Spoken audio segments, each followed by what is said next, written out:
Alrighty, chat. I think we're ready to go here. Looks ready. But do we feel ready? That's the big question, ain't it? Yeah, let me plug phone in real quick.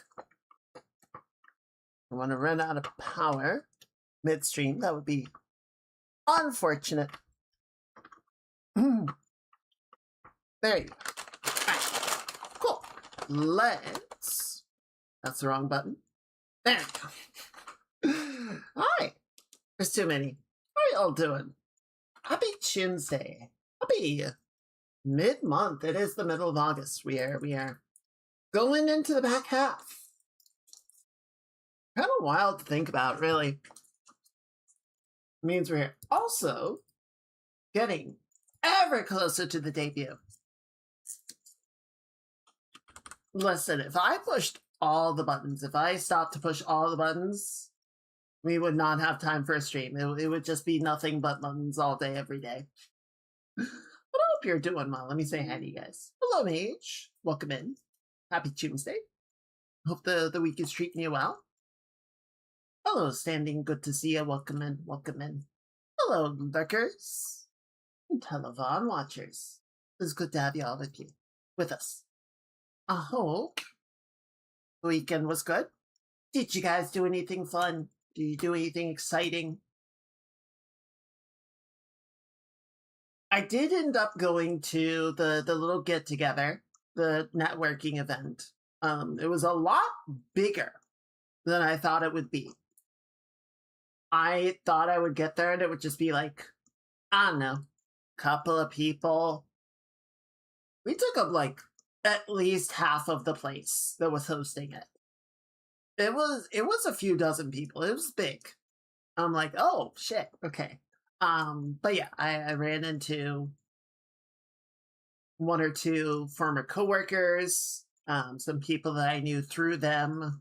Ran into a few people from school as well. It turns out one of the undergrads that I TA'd for was working at Bungie at the same time that I was working for them, but was in a completely different department. So I never knew. Like, we never had a meeting together. We never crossed paths the entire time that we were there. And I was there for like 4.5 years. I think he was there for like 3 and change.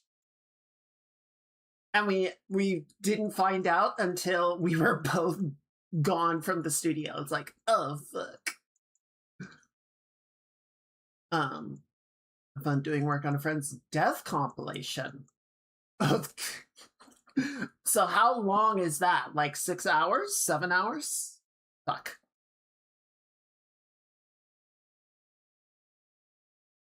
I've heard Melania is in one of the harder fights in the game.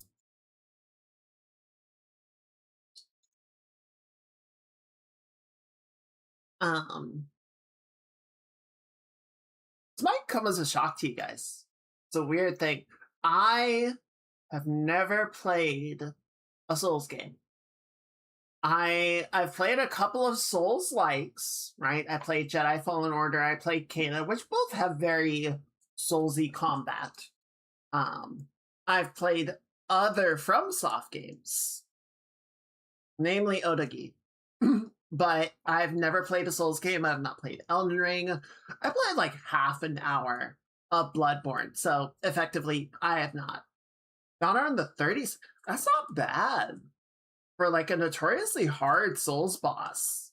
36 is a good attempt.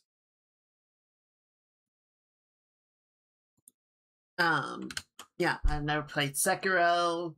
Never played Armored Core. I'm trying to remember if I played any of the older Armored Cores. I feel like I played one at some point. Funny enough, I have a miniature of one of the cores on my desk because it's just such a cool mech design.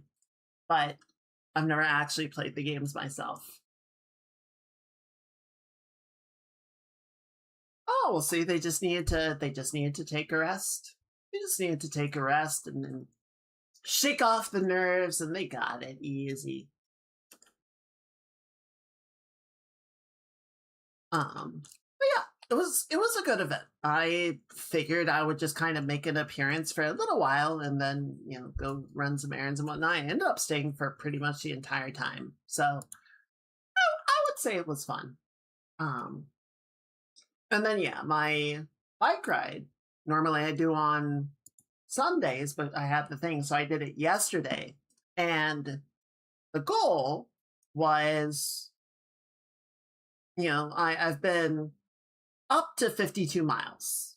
That was kind of my record so far. So I'm like, okay, let's push towards 60. We'll go a little bit farther. We'll get up to 55.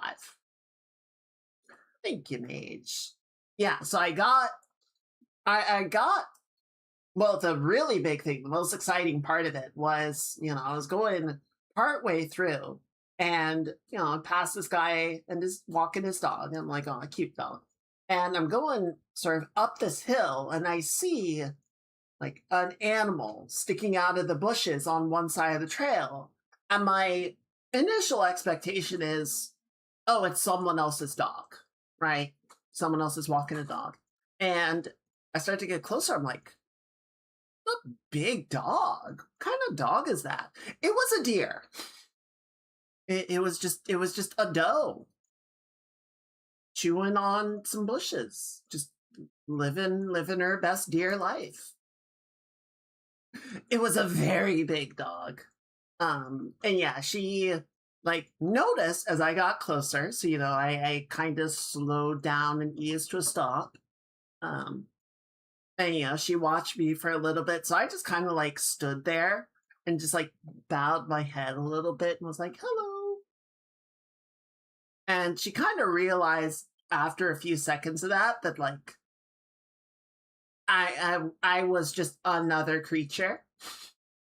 And yeah, so I got off my bike and like very, very sort of slowly walked past. I got a couple of photos. I posted them. I was amazed how close she let me get. And I didn't, try to approach her directly. But, anytime that she did kind of like perk up and look at me again, I would just sort of stop and bow my head a little bit. And eventually, like she did kind of start to wander away, I think because maybe in part because the dog that I had passed earlier was getting closer and that was making her a bit nervous. So she did start walking away, but she didn't run. So I just continued up the hill until I had passed her and then I got back on my bike and kept going. So that was a fun little moment. But yeah, I like to think that the deer blessed my ride because I got like through the first half of it or so, and I was feeling really good. So yeah, I ended up pushing beyond the target, and I went 62, maybe a little under, according to laying it out on maps. Which 60 was my goal for the end of the summer. It was like end of September. If we can hit 60, then we're going to be in a really good spot. So to have that done like a month and a half early is like, oh shit. You where I live are psychotic and will just sprint in your path.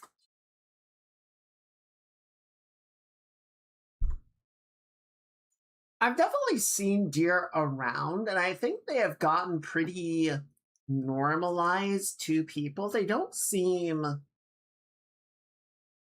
like it if you get close, but they seem pretty okay with people being in the general vicinity, for sure.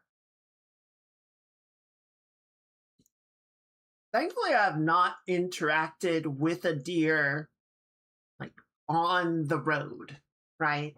I have not had one just like try and cross my path, which is good because it doesn't end well for anybody.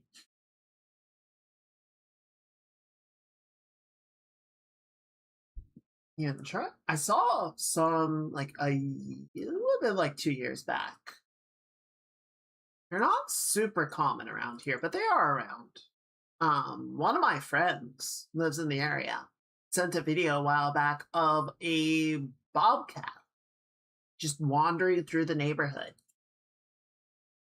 You know, saw him, they sort of stared each other down for a little bit, and the bobcat was like, eh, and just wandered away. Deer hit the side of your mother's car and put his head through the window. Jesus. Yeah, they are big creatures. They are very strong creatures, and I don't know why they would just like headbutt the window, but I guess no fucks given.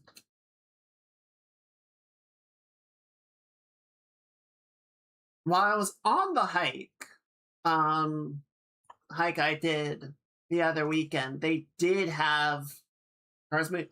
Honestly, I'm kind of impressed with the accuracy at that point.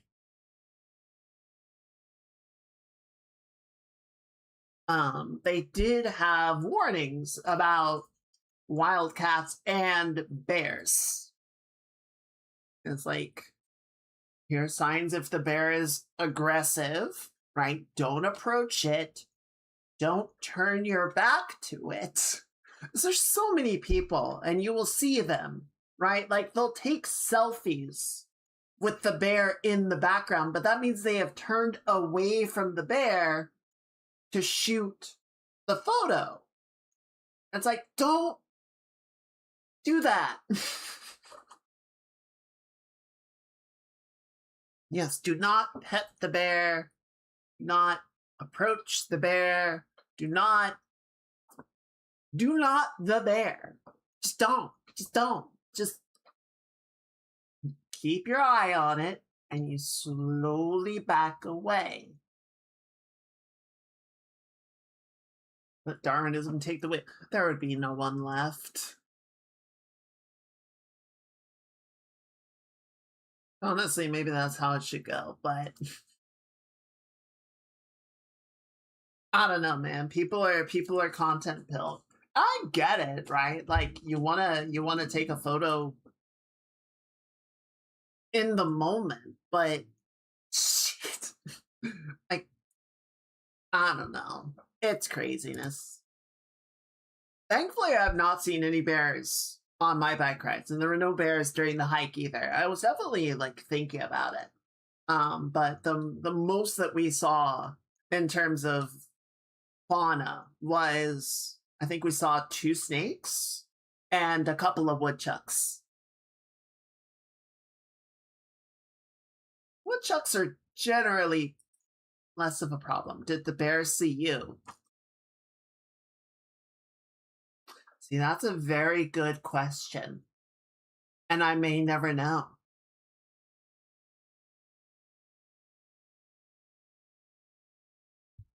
I may never know. Did you guys see the thing that YouTube announced? Like, apparently YouTube saw Twitch's generative AI opt-out thing and was like, hang on, we can be dumber. We can do a dumber thing to capture the headlines. Have you guys seen this announcement that they made? I think we were talking about, so they were actually 2, right? And I think we talked about one of them, where they effectively doubled the requirements to become a partner, right? That you needed, like, it was something like 20, yes, the initial view count. So yeah, the first announcement was, hey, if you want to become a paid partner, you are going to need so many goddamn watch hours.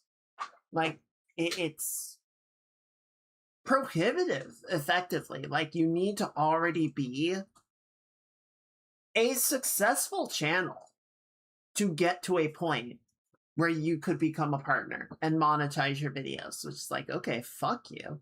But yes, the second announcement is that so apparently the current view count system will still be available to the content creator, they will be able to see those metrics internally, but externally, the view counts will be counted from the immediate viewing of a video. Like within, and they didn't specify exactly how early, but they said right away, right? So the assumption is like if the video starts to play at all, it counts as a view. And as anybody who has been on the internet will know, there are a lot of autoplay videos, right? I will go to Blue Sky and just be scrolling through my feed and videos start autoplaying. I don't look at them. I don't acknowledge them. I could not tell you what was in them. I just saw that it started to play as I was going past. YouTube will count that as a view. So it's completely useless as a metric because you don't know the number of people that are actually voluntarily engaging with your content. YouTube homepage autoplays if you have a video and will show it in your watch history. God, that's dumb. Does mine do that? I feel like it's super weird. I know it will do that sometimes, but on my desktop it doesn't. And I don't know if that's because of a plugin I have installed or what.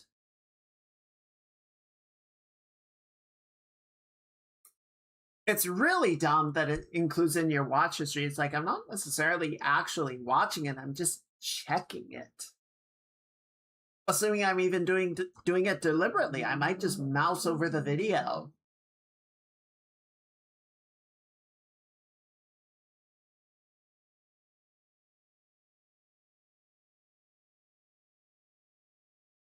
I suppose if the video is read as an embed, then it would count. I don't know if that counts.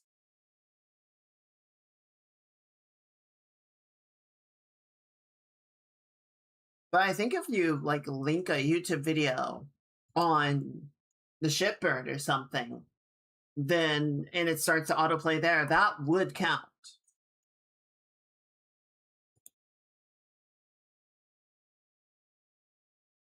Charlie made a really good point in his rant about it, that view botting is about to go nuclear, right? Because what it has been before is you pay a bot service and they will just they will send a bunch of bots to just sit and watch your video for long enough for it to count as a view.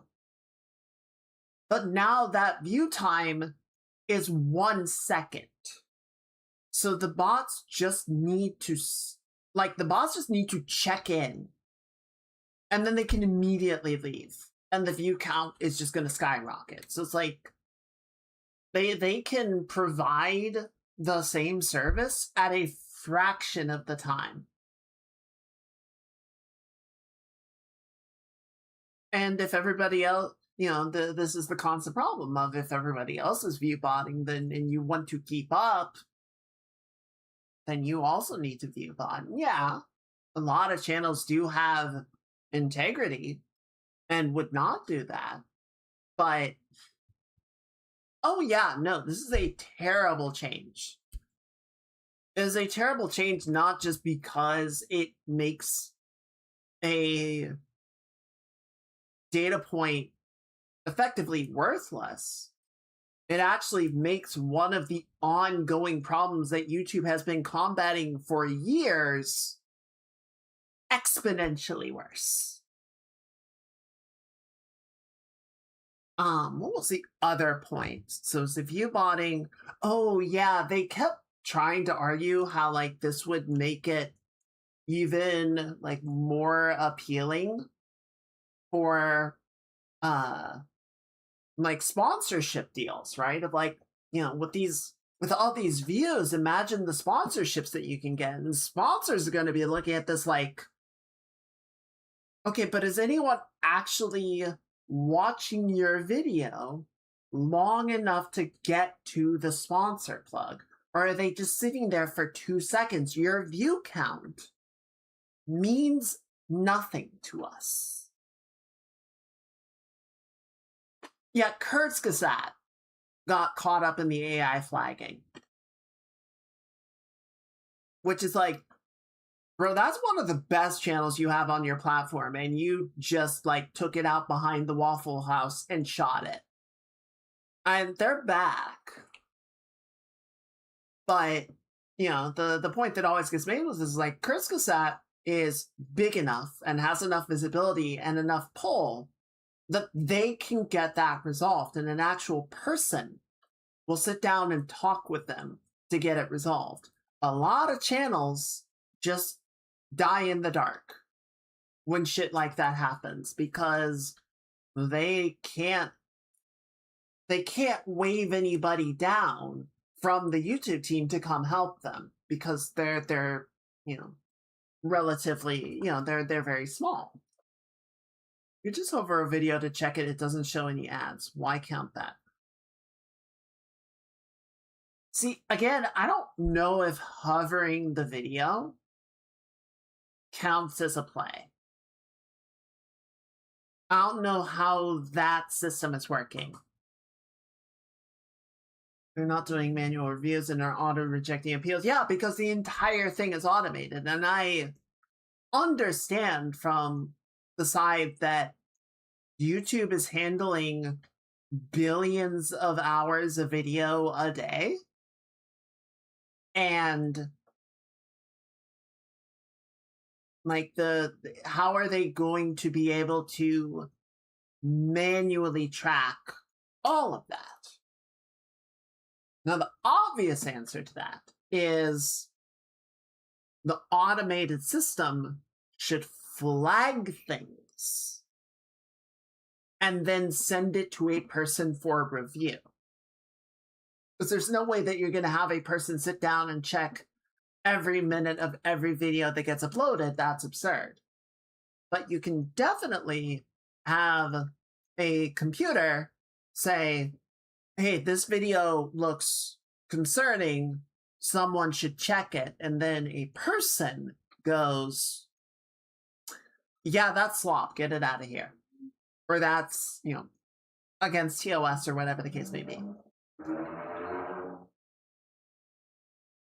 And then, yeah, the appeal process being completely automated. Like, yes, there is a problem that I'm sure a lot of slop channels and whatnot, when they get caught, send, bot-generated appeals, and the appeal system gets inundated with bullshit that can just clog the entire thing up. So they need another system to try and deal with that. Like, I get that it's hard, but just pretending to not have, or just not having a human involved in the process anywhere clearly does not work.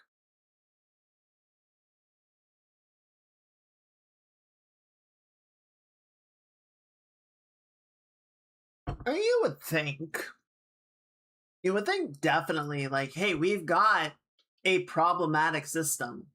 We need to just take this off until we know that it's going to be okay. That would be ideal. But I think it's also pretty clear that YouTube is not working with a lot of brain cells right now. Didn't get their channels back even after they admitted the problem.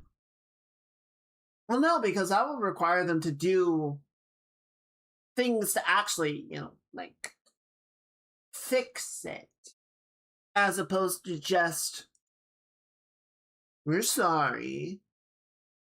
We're very sorry.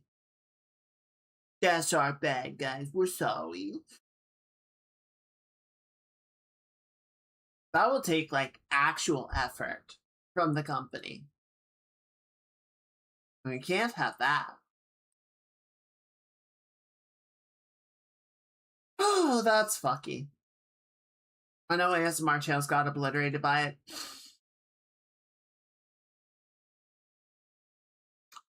It's gonna...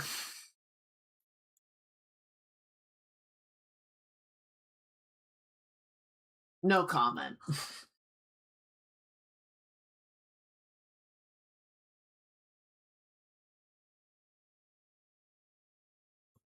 So yeah, that's fun.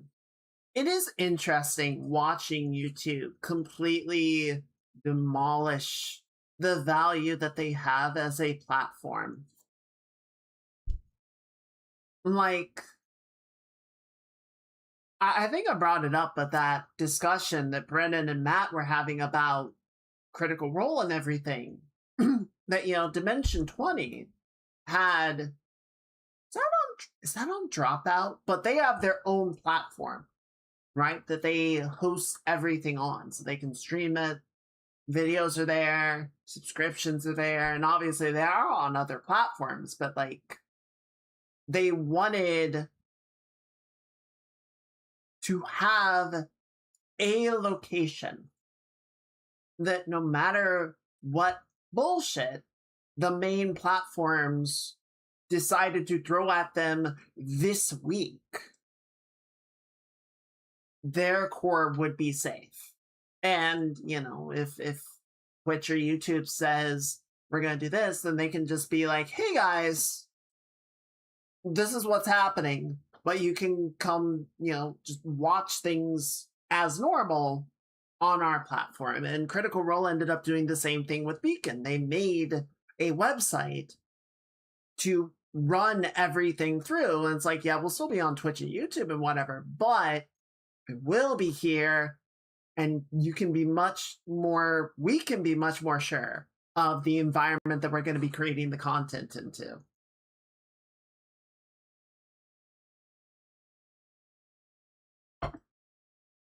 And then, you know, people, YouTube pulls shit like this, and it's like, okay, yeah, I see why. It'd be nice if there was another decent place to do video hosting so there's competition might force YouTube's head out of their ass. It would be. It definitely would be.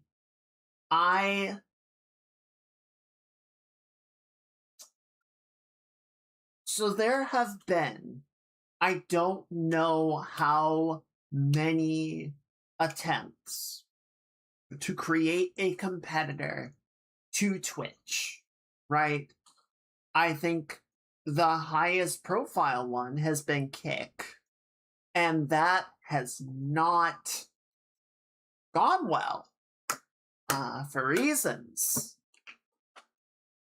But,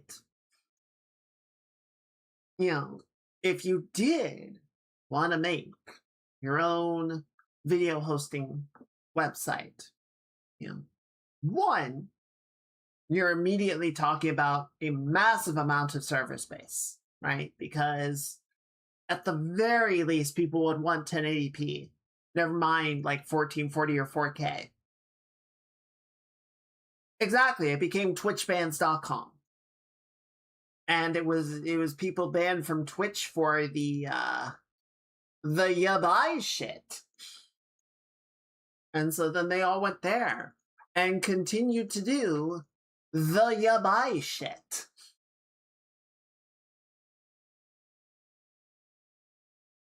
So yeah, we mustn't ever go there. The light does not touch that place.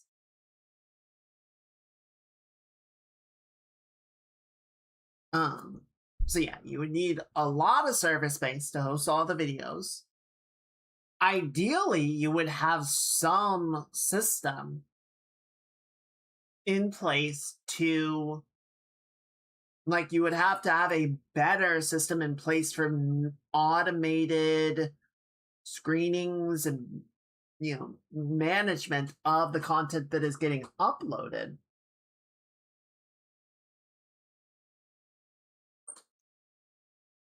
We shared a brain cell, Mage.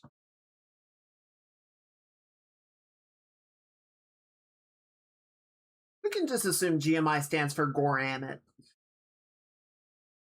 Yeah, close enough. Anyway,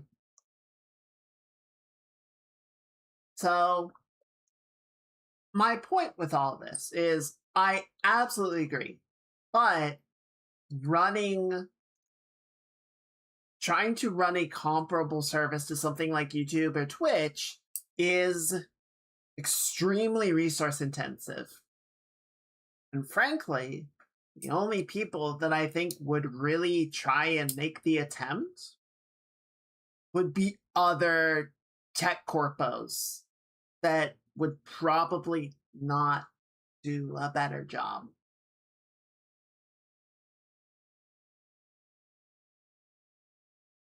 So, does not inspire confidence. God mage is illiterate. Bro, same.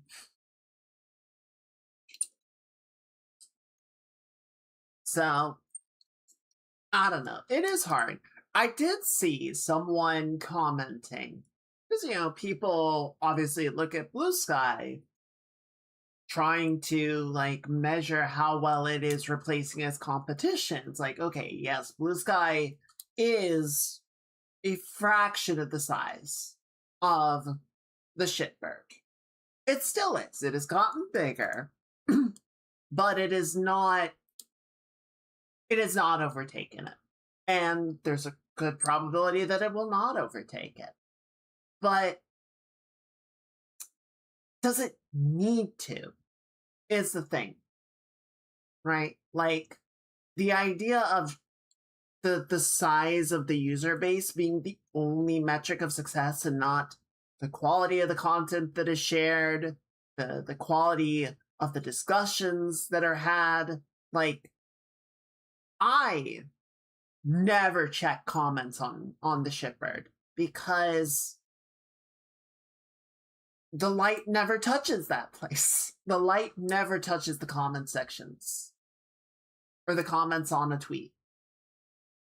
Whereas, I don't know, the Blue Sky is a lot better, but when you have better ability to control the people that interact with your posts and to create more of a community, like that's going to, I think, foster more discussion. Yeah, you could argue that it's going to create an echo chamber, but at the very least, you can say, well, you're allowed to disagree and have discussions about that disagreement, but if you become a piece of shit about it, then no, we block you.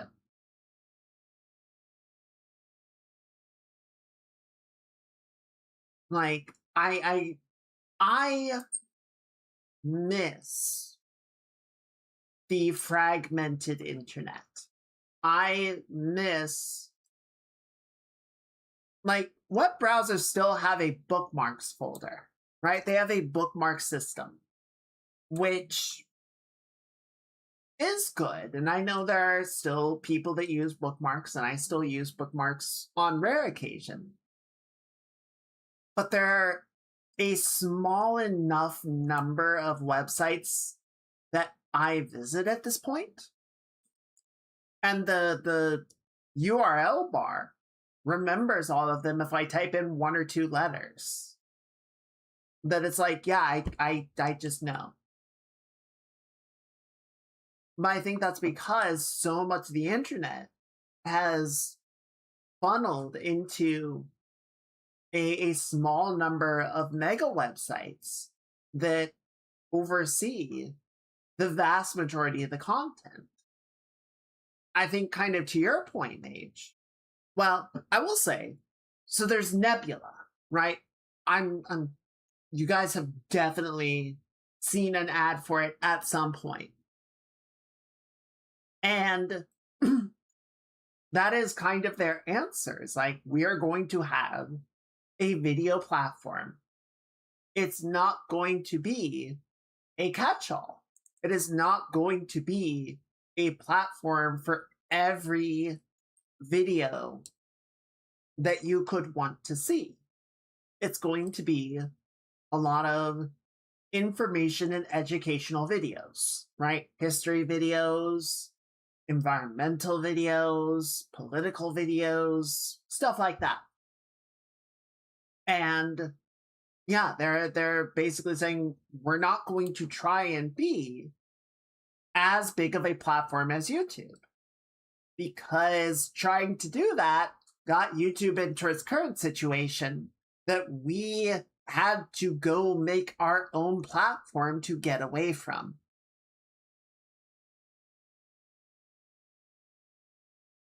So I don't know, like there's a lot of music that I listen to on YouTube that doesn't really need to be a video, right? It just has like some nice artwork to go with it, but it's got to be in video format, so they put an image of some kind to go along with the audio. Some people do actually make like a nice video out of them playing the instruments or singing or what have you. So it could go either way, but I could definitely see someone making like a music platform, a music video platform. Or I could see someone making a like let's play video platform, like a I'm gonna go ahead and use the proper noun, a YouTube for a specific silo of content, rather than trying to just make one that is equally massive. And you might say, well, that kind of sucks, because then I'm going to have to keep track of all these different websites for all these different things. Yeah. Yeah, that's how we used to do it. And you know what? It might have been better. It might have been better. At the very least, sort of to what you were saying, Mage, having so many people, having so many different platforms, force them to be competitive and maintain a standard of quality. They couldn't just assume that everyone would be on board with whatever they wanted to do, because there was nowhere else for people to go.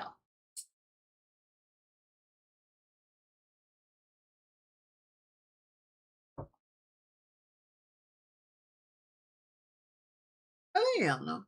It's one website might come up with a neat feature. Like, let's say there was a hub for certain video content that came up with an ability of, oh, if you hover over a thumbnail, it will play part of the video, so you can see if it's something that might interest you. Just like a 3 to 5 second segment of the video, just to get a little taste of it. And then the other platforms would go, oh shit, that's a really good idea. And then they would find a way to implement it. And then another one would come up with like some sort of review system or feedback system. And then the others would go, oh yeah, that's a good idea. And then they would do it. And that's, the rising tide lifts all ships situation. When you have actual competition, you need to be smart. You need to come up with reasons for people to continue to visit your site. But at this point, we don't really have that. And then we just get shit like this, where the mega platforms just spin their wheels and throw mud everywhere. So I don't know. We're all just out here doing the best we can with it. I've been thinking I should sign up for Nebula, honestly. Like, there's a lot of content creators I watch that are on Nebula and post the good shit there. The longer videos, they have some exclusive videos. I'm like, I do like their content, and there's enough of it would probably be worth it. Get myself a little education going. So, um, so two more quick things up top, just updates for you guys. So, I don't think I've heard of Nebula before today. Really? Well, I would definitely go take a look at it. if you do like I said, like educational videos and whatnot. But I hear about it so frequently because again, a lot of the content creators that I watch are Nebula content creators as well, because they're like, this platform sucks and we need one that we can again like be more sure-footed on. That we're not gonna get shafted by random decisions that Silicon Valley makes that get us demonetized or, you know, eviscerate our viewer counts because everyone's just watching slop shorts instead.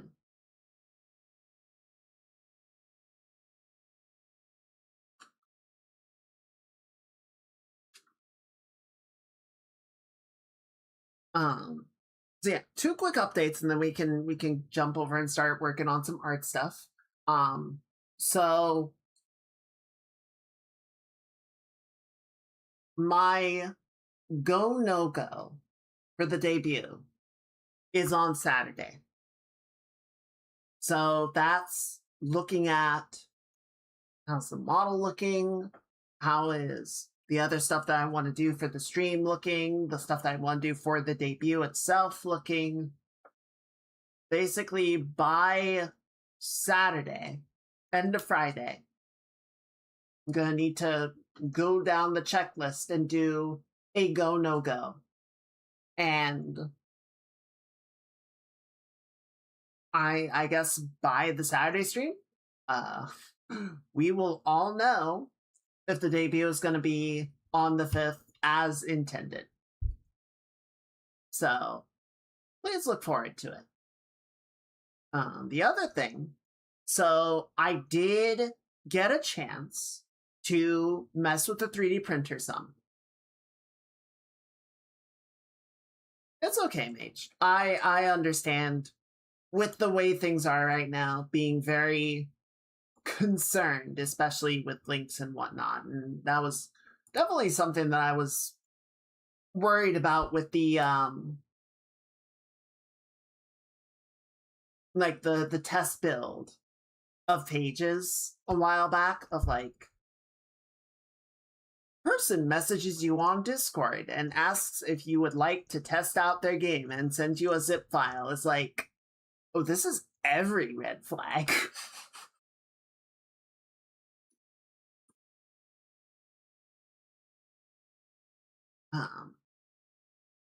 So the good news is the 3D print, I did a calibration run, printed out some little test plates to check build quality, plate level.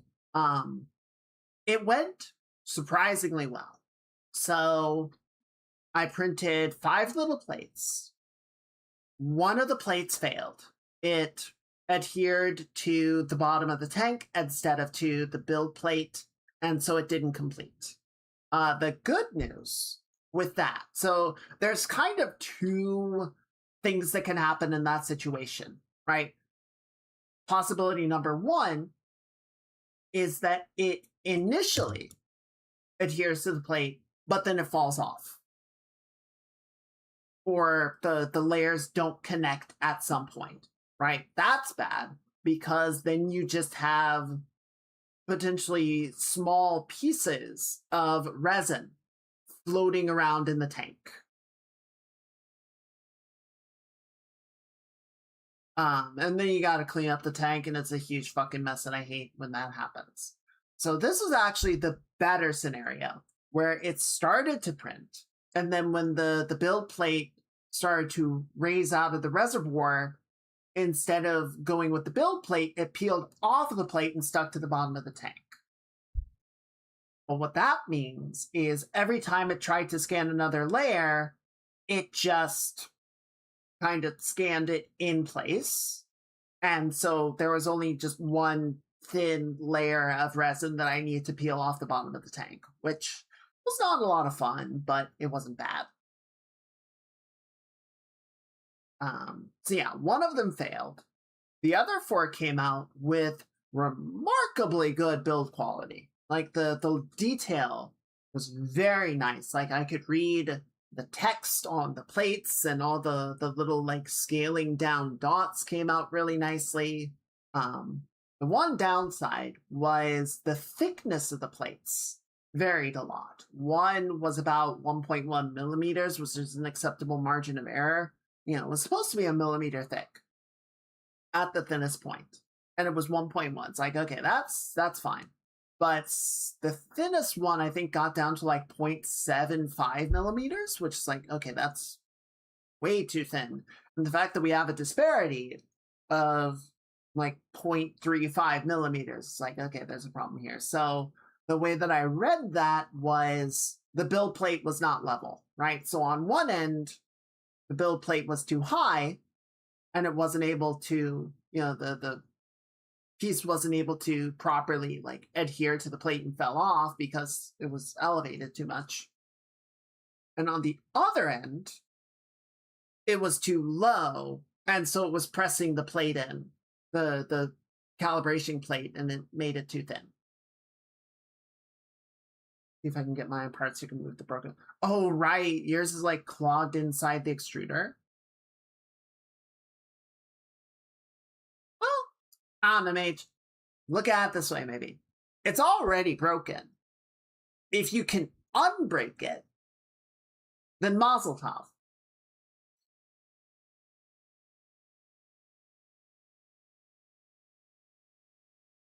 But yeah, I hate extrusion printing.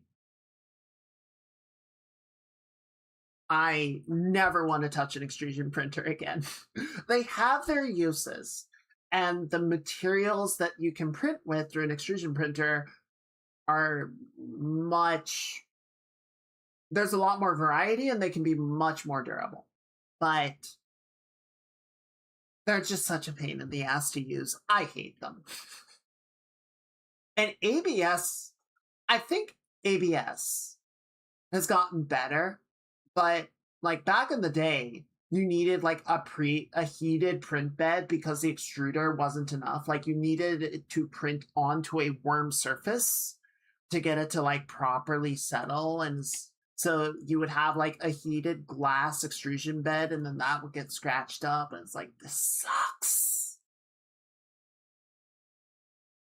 So like you would get the heated glass extrusion bed, and then you would need to cover it in painter tape to act as a disposable layer so that you don't scratch up the glass. I'm like, this is crap. This is crap.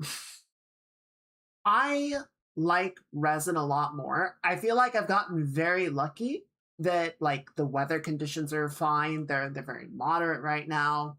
And the pretty default settings seem to have been fine. Like I said, I did slow down the movement just to be safe, but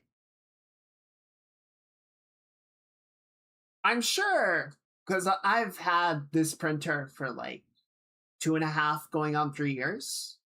I imagine some of the models that they've released since then have better stuff. I know they've started looking and have like auto bed leveling detection and print failure detection systems. I don't know how good those are. But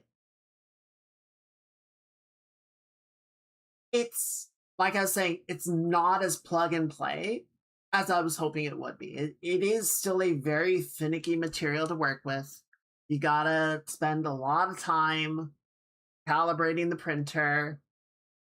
It is very fragile, right? You've got the laser at the bottom and the resin reservoir, and it's not great, but it's, to me, still less of a pain in the ass than extrusion.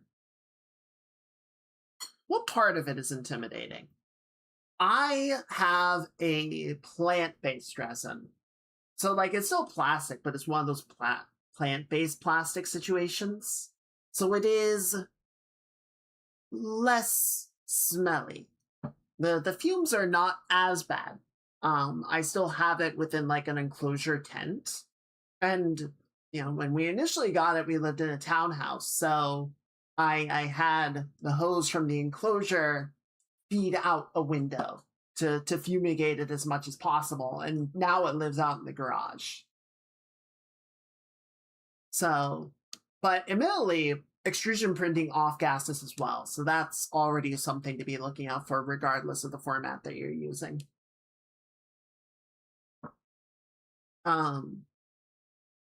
Resin's also a little fragile. I know they have like higher durability resins that you can get, but then, you know, depending, like that's going to take its own print calibration, like the burn-in times and everything. So as with all this, there's a lot to consider. God, I wish I could remember the 3D printer that I initially messed with. But that part of their whole fancy schmancy bullshit was like, the downside was you had to buy the resin from them, but it came in almost like a giant inkjet cartridge that you just plugged into the back of the printer, and it would, you know, deposit the right amount to fill the tank up.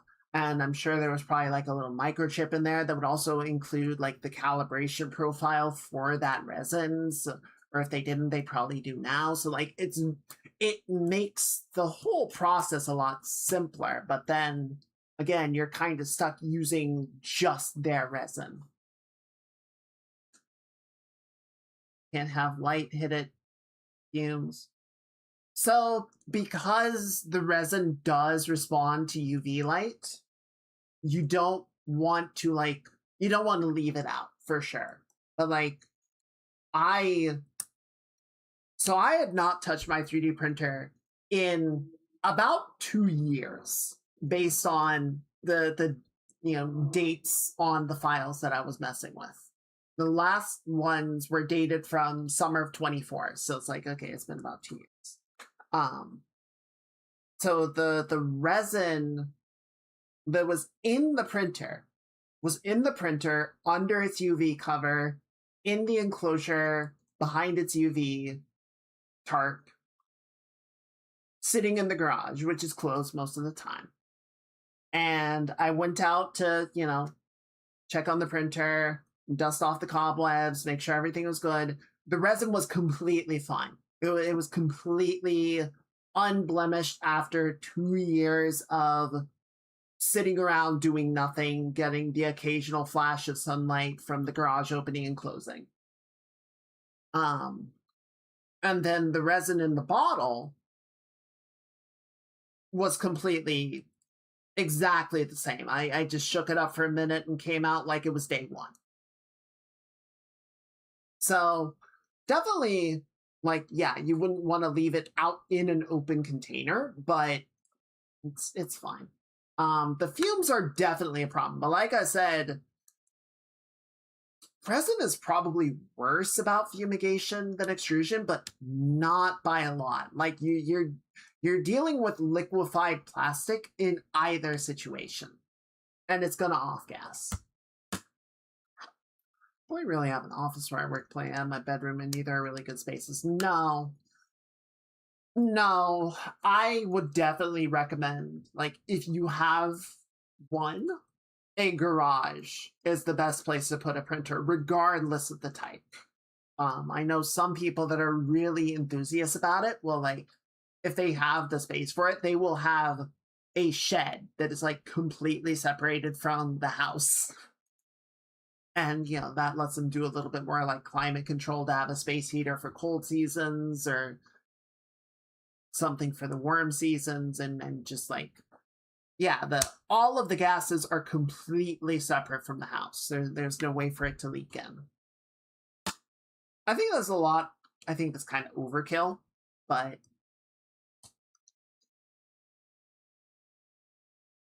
my garage is for family cars. I mean, there's probably well, I shouldn't assume that there's room in there. Some people actually do, like, jam it full of cars. Like, I don't know. Unless it's like a glass situation where you, like, it's just getting blasted with sunlight all day, every day. I don't know. I think even then, like, you would just put a box over the printer when you're not using it, and it's fine. It will be fine. Just put the box that the printer comes in over it. They provide their own solution.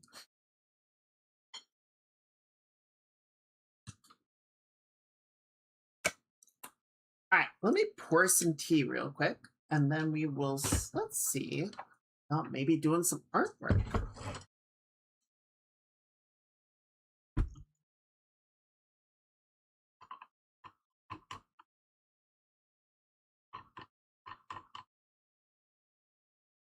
I know when I was at school and I was working with the extrusion printer, we had it in a closed room with no windows.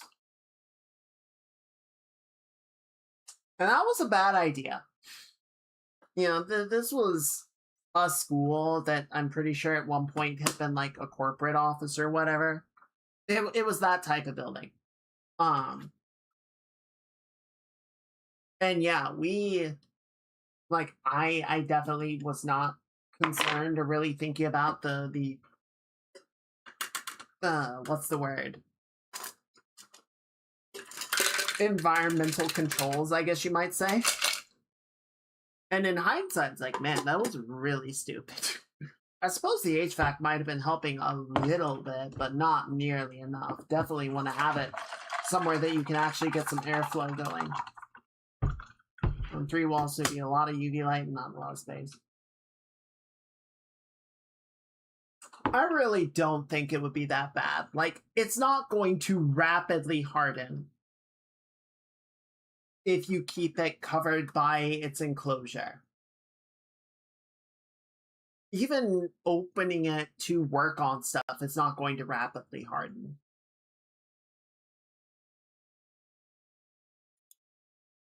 Like, what the system does is, you know, it lowers the build plate down to a thickness of like 0.5 millimeters, right? You can get down to like 0.3, but for pretty much anyone's purposes, it's like 0.5. Is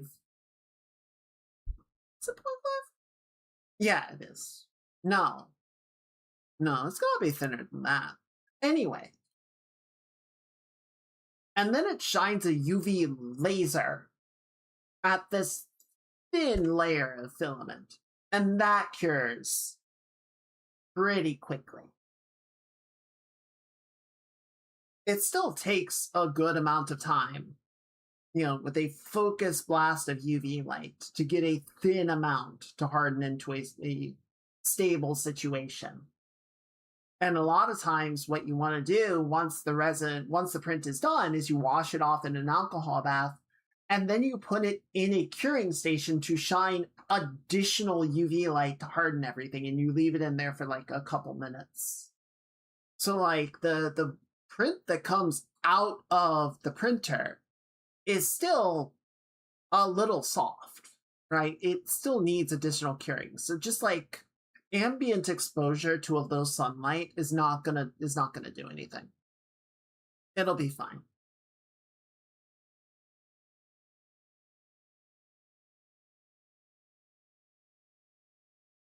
Alrighty.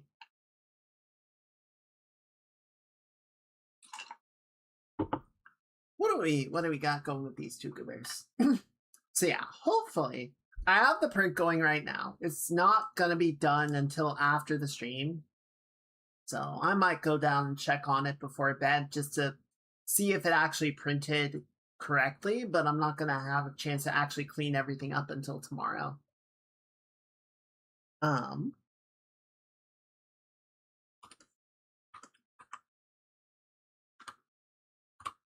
But yeah, fingers crossed that that'll come out all right. It is nice actually getting a chance to use it. It's one of those things that, you know, I told myself once I got a job, I would buy myself a 3D printer. You know.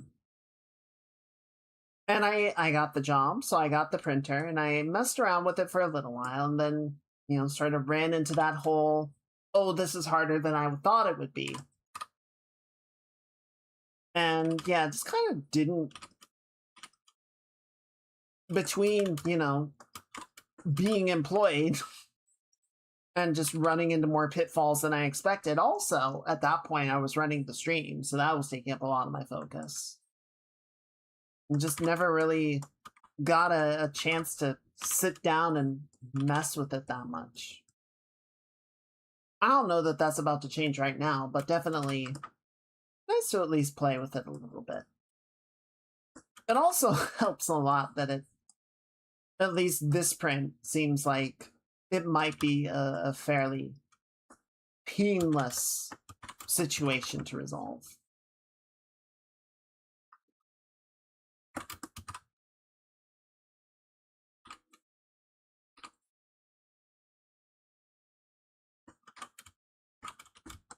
We can only hope. I do feel like I'm getting kind of split in too many directions at once. I blame the fucking debut, man. I have had a bit of... I've had to do some personal checks on it. You know, because I want to get everything done. I want it to be as nice as I can get it to be. You know, the new model, the stuff for the debut, the updates to the stream, all that. But at the same time, it's like, this should be fun, right? If it's... Yeah, at some point there's going to be an amount of crunch. Of just like, we gotta do all the checks, we gotta get everything cleaned up, we gotta get everything ready to go, and be happy with it. Like, that's gonna happen. That's fine. That's understandable. But, like, if I'm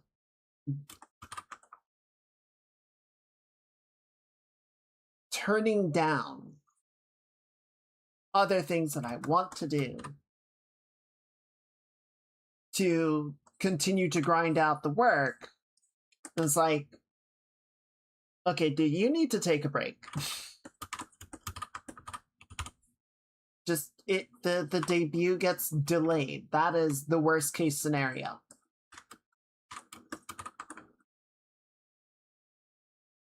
But it is not worth missing other things or putting other things off, like doing the bike ride.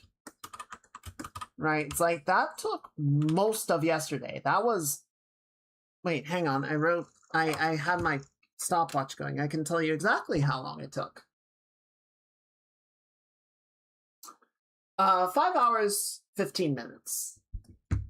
Right, so I got started at about 11, and I didn't get back until almost 5. And then I had to clean up and make dinner. So, like, it was an all-day thing. And it's like, yes, that is time that I could have spent working on the 3D model, or on the VTuber model. Time I could have spent setting up stuff for the debut. But I wouldn't have felt good for that, right? Because it's like, oh, I gave up this other thing that I wanted to do just to, you know, squeeze out more progress towards the debut. And that wouldn't have been fun. That would have been frustrating.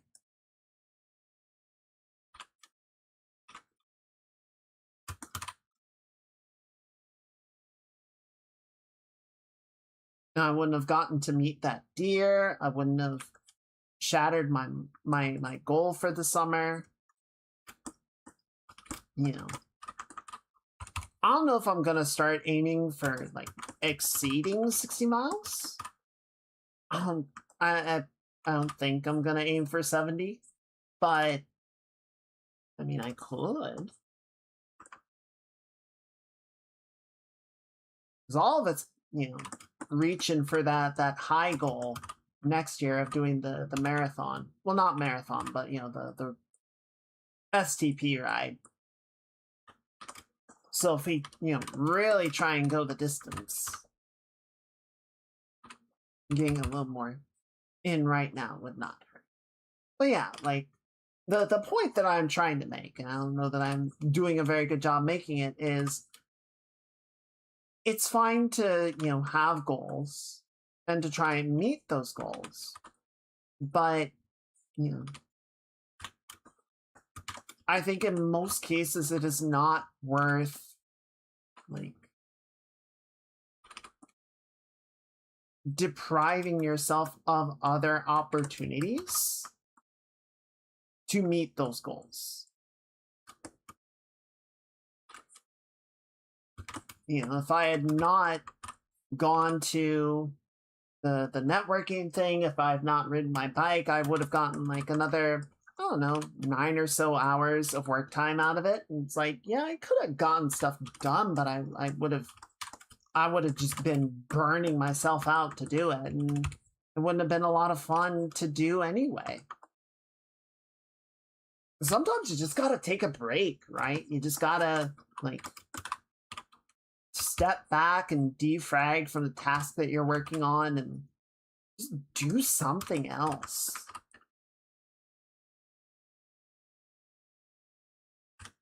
When I'll work on the model for a while until my brain starts to fizzle, and then just be like, okay, I'll still be like working on something for the debut, but it's like I'll check the to-do list and be like, all right, I gotta see about setting this other thing up.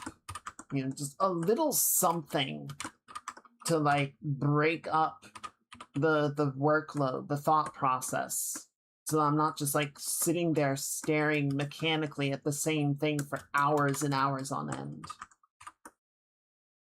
So you're not doing good work at that point anyway, Sometimes it's fine if it's just like a rote operation that you need to get through and just running checks on something. But if you have to really like problem solve, moderation is part of how you're going to do that. In my experience, anyway.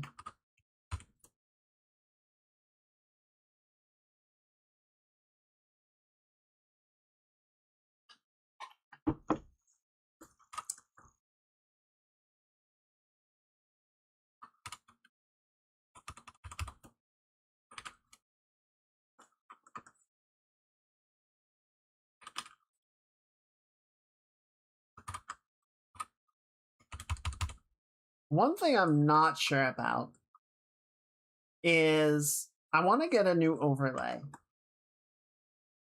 I want to get a new chat window. And there are tutorials online. I found some stuff that's like, okay, I might be able to follow this and then make what I want. But there's also some really good stuff on Etsy. Like, there's some good overlays that people have already made. And it's like, okay, yeah, this is less personal. Like, it is less specific to my brand. But it looks good. And it would be a lot less effort. It would just cost me some money. So, it's like, do I take the time and learn to make this thing that probably won't look as good, but it might be a little more personalized?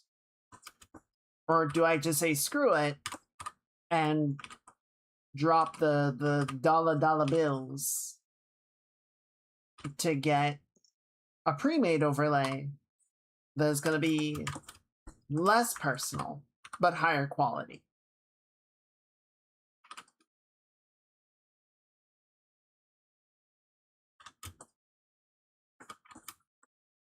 It's a bit of a conundrum.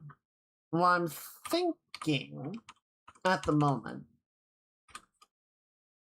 is, try and get some other stuff off the list, and then I'll sit on the custom one, the personal one, for a little while.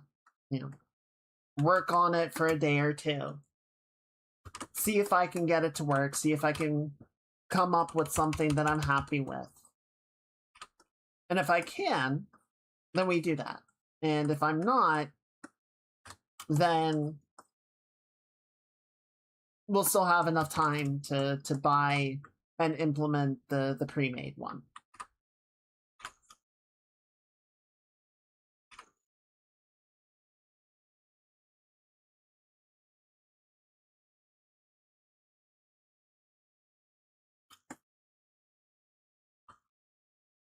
So yeah, that one unfortunately is gonna be a little late to make sure that everything's working as intended. But this is also part of why I want to have that last stream day before to just like get everything set up and make sure everything's actually working.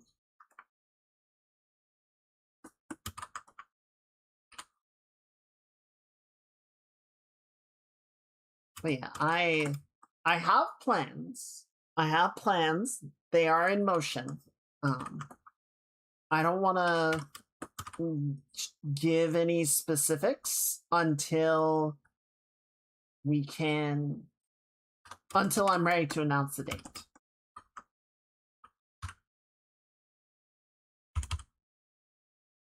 I know it's a very game developer move, but guess what?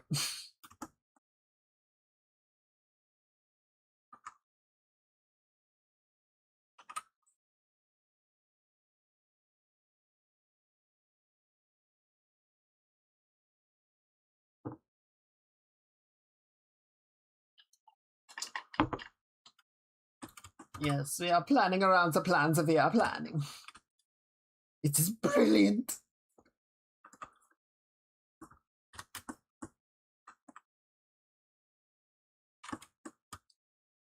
Shit, mage. That reminds me, I need a Zeppelin. I mean, it can't be a real party without a Zeppelin. That's gonna be harder. Maybe I'll just go to the store and get some balloons.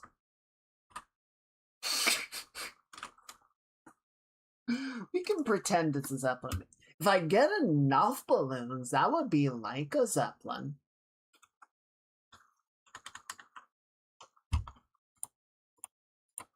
How many balloons to lift a person?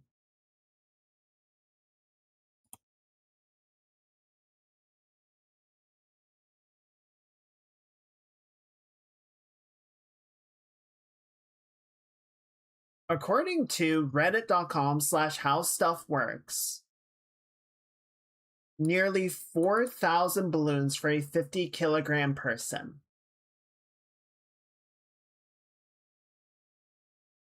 How many kilograms do I weigh? I'm not going to tell you guys that. Point being, I don't think the store would have enough balloons.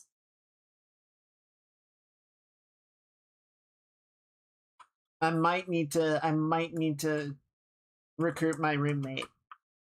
Go around and more than one. You are correct.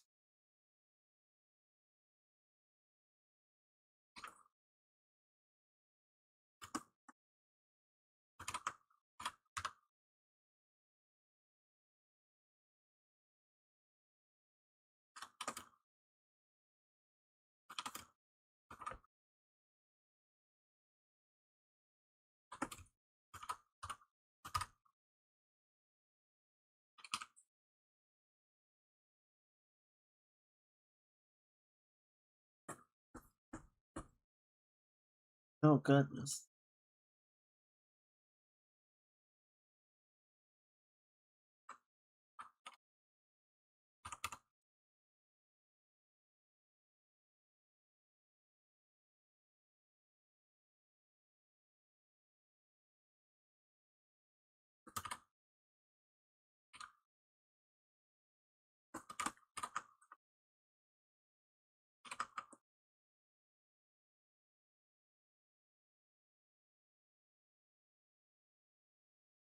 I want a fucking airship in real life, man.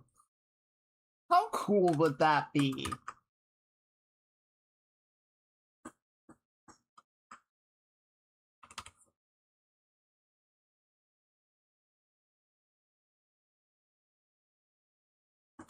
Admittedly, going to the grocery store would be a little bit awkward. You just gotta like moor it above and then you like come down on a rope ladder. On the bright side, the likelihood of it getting stolen, very low. It's kind of like the best anti-theft device you can have in a car is manual transmission. Because the thief is going to look at that and be like, I don't fucking know what to do here.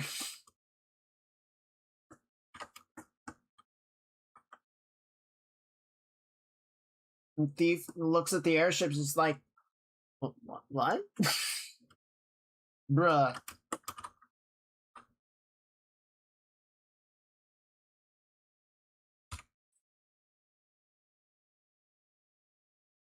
A stolen vehicle to try and...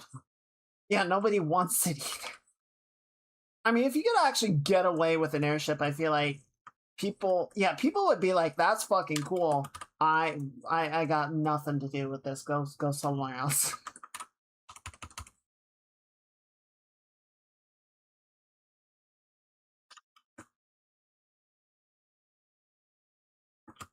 Fucking physics being like, it's so hard to fly. You gotta slap some propellers on it. It can fly. That's how airships work. All Fantasy taught me that. The propellers don't even need to spin that quickly.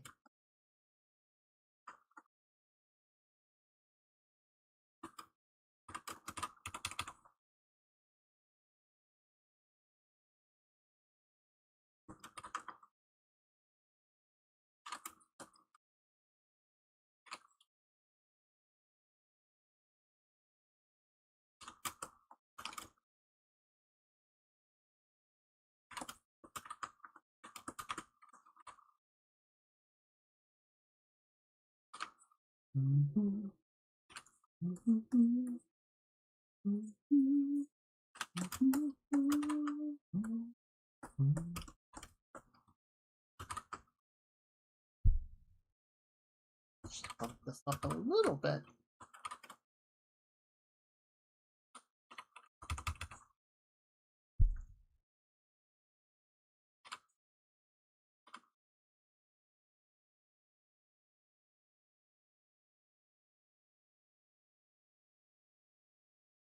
Bring this over so that the hair and the shoulder don't tangent into each other.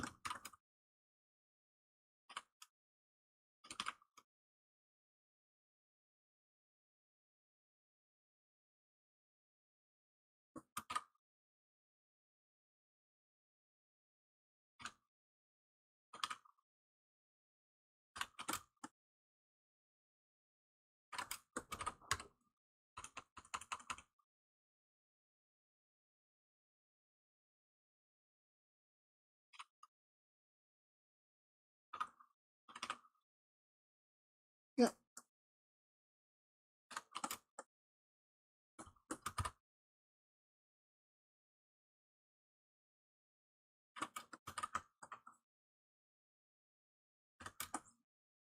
Alright, definitely want to go in and do some secondary and tertiary breakup in here, but right now I'm mostly just concerned about making sure everything is pretty clean and consistent. Oh shit, we haven't done anything with the eyes yet. Let's do that. Let's do that. Look.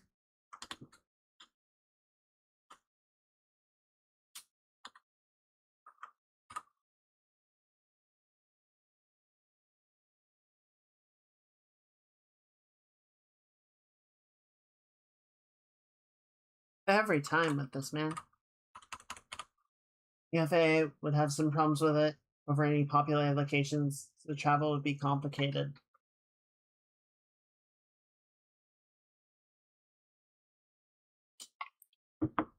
See, you're probably right. But they also have to catch me. Which I guess a helicopter would be able to do. It's not actually that hard.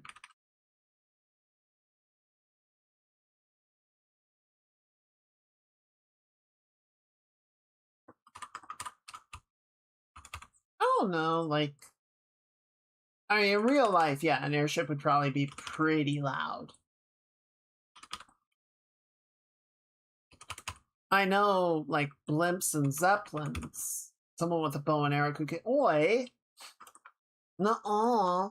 Have you seen how fast an airship can go? It's pretty quick.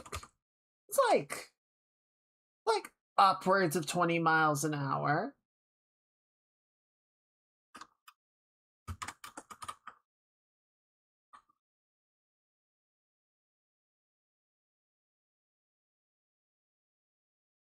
So I suppose technically a bow and arrow can outpace very briefly, but still. I actually don't know how fast an arrow is going when it leaves the bow.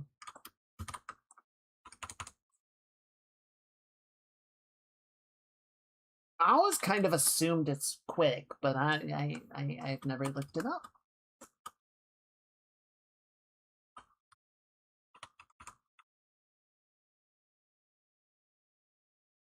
Don't call me.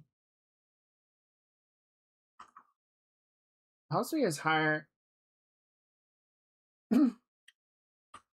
Are we talking like a real life airship?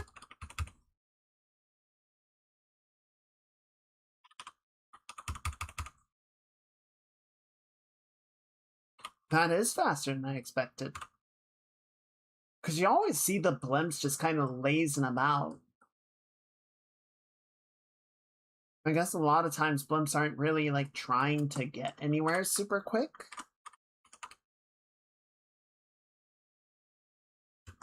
But if they find the motivation, that's cool. I know there are a couple of like companies and firms that are sort of looking at revitalizing the airship. It was one of the videos I was watching was talking about one called LTA, or Lighter Than Air, based in California. They're using the very famous the blimp hangar near the NASA facility. Apparently they, I guess, I don't know, like signed a lease and helped with the renovations or whatever. And yeah, now they're using it as a hangar for their prototypes.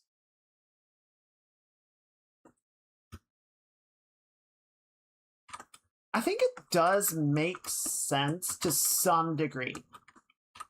Like, I don't know what their carrying capacity is, but I think it's better than a plane.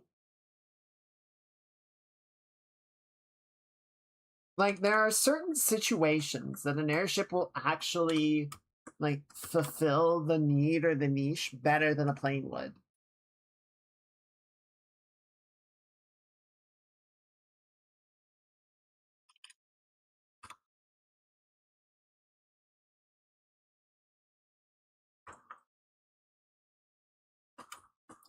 Also more fuel efficient.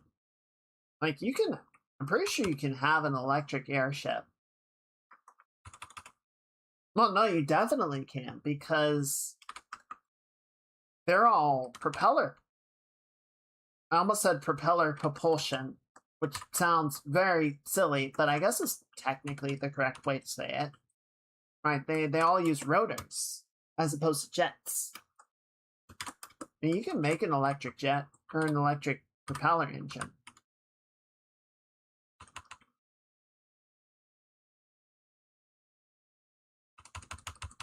Speaking of which, let me see if I can find this really quickly.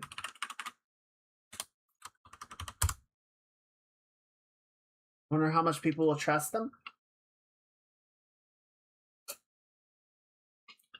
I want to say, I feel like it would be good. I feel like it would not be a lot to ask of people to get on an airship. Like, one, Hindenburg had a gross lift of 511,000 pounds. That's impressive.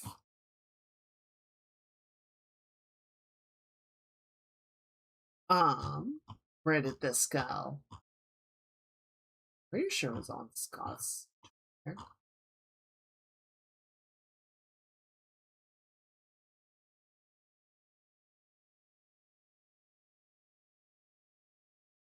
was only a couple of days ago, so I feel like it should have shown up already. Repost?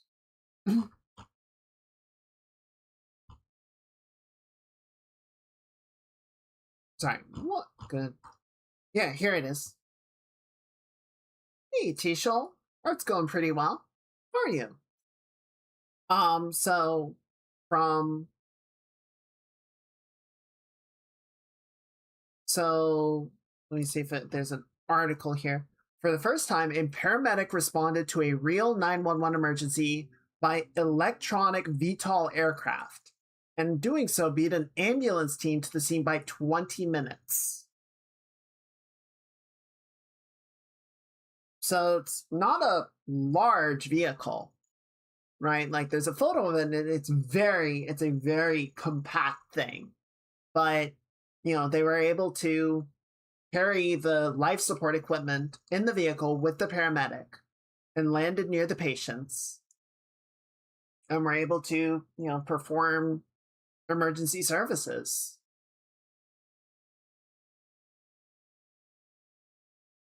And because it's VTOL, what brand of vehicle? Let's see. So the original tweet is from General Aviation Manufacturers Association. It doesn't say who made it.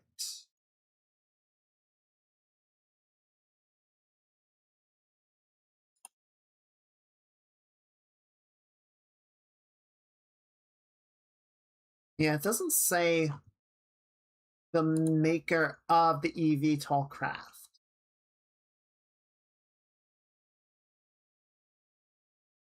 Oh, no, it's Pivotal. There it is. I didn't pick that up as the name of the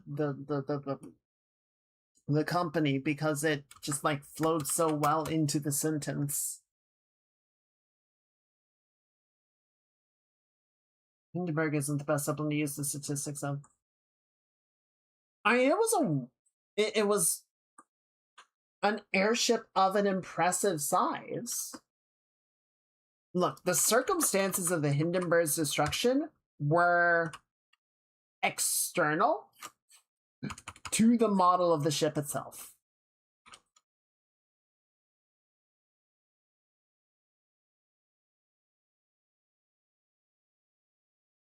The Hindenburg did nothing wrong.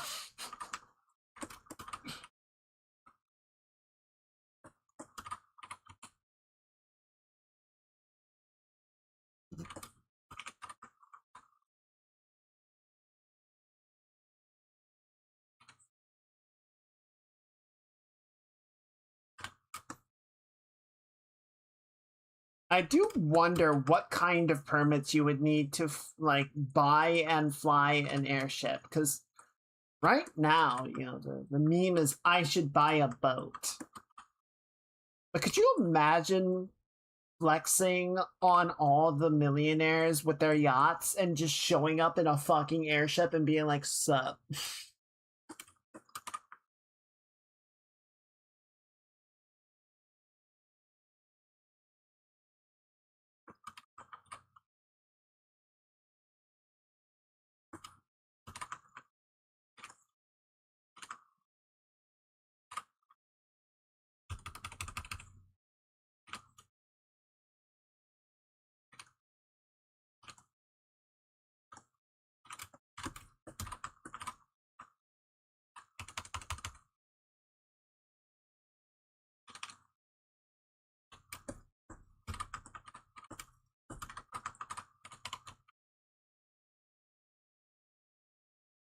Alright. This is looking better.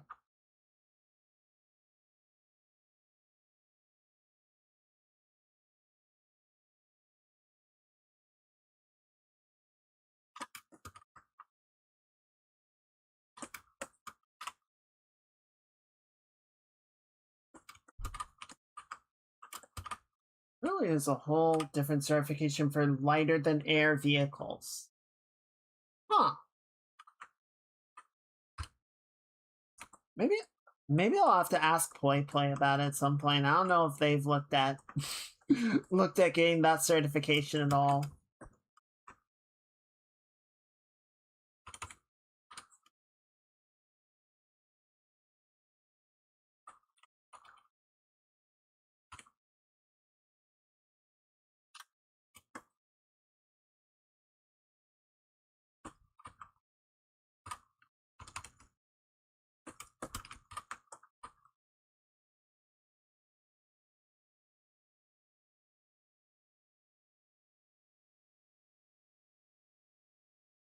Now, what I really wonder.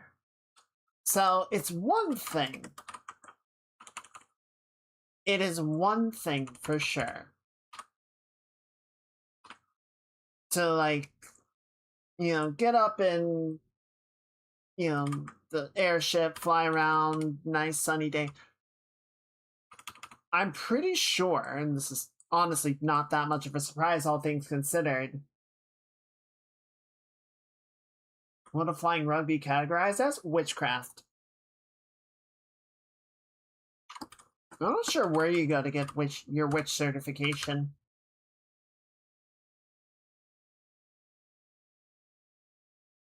That's a friends. Stop, fuckers! You blast the horn, but it's the Final Fantasy fanfare.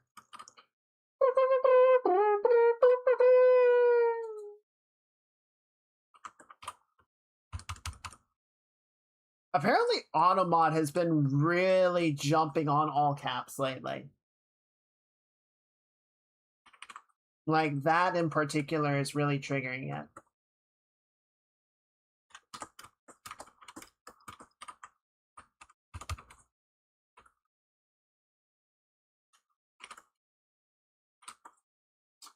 I don't think I've seen a flying carpet in Witch Hat Atelier yet.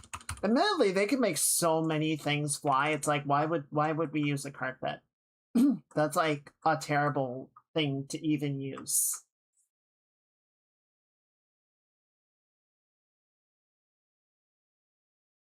Why would we make a flying carpet when we can have flying shoes? This is much better. It's much more convenient. Would flag a space entry as what, like just the space bar?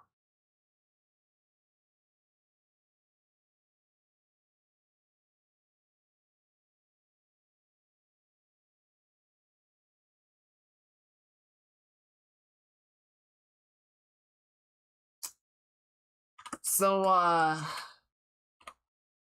how's the great AI replacement going, guys? How's that working out for you? Is it everything you ever hoped for? It highlighted the space between words as misogynistic.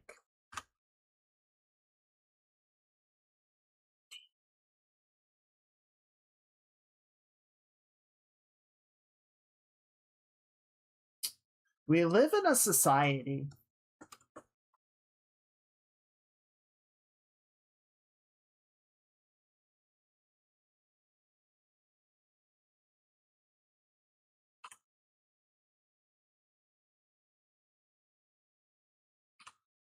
Speaking of living in a society, I was watching one of Josh's videos earlier.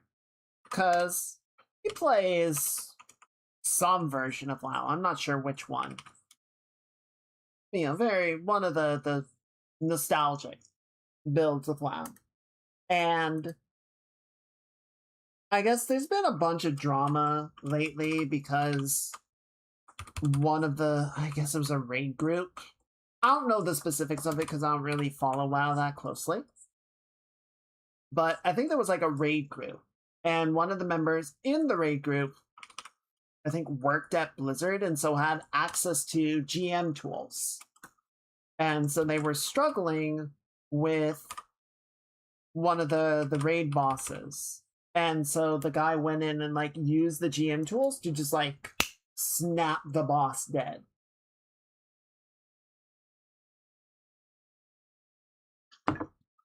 I'm not sure if this was for a race or whatnot, but they got caught and it's created a whole hullabaloo.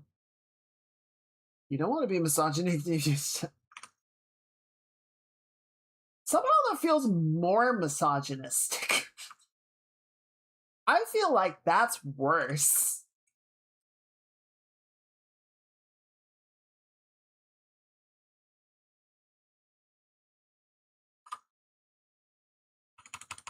What if we use camel case for everything?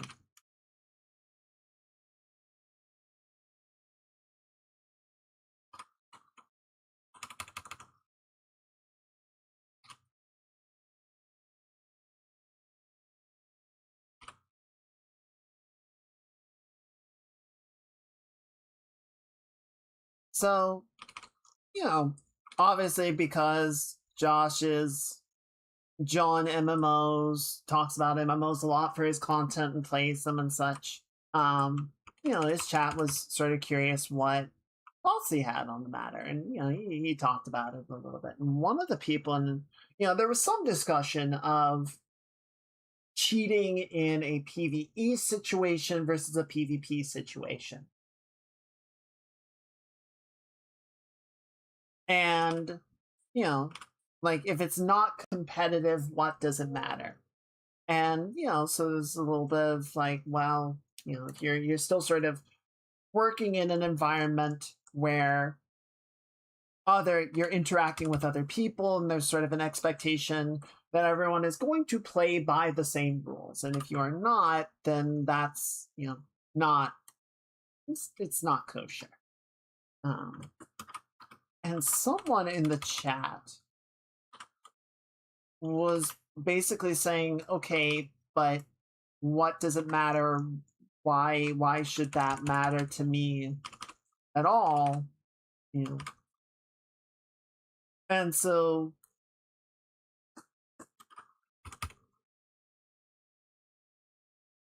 Josh sort of explained again, it's like, well, we're sort of all agreeing to operate on a code of conduct.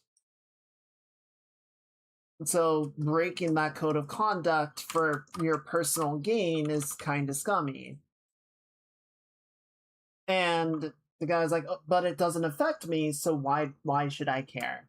And so Josh's like, okay, let's say you're working at this job and you're due for a promotion, but somebody else who's not as good at the job gets the promotion because they know the boss, right? They have an in with the higher ups and basically just talk them into giving him the promotion instead of you. And the guy's response was something to the effect of, well, that does affect me, so I would care about that. And everyone's just like, so you're only concerned about the situation when it affects you directly. And then Josh just kind of moved on because it's like, okay, dude. I'm gonna need you to take a step back and really, really dig into this conversation, but maybe do that on your own time. It was some people are just out there thinking that that's an okay way to behave. And it was kind of wild.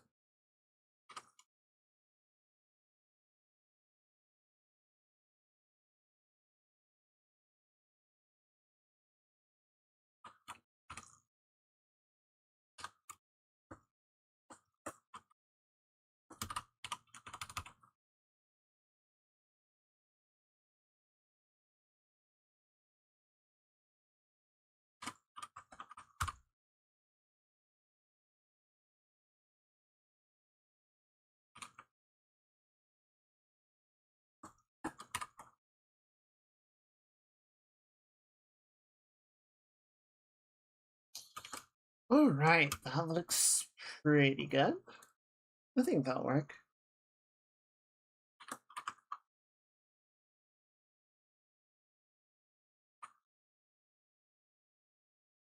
Perhaps they were a Sith. I guess.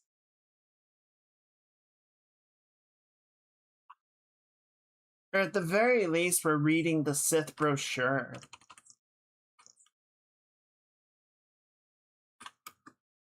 You know, I think these guys got some pretty good points.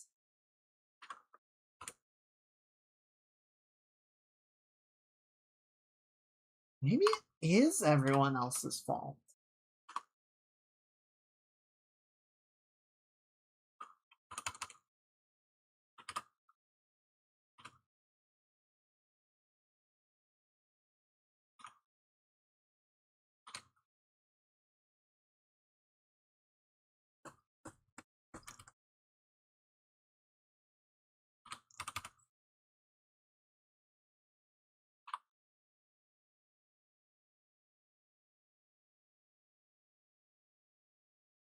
Here we go.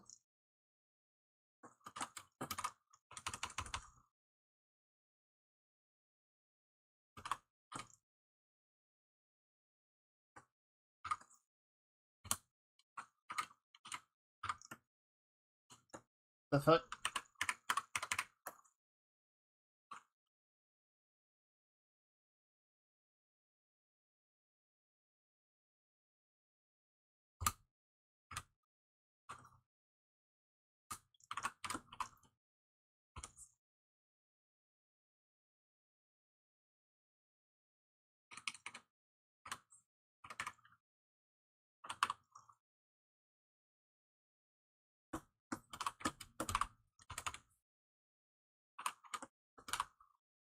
So there's a thing that the shipbird does. There's a lot of things the shipbird does that I don't like, but one of the things that repeatedly gets on my nerves is you go to your homepage and it has a notification. I don't get a lot of notifications on Twitter. So, you know, when one pops up, I do notice it. But at this point, I know to just let it go, because what it basically does is at least once a day, we'll just find something to send to you. And a lot of times it is from somebody that I'm following. So it's like notifying me of a post that they made, which is better than enough. It's better than just random posts from people that I have never met, but sometimes it is, right? Sometimes it's like, we just want you to engage with more things. So we're just going to send you a post from somebody that you have never heard of. And you should go see it. And I got one, again, from a streamer that I have never known. And I will go ahead and say that the post itself was not the worst thing. It was kind of, you know, it was very passive aggressively calling out other streamers that, you know, act like micro celebrities. It's like, okay, yeah, sure, I understand people are being shitty, but my response in seeing that was to then go over to that person's account and mute them. It was like, I'm sorry for whatever you're dealing with, but my first interaction with you is extremely passive aggressive, and I really don't need that. There was an artist that I followed for a while and ended up stopped following them because, I don't know, they were posting a lot of like negativity around Destiny, which obviously I took a little personally. It was like, I understand why you want to be negative about this, that, and the other, but it did feel like, you know, things that I would have wanted to be celebratory about, they were just finding things to be negative. It's like, I'm not here for this, man. Goodbye.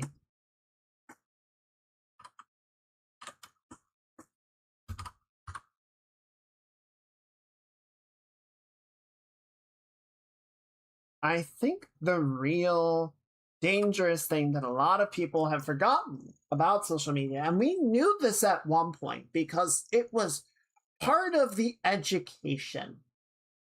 It was part of the thing that we were taught as the internet was growing.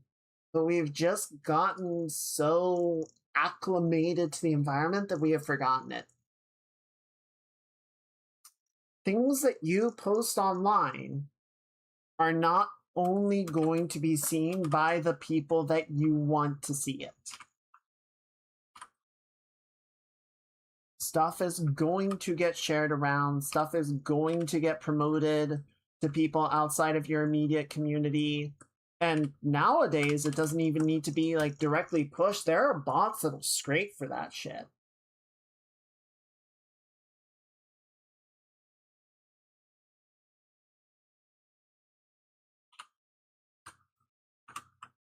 It's like you can say something, you know, that like to you and yours is fine, but to everyone else is like not okay.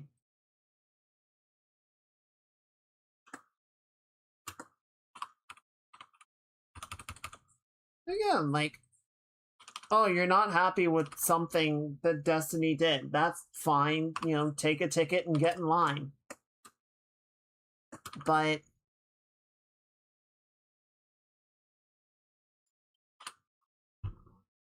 to me, especially going after devs for stuff is like, the devs don't have say in how these things work.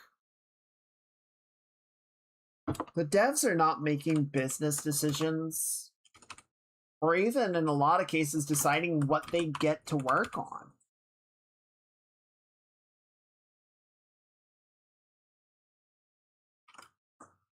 You know, when I was there, we would get things passed to us, you know, things that were already in development. And then they would get to the part of the pipeline that we were responsible for. They would send us the tasks and, you know, we would look it over. And, you know, however many we get, me being the senior most person on the team, senior most person on my integration team, typically I would make sure everyone else was fed before I took anything. So, you know, a lot of the time there would be a couple that I would be like, no, I really want to work on this one. And I would sort of try and call dibs. But a lot of the time I would be like, okay, what do you want to work on? What do you want to work on? What do you want to work on? Okay, and I'll take the one that's left. So I frequently had very little control over what I was directly, you know, what my assignments were, what art I was working on. And, you know, I would do the best I can with it regardless, try and enjoy it. But I think the one that like killed it for me, or like that I stopped following the artist over, was them being just like shit talking the Star Wars collab for just being like a bunch of corpo circle jerking, and I'm like, man, I get it, but also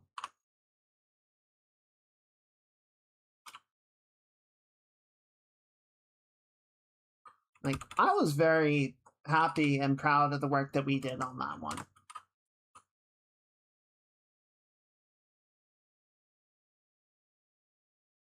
And just sort of the insinuation of, oh, you're just jerking off the big corpos for, you know, by working on this. It's like, no, I'm doing my job.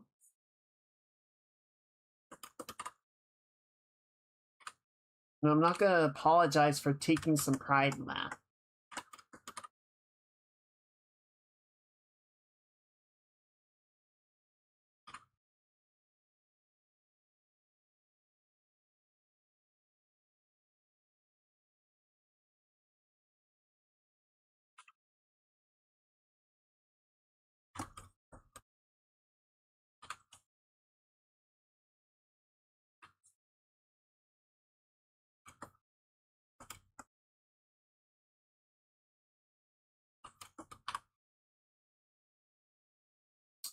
This doesn't feel quite right. Hang on. I'm referencing. I'm referencing. Okay. Okay. Yeah, that makes sense. So I think we're gonna do one.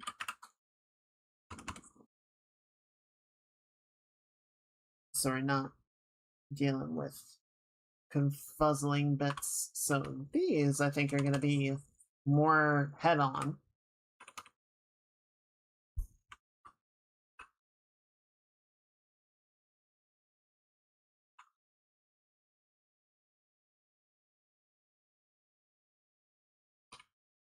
This will be sort of dipping its way around.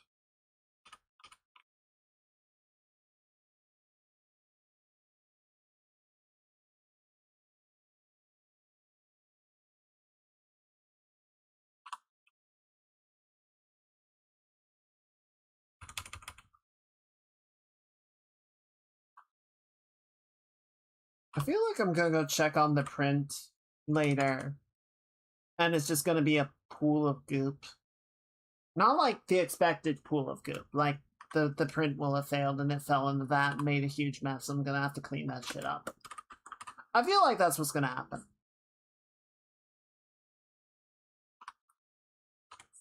So I haven't decided what we're gonna do on Thursday. Might just be art time.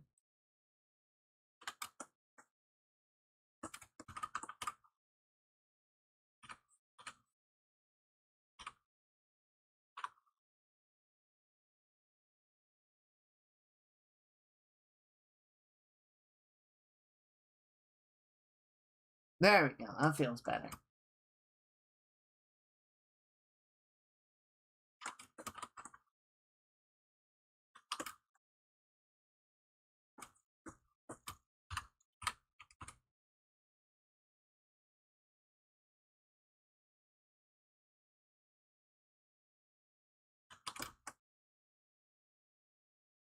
Fuck, I haven't done anything with that.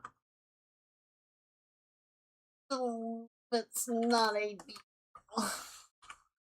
It's okay.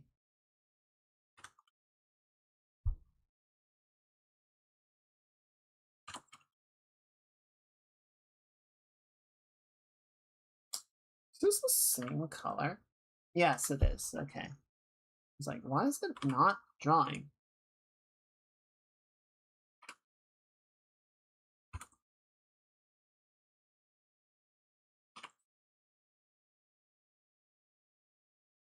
The waiting game.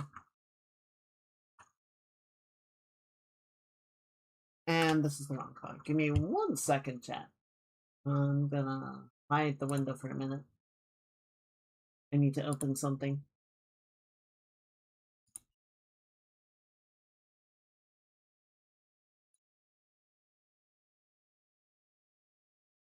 Okay.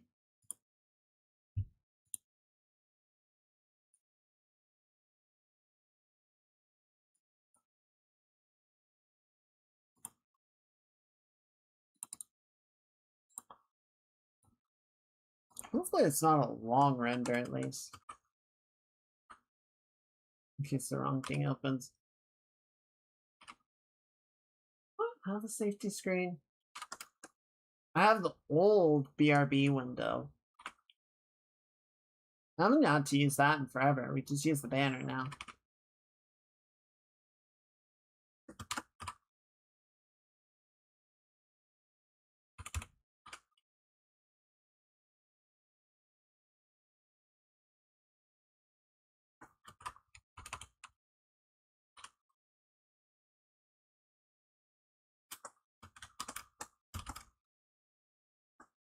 Okay. There we go. Then we're gonna do this.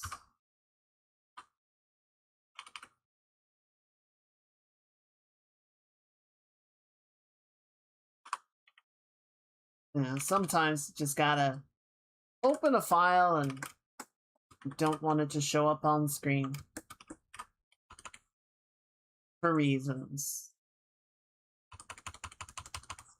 Completely above board, valid reasons. We're 10 minutes gonna be where.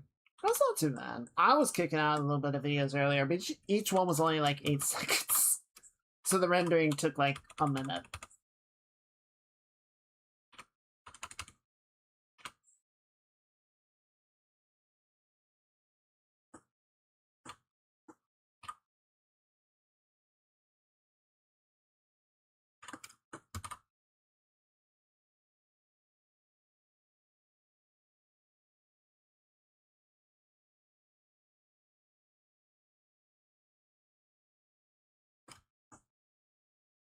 There we go. Okay, so what do I want to do here?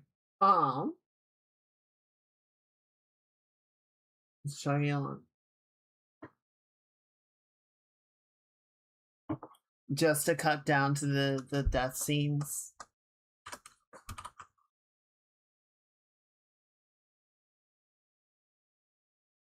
I'm gonna do this on one more layer.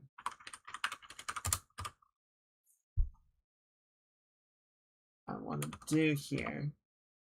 So I create that condensation effect along the fingers instead of the shaded point of contact.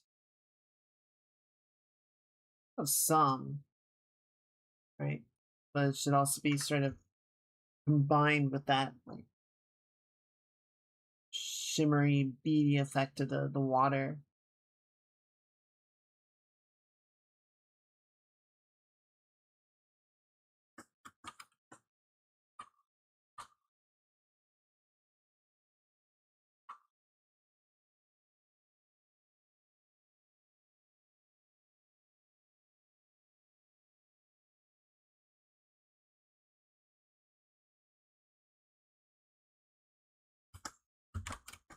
Wow.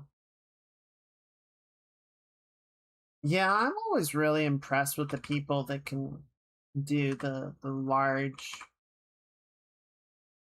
or just frequent clip compilations and like get the exact moments nailed down. I have to assume they're like making note of times, writing down timestamps in advance so that it's easier to go back for it.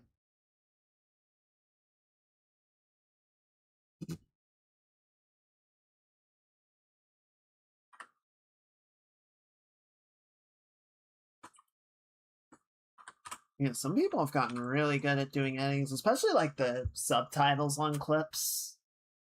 I honestly don't know how they do this. It's an art form.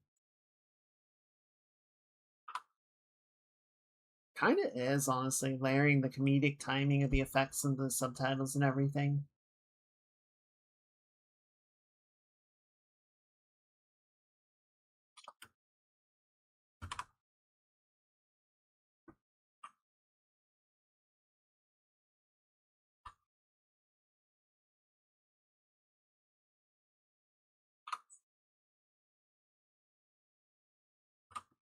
But I am gonna grandstand for a minute and call out the fucking clickbaity YouTube titles. Like, anytime someone does like all caps this in my YouTube title, my interest in watching the video drops by like 80%. Because half the time they'll do it and then I watch the video and I'm like, that wasn't anything. Like, that wasn't particularly interesting or exciting or dramatic.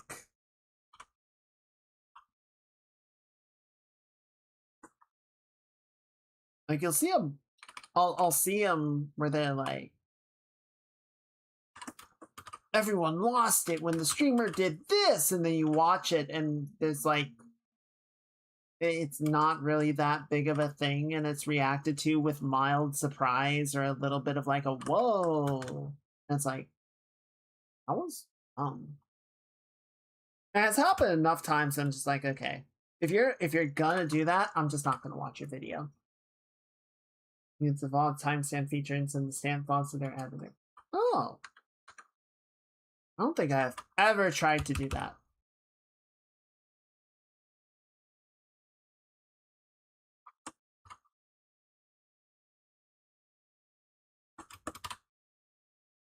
Then again, I don't have an editor.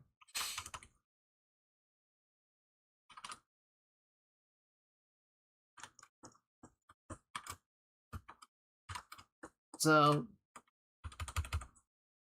that would probably help, but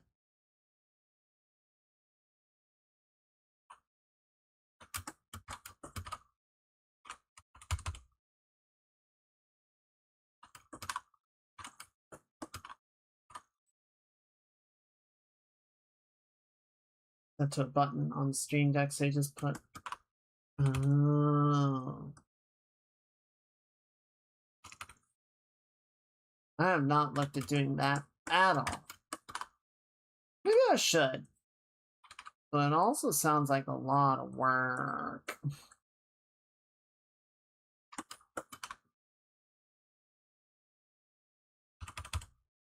I don't know. I don't know about all that shit.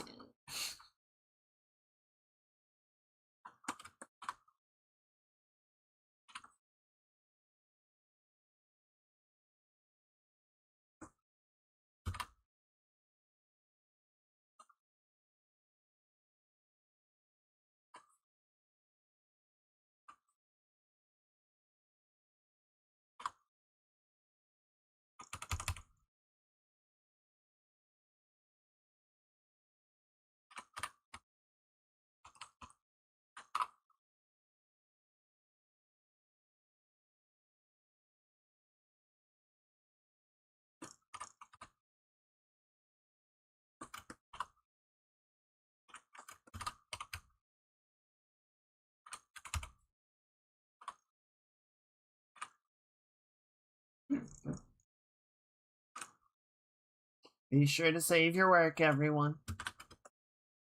Last thing you want is to lose it.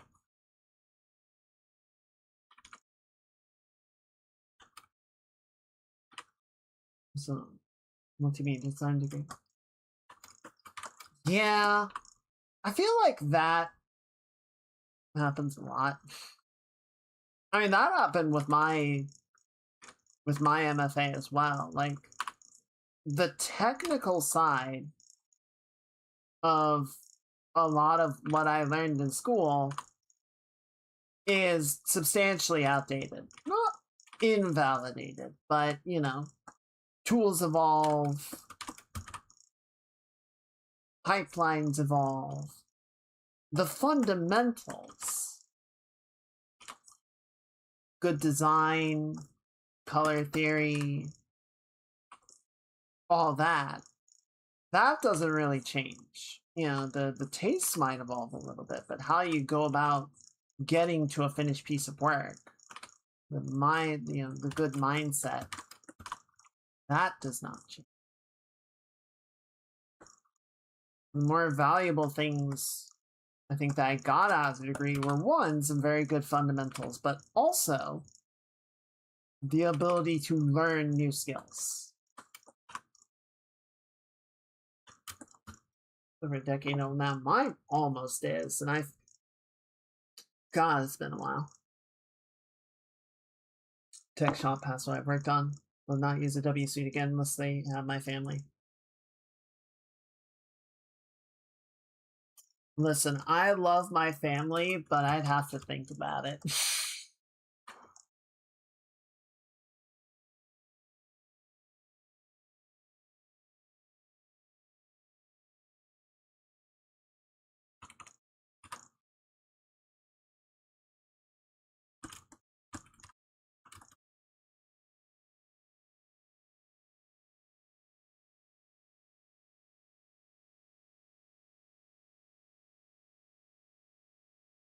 There's only a few things at this point that I think I would really want to use Adobe for.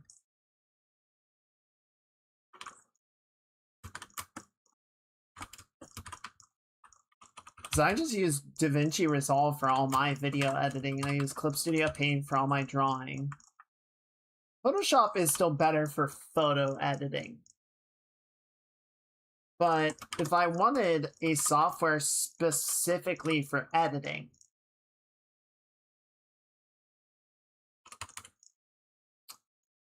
There are other alternatives, right? I'm sure I could go in and find something for that purpose. I think the main thing with Photoshop is just that, you know, it's the one tool for that is, you know, capable of doing both artwork and photo. So it's nice in that regard. But, you know, I've got Clip Studio for one. I would really only just need the photo editing for the other. Someone used the Adobe Suite free trial and they were charged a $90 cancellation fee.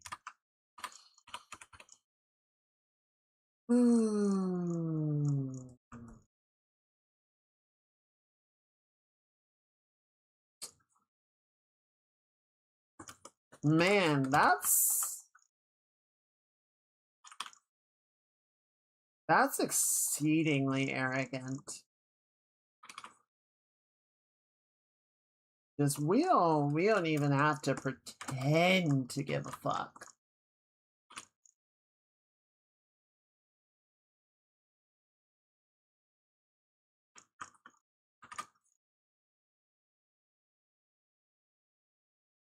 See, that's kind of what I feel like. If Adobe had my family,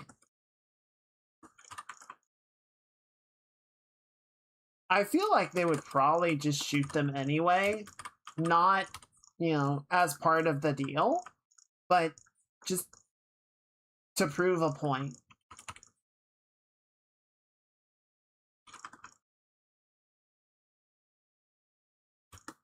And the point is, fuck you.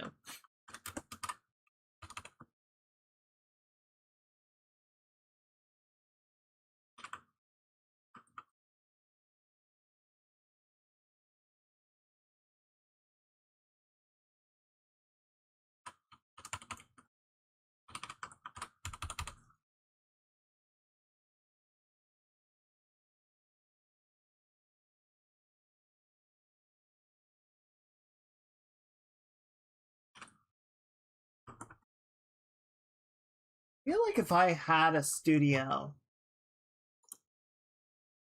like if I made a dev studio, we would not use Adobe. It's standard, which is how they continue to be in business.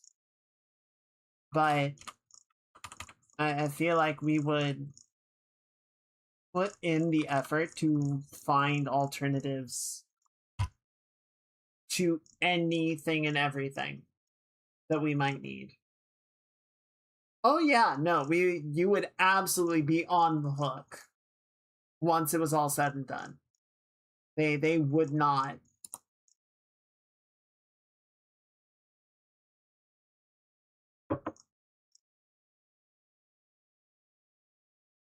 Oh, what a bunch of shitbags. Just kind of the worst.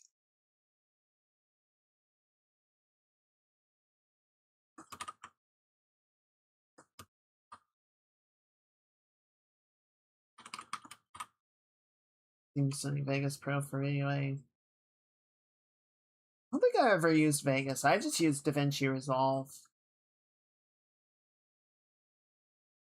It's worked well for me so far. It's actually a pretty robust tool, all things considered.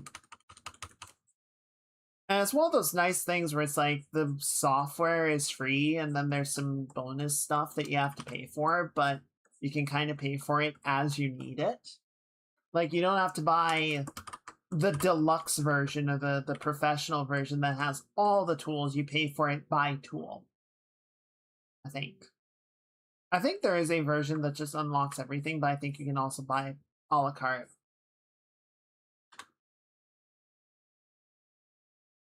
But, you know, I've done a little bit of editing that you might call like After Effects level, you know, where you're actually like going in and setting up effects on top of the raw footage. But most of the stuff that I do is just like cutting and overlaying, you know, very like basic Premiere level shit.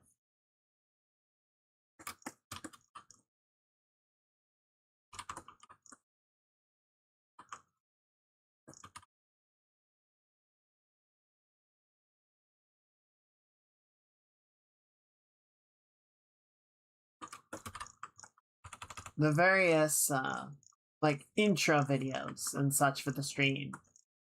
I've used Resolve for all of those. It's worked well for me. It has done what I needed, very little muss or fuss.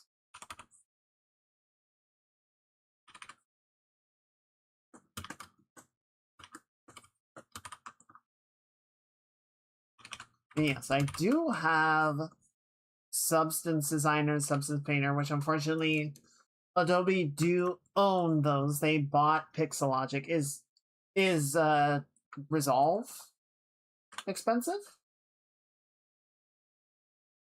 Resolve is free. Resolve is freeware.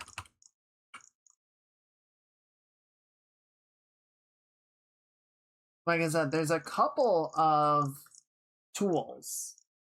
So like, you know, you open it up, there's some filters and generators and other stuff that are premium, and you do have to pay for those. And I don't remember, like I said, I don't remember if there's a like a premium version that will just unlock everything, or if you just buy them all, you know, piecemeal as you need them. But if you're just doing like basic editing, it's just free.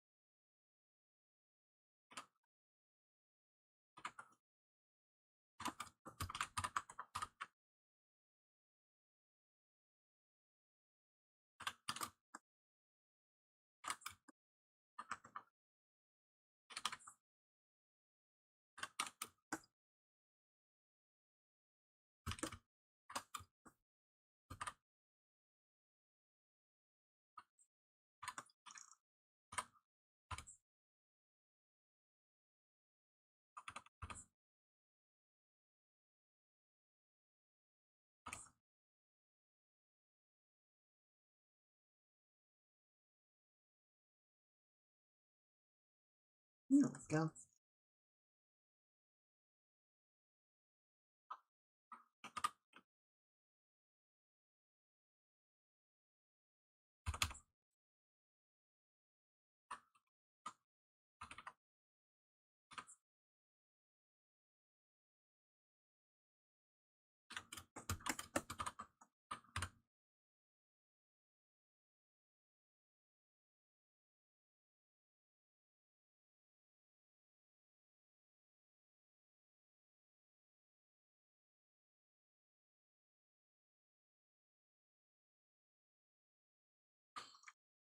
Clip Studio has a subscription model for the desktop program, which apparently it's only like $10 a year, which is a good deal, right? Like it probably actually saves you a little money over like buying the updates. You know, my usual thing is like I'll wait for a couple updates to go by before I buy it again, but I don't know. At that price, it would not be a bad idea to subscribe. I'm still kind of averse to it just because I don't like subscribing for software. I don't like subscribing for the tools that I use.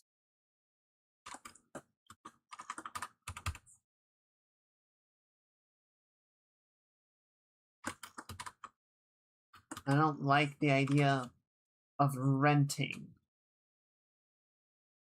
effectively. I want to own it.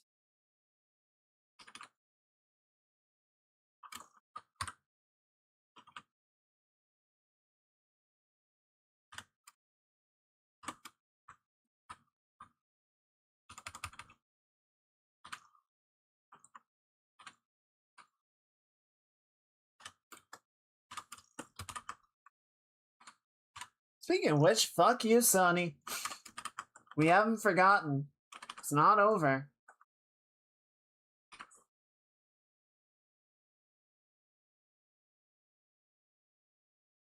I mean, I already don't own a PS5. I definitely am not inclined to get one now.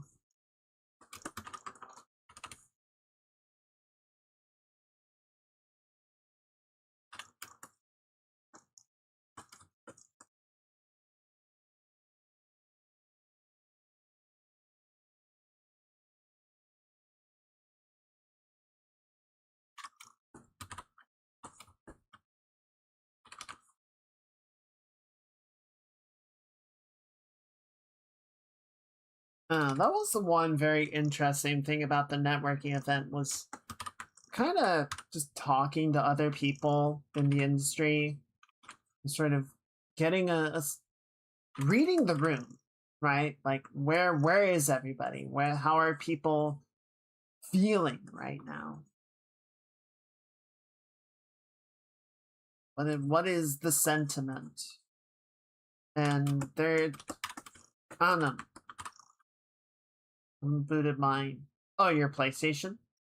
If it doesn't, if I don't connect it online, oh, I can avoid the crap.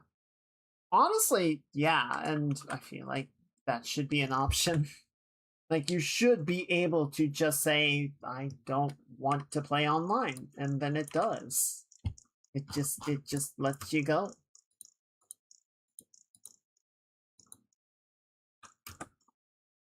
Like understood. Enjoy the games that you purchased. They are yours. You can do with them as you please.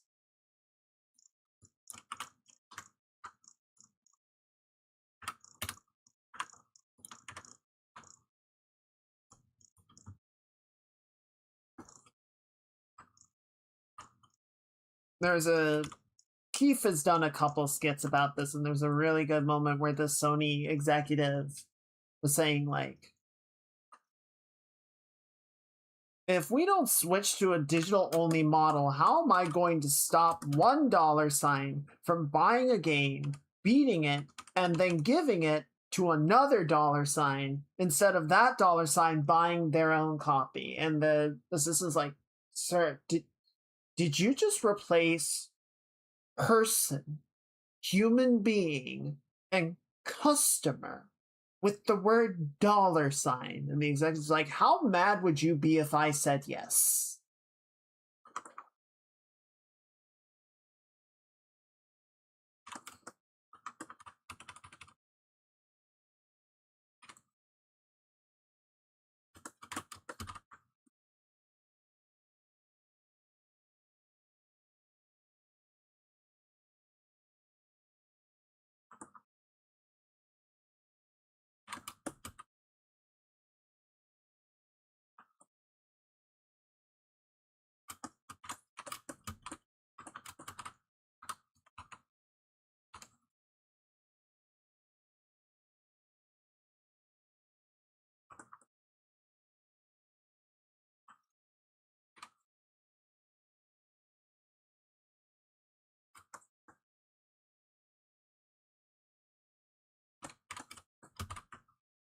Oh dear.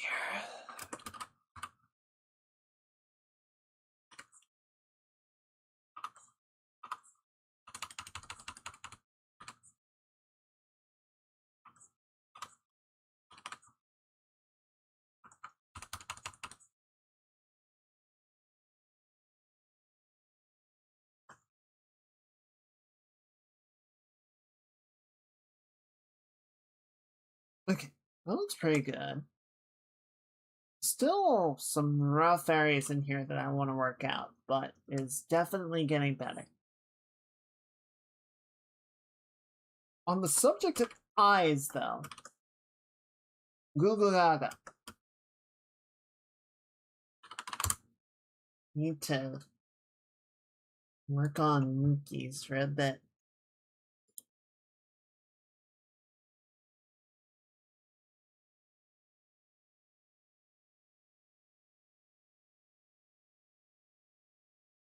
There's the proper reference for it.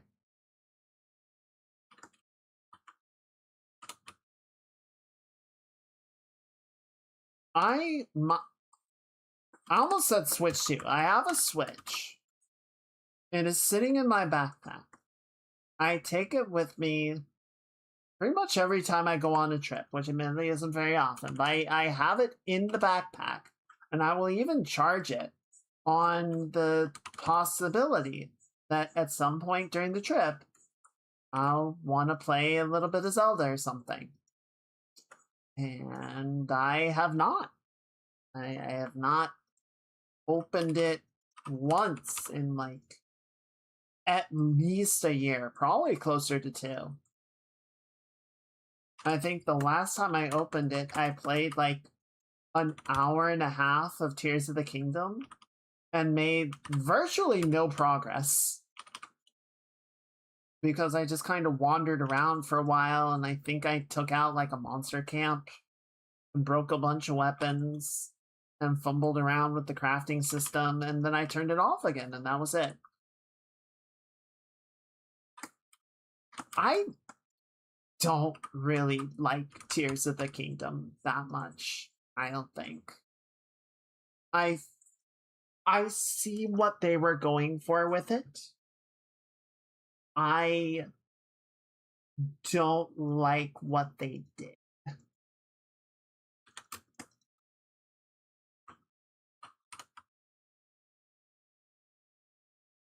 I feel like after Breath of the Wild was a really good start at setting a new paradigm for the Zelda franchise going forward, right?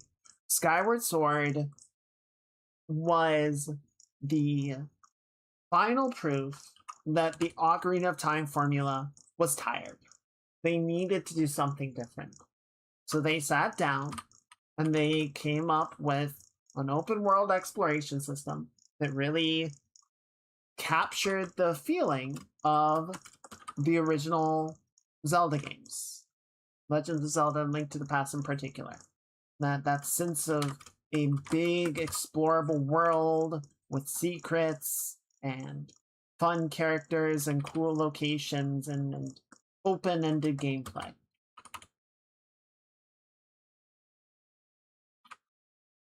And I think they did a good job with that. But it wasn't perfect, right?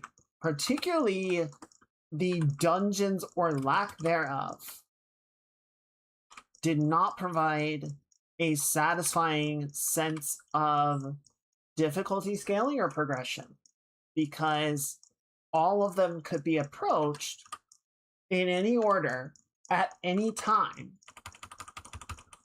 They all kind of needed to be solvable by the lowest common denominator, right? They give you all of the abilities that you're going to have throughout the game very early on. And once you have them, that's kind of it, right? You never unlock new abilities. You never find rewards in the dungeons that, allow you to explore areas that you haven't been to or that you saw. The recontextualization that people like to sort of meme quote isn't really in Breath of the Wild. At most you'll get like stamina unlocks that let you climb higher, so you might be able to get to some locations that you wouldn't have been able to initially. But it's kind of it, really. It's pretty minimal. So, it would have been nice to see in Tears of the Kingdom them sort of look at that and go, okay, so let's do these things. Let's sort of introduce more difficulty scaling. We'll introduce, more like variable dungeons, stuff that you might, attempt and get your ass beat and go, oh, I need to go like find something that will allow me to come back and tackle this with more capability.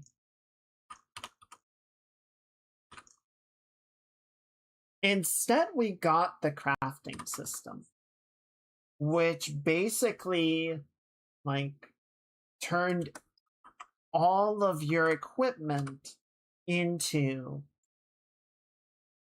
disposable garbage. Right? Like, the expectation seemed to be kill monsters, get parts, craft weapons, use them for a little bit. They break very easily, but by that point, you've gotten enough new parts that you can just craft a replacement. It's like, I don't want to spend a bunch of time menuing to craft a bunch of shit. I want to be playing the game. Alrighty, Mage. Appreciate you hanging out. Hope the video turned out well. Hope you get some good rest and have a wonderful midweek. Everyone say goodnight. Or some more tea while I'm at it. Thank you for the reminder.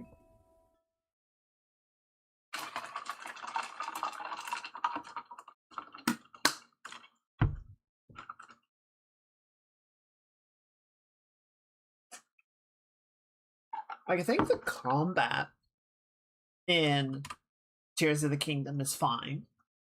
The world is like a more populated version of what they had in Breath of the Wild, so that's good. I didn't really like the sky areas because I felt like getting to and from them was...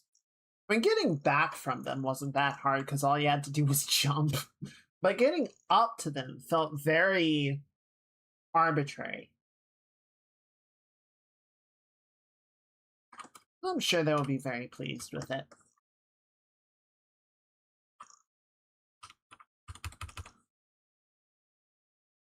It also bothered me that, like, random shit would fall out of the sky. You know, just like these blocks from the Sky Islands would fall out of the sky, and they have, like, this sort of glowing contrail behind them. Like, it looks important when you see these things falling out of the air. So I would go over and look at them, and nothing would happen. Like, there's no item that you can collect when they land on the ground. There's no event that happens. It's just a thing that's happening in the background. So it was always very weird and kind of a huge letdown whenever I saw it, because it felt like it should be more than it was.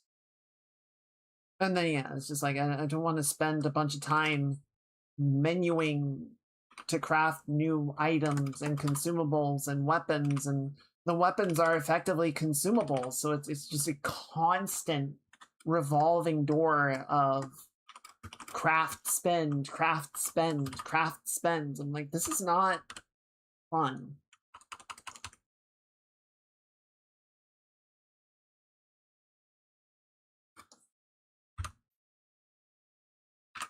Wrong layer again.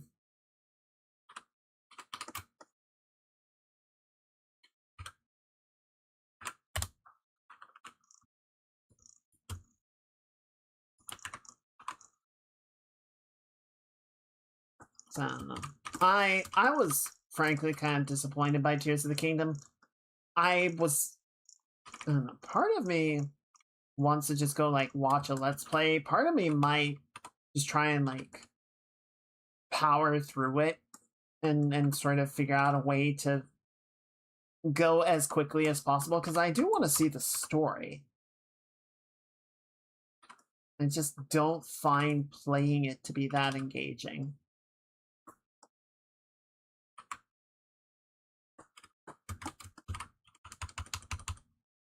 It was disappointing.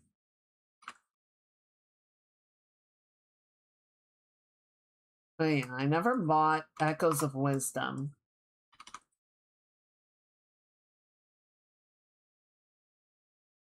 And at this point, it's like, yeah, I'm not buying a Switch 2 because it is clearly not worth it with the number of games that I buy, the number of games that I play on you.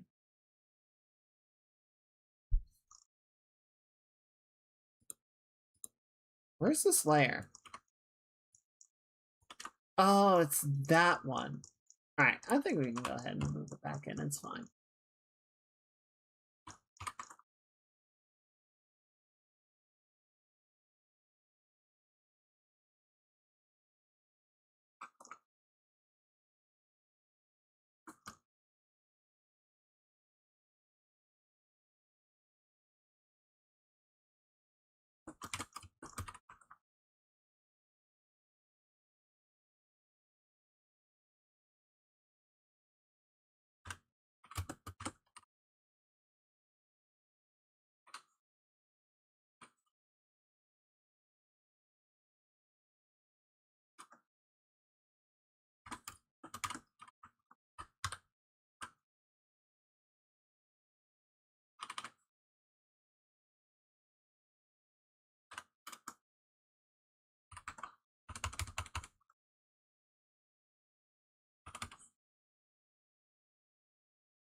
All right.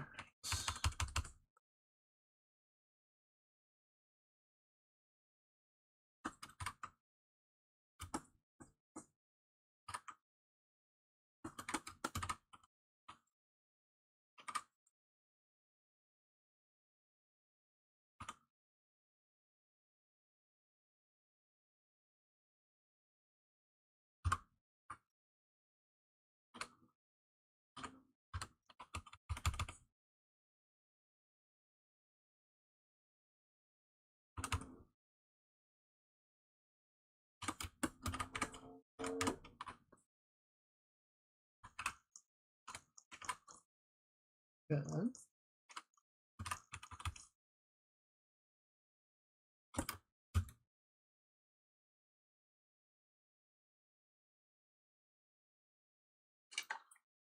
Hmm.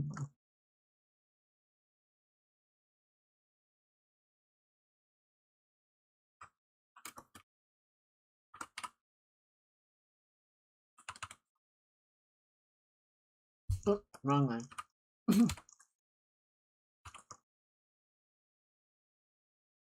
I feel like I need a swear jar, but instead of swearing, it's wrong layer.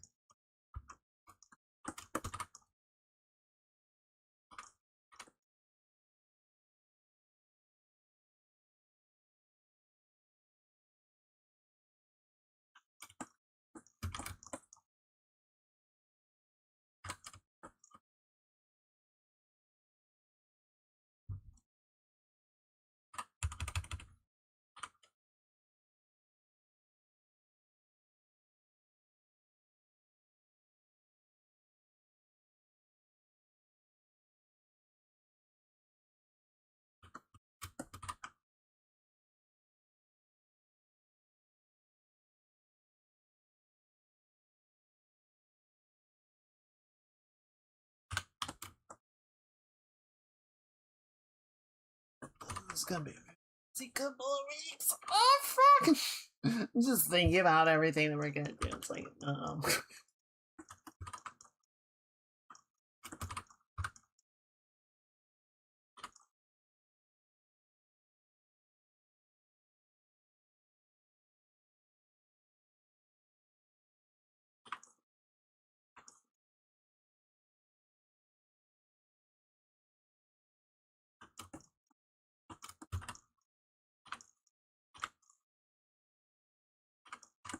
I think we can do it. I think we can get everything ready to go.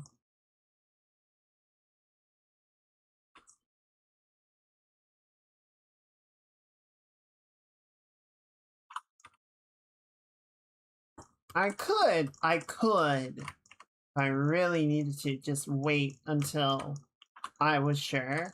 But I'm starting to coordinate things and schedule things and make concrete plans, and like to some degree, you just kind of have to set a date and be like, this is our target. This is when we are doing the thing.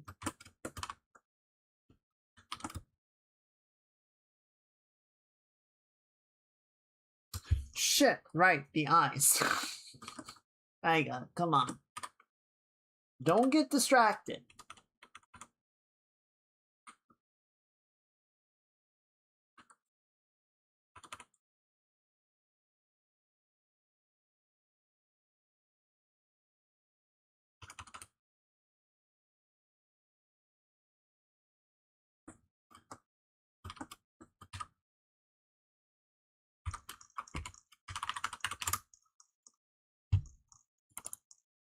Let's put color right here.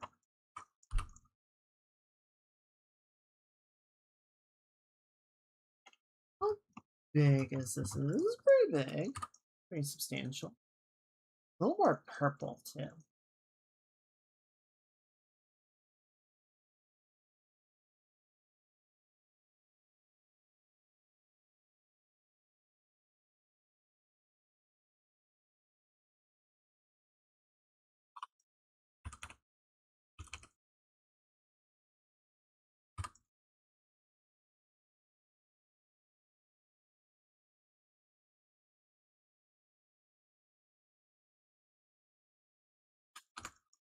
The fuck? What was that? It's like a random half-filtered pixel in there somewhere.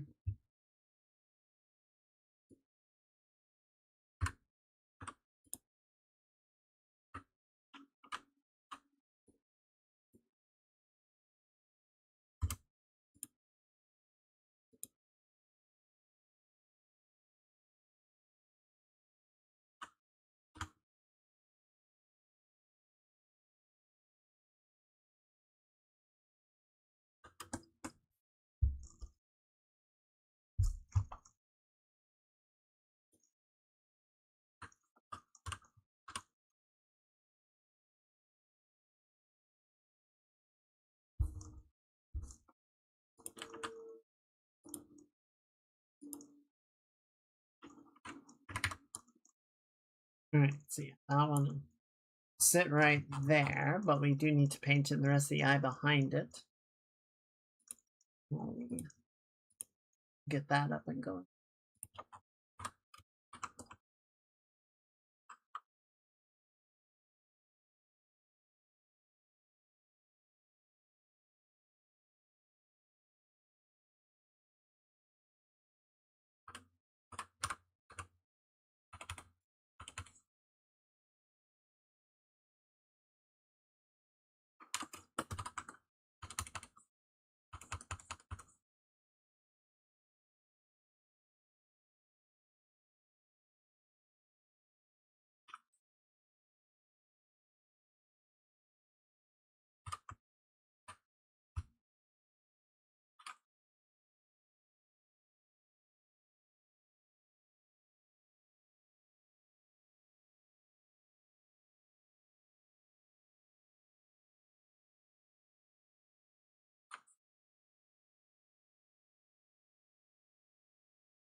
Okay.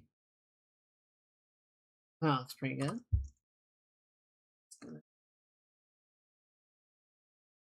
There's similar passes before on the highlights here.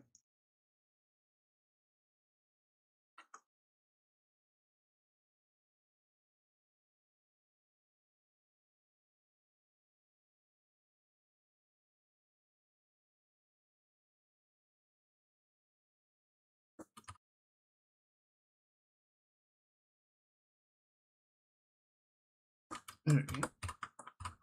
Just need to clean up the eye. I need to give her lower lashes because she has those and I have not done them.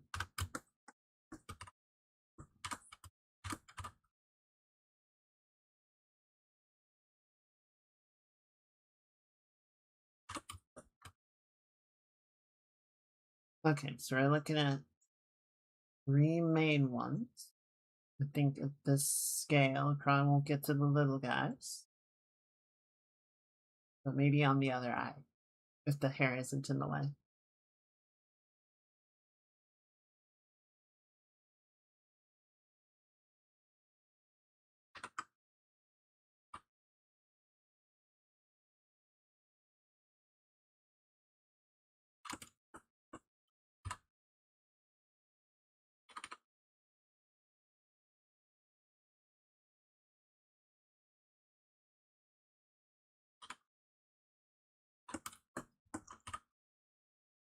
Good. Maybe you can see one of them.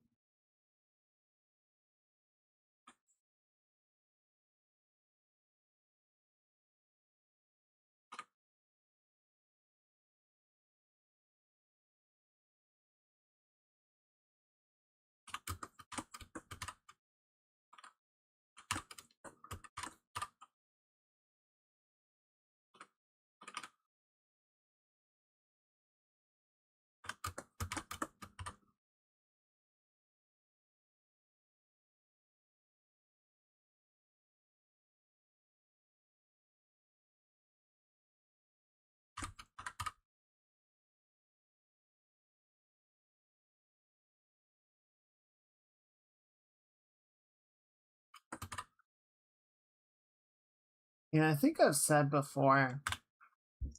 So when I was at the networking thing, I was saying, there's a lot of not great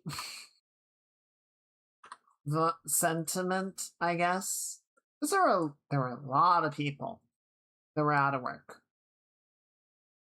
The ones that were still working were very kind of like seeing the direction that things are going in. Very, very aware of the state of affairs. And so, even if they weren't like actively looking for work, definitely sort of in a mindset of who do you know? What doors are available? What are people talking about? So on and so forth, right? Always a good idea. But, I was talking with a friend afterwards, and they were kind of expressing a similar sentiment of like, do I even want to go back into the game industry? Do I want to find another job in this shit show and continue to put up with this?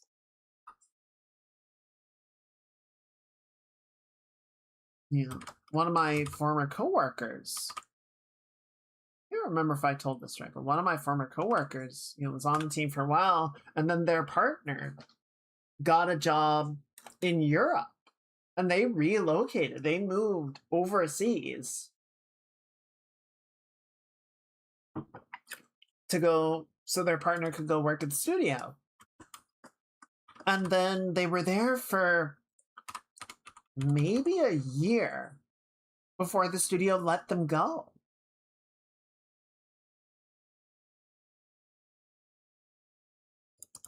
So now you're, on the other side of an ocean trying to, establish yourself in a new country.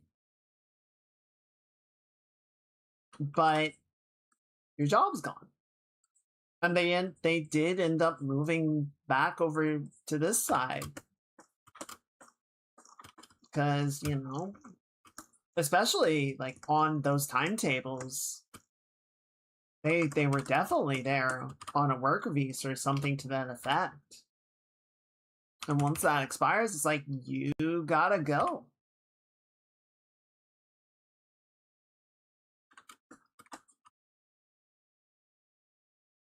Like, I don't know if I want to keep putting up with this shit. I had a number of friends that were working at this studio or that studio. and then got let go, and now they're not even like in the industry anymore. They're, you know, went back to school for other things or just finding part-time work.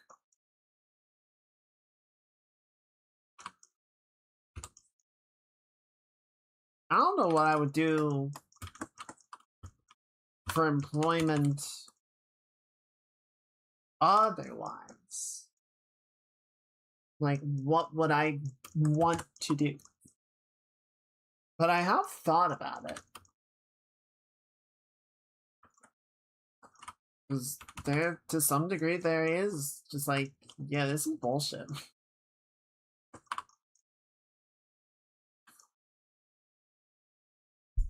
Where the how many layers am I making here? What am I doing?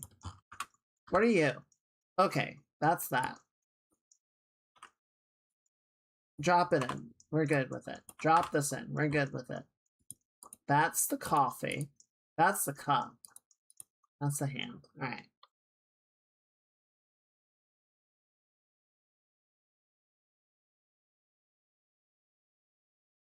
So, I don't know. I'll apply around. I'll see what I can find. Honestly, I think what I would be happiest with would be doing AA development. You know, a little more stability than full on indie, but still a lot of like flexibility, a lot of creativity, a lot of drive to make a good game rather than turn a good profit.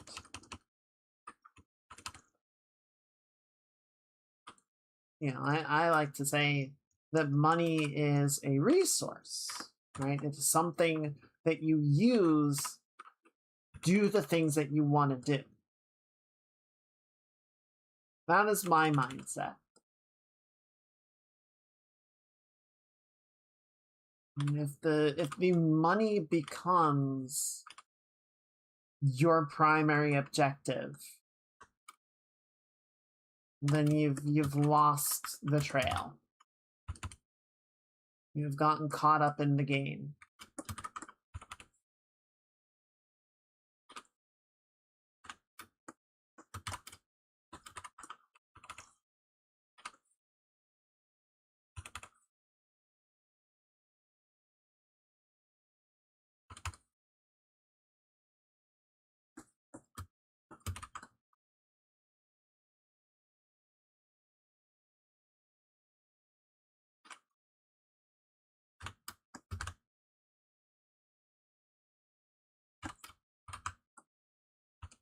So we'll see. Hopefully once the Savio is done, I can get back working on pages again. Start making some real headway with that.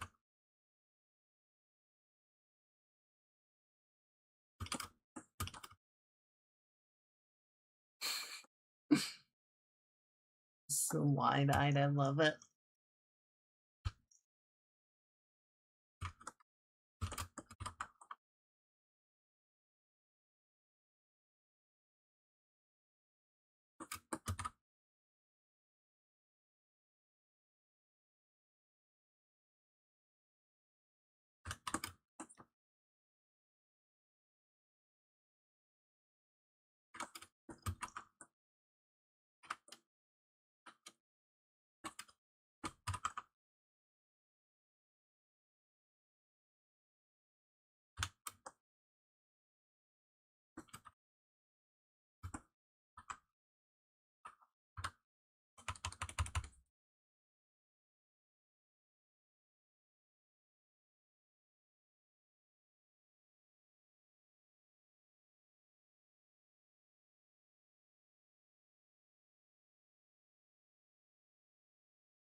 Okay, before I forget, hello Sonic. Hope you're having a good Choomsday. Welcome in, welcome in. How's it going? Before I forget, I'm not gonna do this on another layer. We're gonna go in, we're gonna do the little cat emblem here.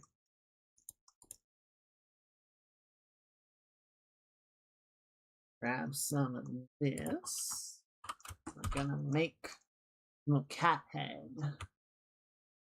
Kitty kitty. Wow.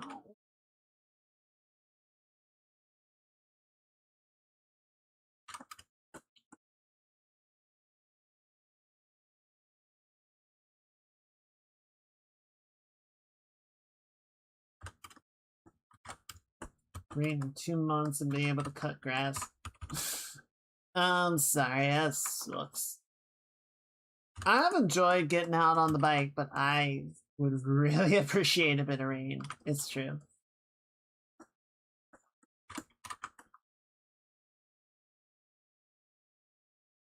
Even just like a day would be fantastic.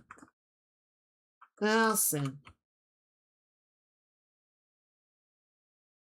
Probably. Hopefully.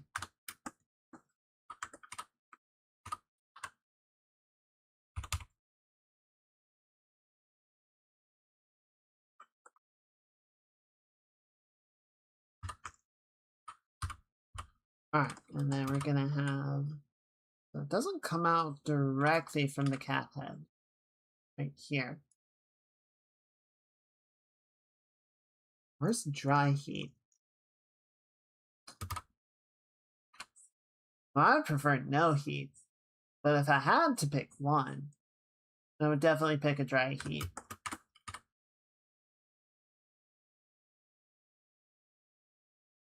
Humidity can fuck off. I hate it. I hate it. I do.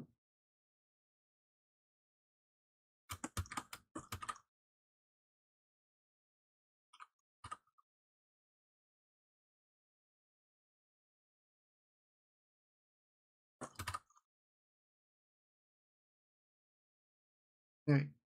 Something like that. And then... Sounds like a good plan.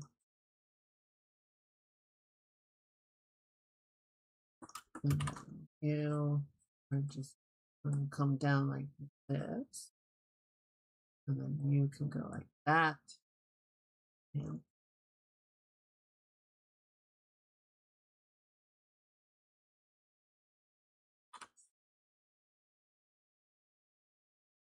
good. Yeah, I like that. So I'm just going to grab a little bit of this. I don't suppose. Let me check really quickly. I want to see if I can pick up a minor detail here. It doesn't matter if it's not there, but sheer curiosity on my part.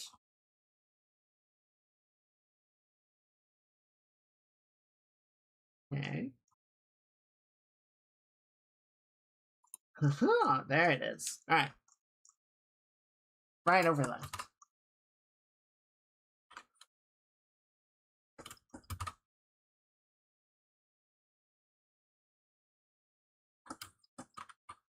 Thank you, Model Leaks.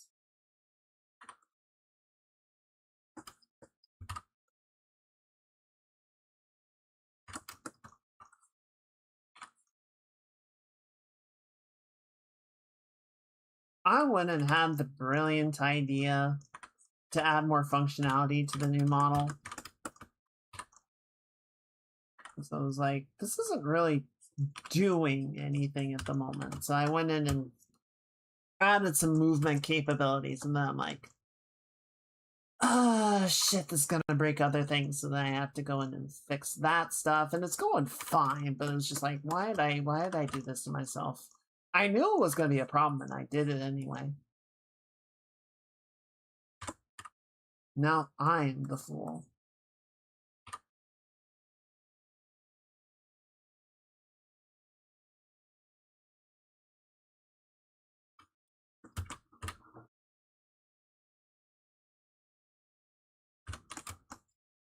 Alright, just need a little bit of shadow underneath them. Properly integrated.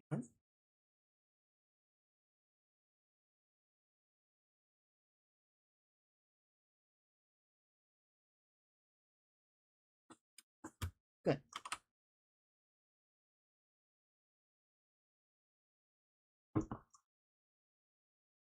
A bit of smudginess back here. Oh, and then fix this up.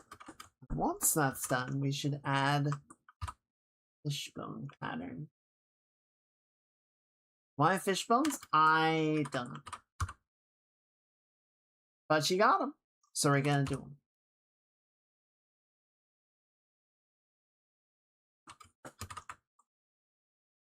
At least it's not a gotcha character. Picking gotchas.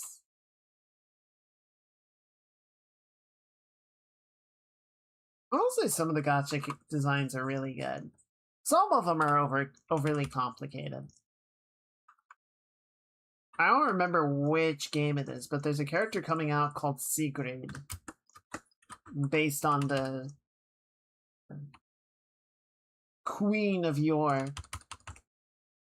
At least a name. I don't think they actually have anything to do with the I don't want to say mythological character, but the story character. She's horse themed, which, as far as I can tell, nothing in Sigrid's mythology makes any allusion to a horse. But you know, whatever. But the design is really good. It's a really cool design. I really like it. Some smart decisions in there, and it avoids, for the most part, the trap of just being like, let's put micro details everywhere.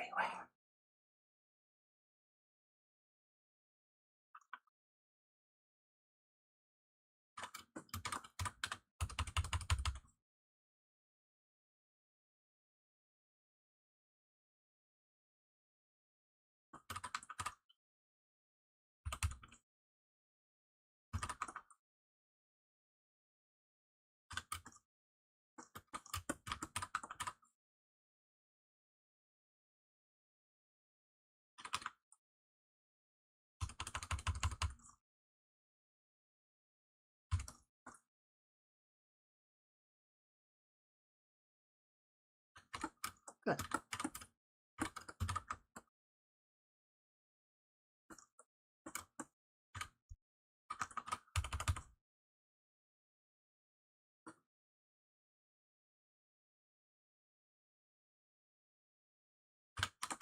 Alright, that looks pretty good. And then we can... It's supposed to be square? Maybe, but it can go in the square hole. Regardless.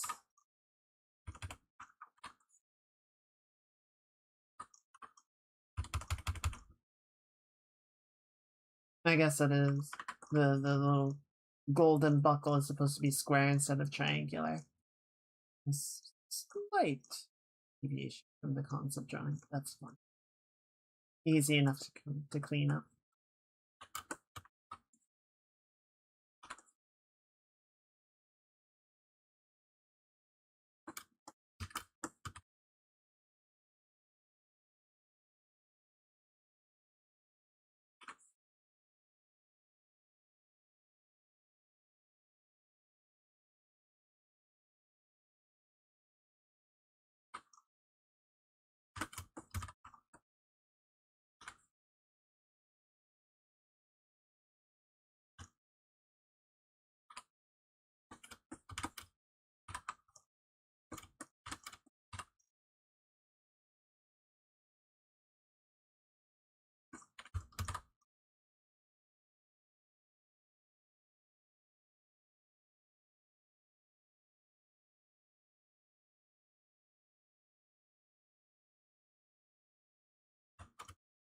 Good.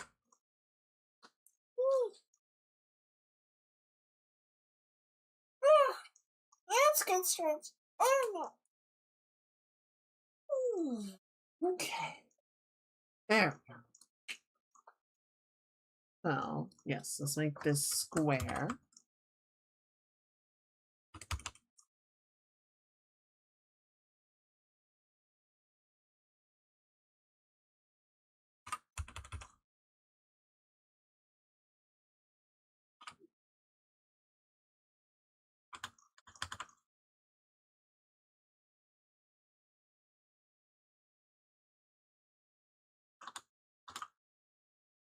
Okay, and then yeah, we kind of loop through like that, and then there's a little brass ring that sort of roots it in place.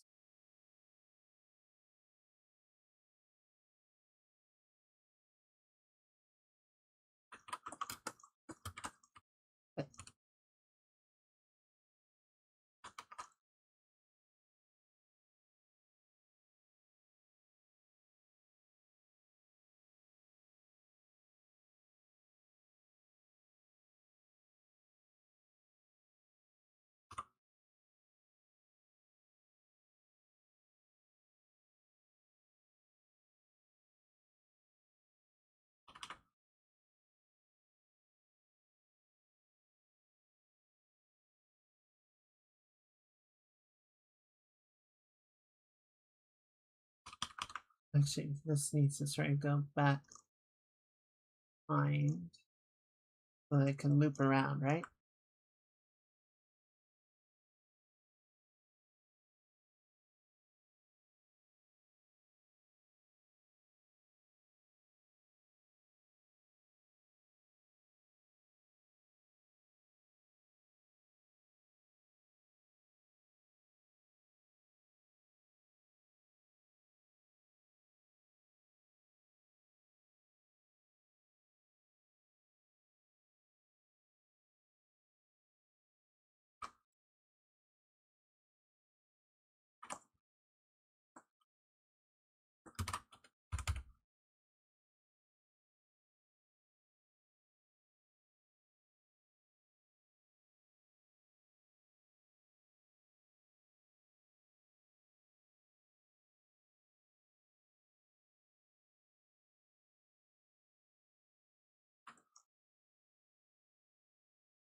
Okay.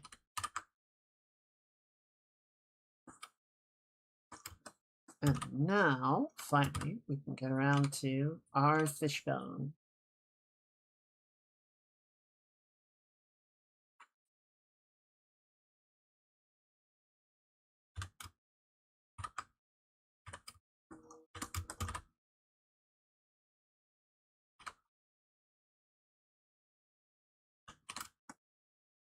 Which I will do on another layer. So it's going to be a triangular shape like that.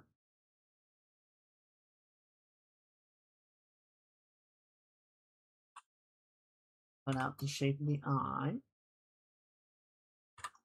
And then we need spine.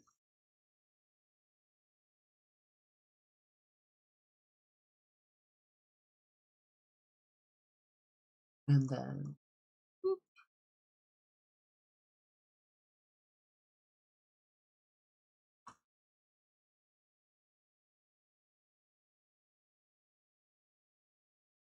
Good.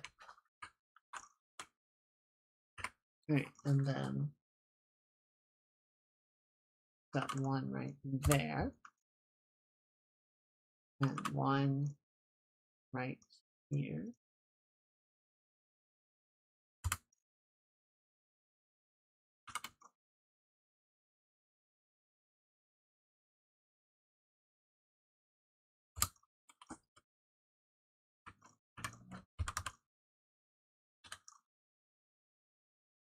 Okay, then merge those together.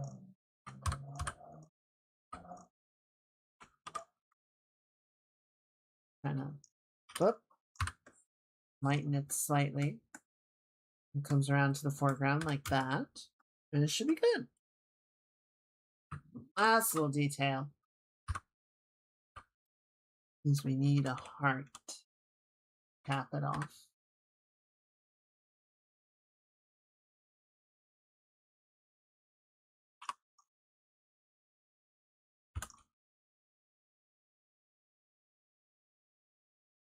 I was thinking about this earlier. Do ants have lungs?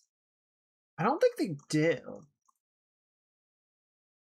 And my understanding is most insects just absorb air through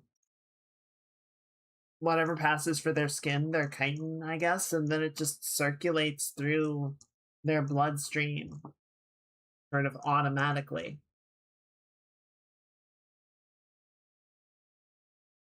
Like, I don't think they breathe in a mechanical sense. They just kind of are.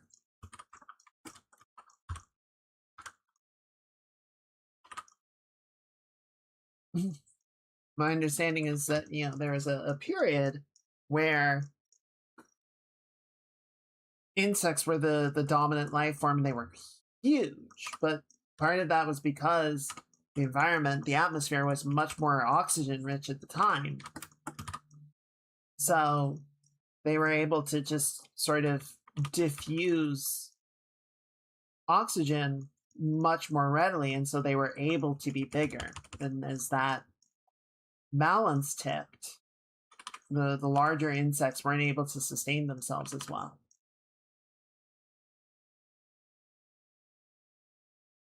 Which, frankly, I'm okay with that. I don't need giant insects wandering around. The ones we have are annoying enough. I'll need them to be like 10 times their current size, 20 times their current size. We're good. We're good.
Joking in another stream that we are currently on real life version 6 point something. I don't know. The sub patch notes are always very kind of stealthy. But the switch from 5.0 to 5.x to 6.0 was when we were talking about that was the asteroid, which was, I don't know, it's a hell of a way to deliver an update. I mean, none of the other ones have been very subtle either, but that was particularly flashy.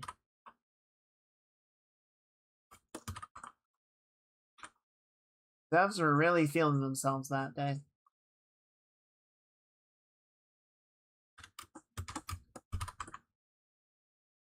I don't know, this match has been okay, but I feel like the balance note, or the balance is really fucking off.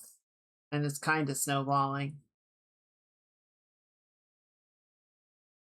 Also, there's just some quality of life stuff that I really wish they would get around to.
You guys wanted updates, patch notes, real life. What would you guys hope were in them?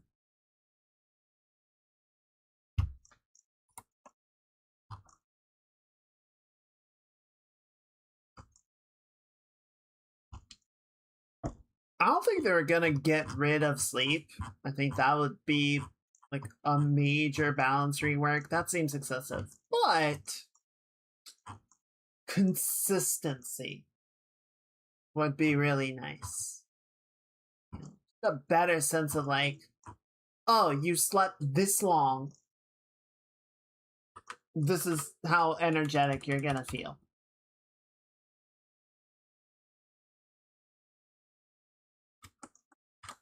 Like yesterday, I woke up at like 7:30 in the morning for some fuck ass reason. I have no idea why. I could not tell you.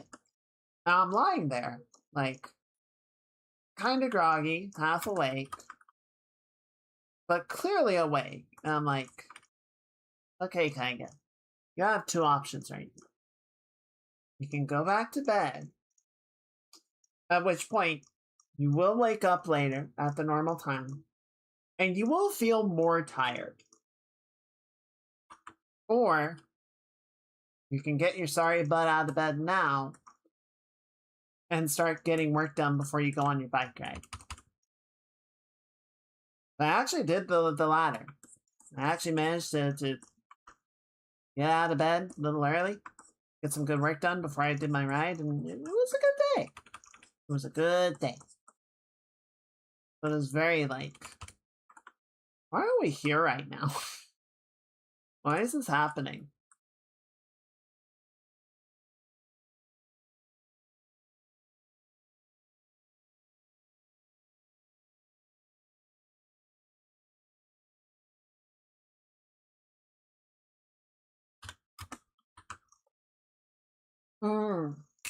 No, not biting the inside of your mouth anymore. I don't know what's going on with that. I don't know why that is like mechanically possible, but if they could take that out, that would be great. I would love that.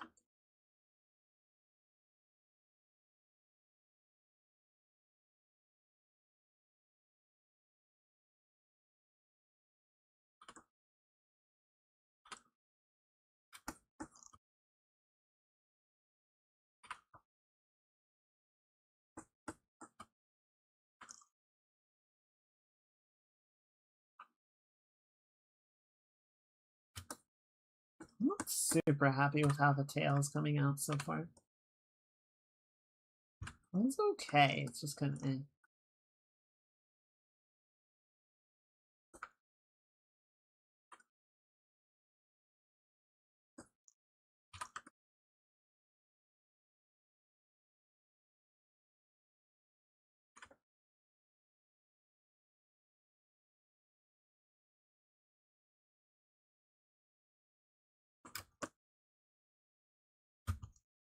At more of a distance, it does look pretty fluffy.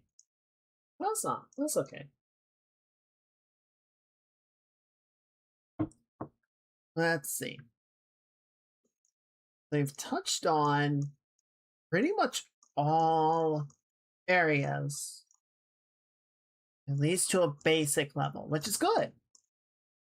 That's good. That's good. That's where we want to be. Except for this bullshit. And bullshit it do be. But that's okay. We can clean it up.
Obsidian put out a video today talking about No Man's Sky and how over the 10 years or so of its development, it has kind of quietly become a bit of an everything game. That, you can seamlessly transition between all of these game modes and go between space and ground and underwater and do all of these different activities. And I think the points they made were fair. I think there are a couple of things that make it not quite an everything game for me. So the big one for me is the two big ones for me is I wish there was more combat, which I know that's not really No Man's Sky's focus, and that's understandable, but I don't know. It would be nice if there were like bounty hunting or shootouts that could happen. Stuff like that. I know occasionally, like especially if you get into the settlement management stuff, the settlements can come under attack from sentinels, so you can get a little bit of combat stuff there, but I don't know. I don't find sentinels to be super fun to fight. So that's one. I still get bothered by the flight model. It's okay. It feels like it feels very basic. It feels like a placeholder system. And I've just never really enjoyed flying in No Man's Sky, which is a huge letdown for me because I think flying the ship is a big part of the space game experience. I mean, even X4, which is like kind of a strategy game at its heart, and then a space flight game as like a pretty distant second, still recognized, hey, we should update our flight model so that the ships are more engaging and tactile to fly. And they actually got one of the former Star Citizen devs to come help them rebuild the flight model and make the ships more interesting. I think it paid off. I think, the ships are not necessarily the most interesting, and I would say more than the ships themselves not being interesting, the spaces to fly around are not super incredible. But, still much, much better. It's actually pretty good when I'm like flying around space stations and whatnot. Like, that's pretty engaging. It's more like being out in space. Typically, I'm just like flying through trade lanes and whatnot. It's just like, okay, whatever. There's nothing here. But that's fine. That's whatever it is. So yeah, more combat, better combat. I would say more than quantity. I would want an improvement in quality, but again, like some bounty hunting or like dealing with brigands and criminals, you know, I think could be fun. I think that would be a good addition to the game. The other issue, which I think would honestly be more impactful, but I will acknowledge it's very hard to execute on that. I don't know what exactly they would want to do. Give me 1 second. I'm just turning my fan up a bit.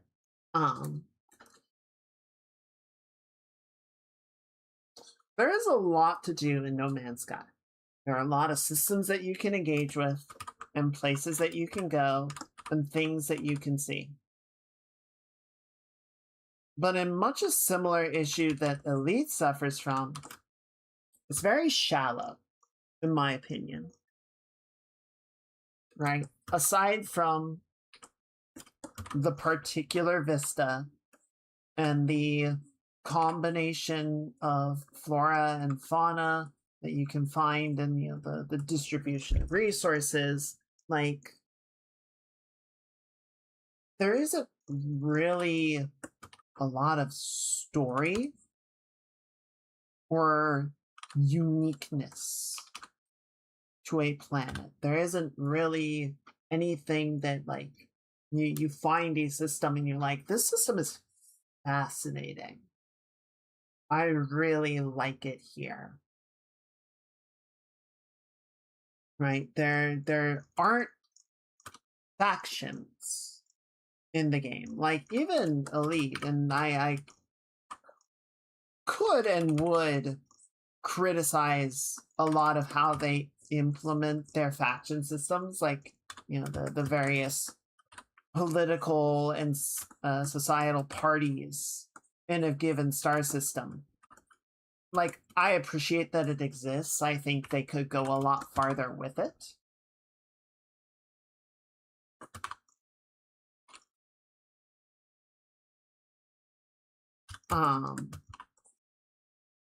Actually, that could have been a really interesting thing to also touch upon when they were reworking power play.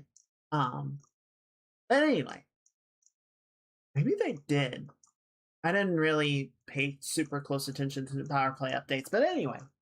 So there's not really factions. Like a given system will have a dominant species, and there will be a condition that it is in, which sort of gives you some indication of the likelihood of particular events occurring or resources being available, so et cetera, et cetera. It's kind of it, right? Like there's not really any sort of evolution or updates to those systems. You know, like a system at war, as far as I'm aware, is just always going to be a war system. You know, because the simulation, the universe that they have built is so massive, trying to have it update in real time would be insane. Oh god, what if that's what Cosmos is? What if Cosmos is actually going to introduce like an evolving background simulation? That would be fucking huge in like every sense of the term. That would be insane. But it's Hello Games, so if anyone's going to be insane, it's going to be them. Anyway. So I guess to try and sum it up, bring it into a more neatly packaged list of grievances. There's a lot to do in No Man's Sky. But I often struggle to find a reason to do anything. Like, it's fun to do scavenging, or base building, or exploration, or ship management, or whatever for a little while. But then, I just get kind of bored with it, and I wander off. And maybe I'll pick it up again later and kind of be like, oh, right, I was doing this. I feel like doing this right now. And I don't know, maybe that is the flow of the game. Maybe it is kind of the intended design that you just sort of play and engage with a given system until you don't feel like it anymore, and then you go find a different one to engage with, and you rinse and repeat. Which, I don't know, like, it's not a terrible idea on paper. I just wish there was more, like, depth to the things that you were engaging with. More reason to sort of stick around and see something through for longer.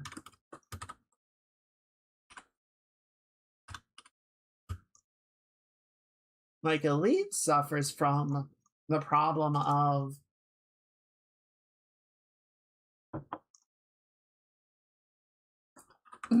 excuse me, sort of the only long-term objective in Elite is to make more money. And once you have more money than you know what to do with, or you could possibly spend, you're kind of just, you're playing the game for the game's sake, which is not a terrible place to be, but it's certainly not the most engaging system, right?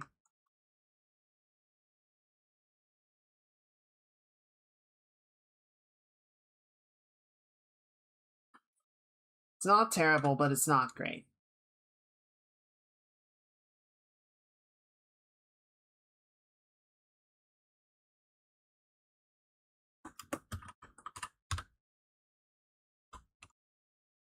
Star Citizen, for a long time, has had a similar problem, right? The only thing to do is complete missions or move goods around to make money to buy ships and some stuff in the shops. And they have talked about the various things that you will actually aim to do, and we'll see where they ultimately land. But a big part of it also is going to be that there will be resource strain, right? Not just the basic survival mechanics of you need to eat and drink food, but you'll be spending ammunition, so you'll need to acquire more of that.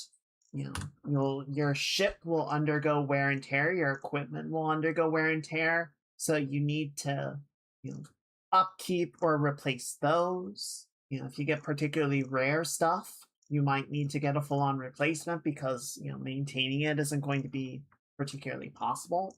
Again, a lot of this is kind of speculative, but that's the direction that it is going. Everybody is keeping a score. I don't actually need it. That's fine. I don't think that's a bad thing, and if that's, engaging enough for you, then cool. But, they have been sort of looking at that. Like, I know with the operations, they introduced a special script, effectively, of like, this is a currency that you can only get in this gameplay loop. And it is good for the rewards through this gameplay loop. So you have to engage with the system to get the particular rewards. You can't just throw money at it, because If we let you do that, everyone would just buy the rewards instantly and the game mode would be dead.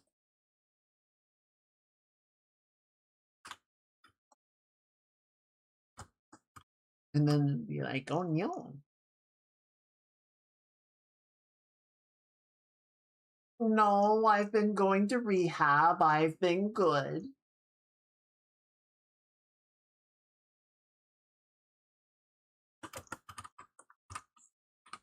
I've been clean for 6 hours.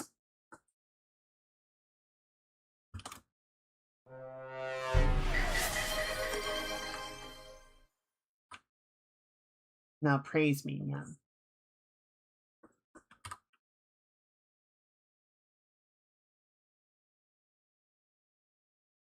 So, I don't know. Like, I definitely, the word. I liked No Man's Sky. I think it's a brilliant game. I wish I liked it more. I wish I was an active player in it more than I am. I don't know. I don't know if there's like a particular thing that would get me over the top and I'd be like, yes, finally my time has come.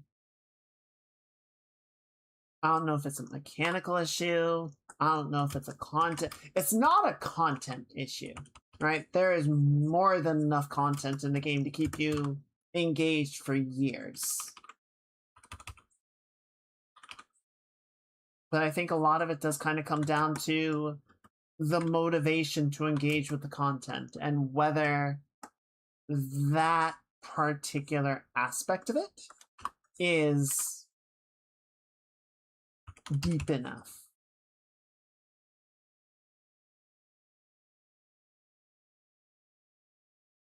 I do think games these days are too systems driven. I think there's too much emphasis on what are the systems that the player gets to engage with rather than what is the experience that the player gets to have.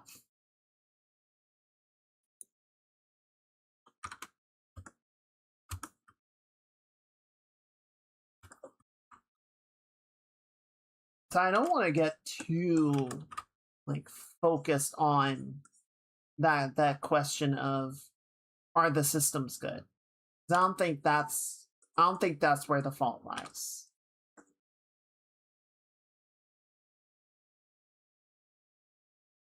But I don't know.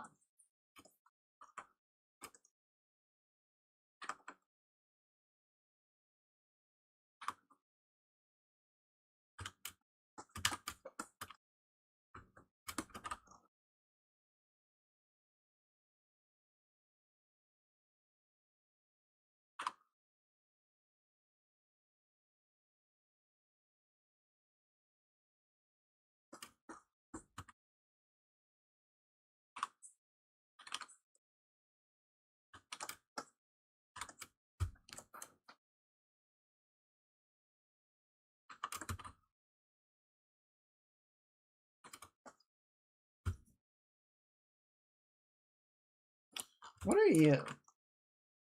Okay, that's the... Oh, I never merged the fish bones in.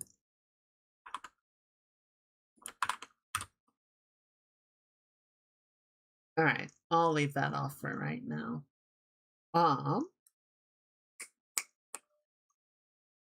There was something I wanted to do. It might have been the coffee cup.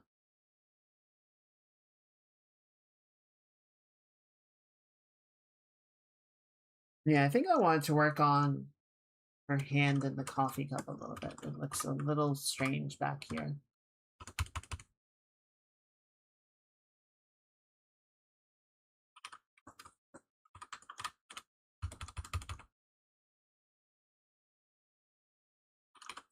I will say this about the systems versus experience argument. I think part of the problem and part of the reason modern games are so systems focused is because so many games these days are ongoing, right? When you have a one-off game, single player, start it, play it, beat it, call it a day. I think there's a lot more control on the developer side to make a tight, controlled, well-crafted experience for the player. Right? Not always. One of my big complaints about Horizon Forbidden West was that it felt like they added too many systems, right? They just added shit for the player to engage with, and it was too much. It was too many collectibles, it was too many talents, it was too many weapons. It's like, this is bloated.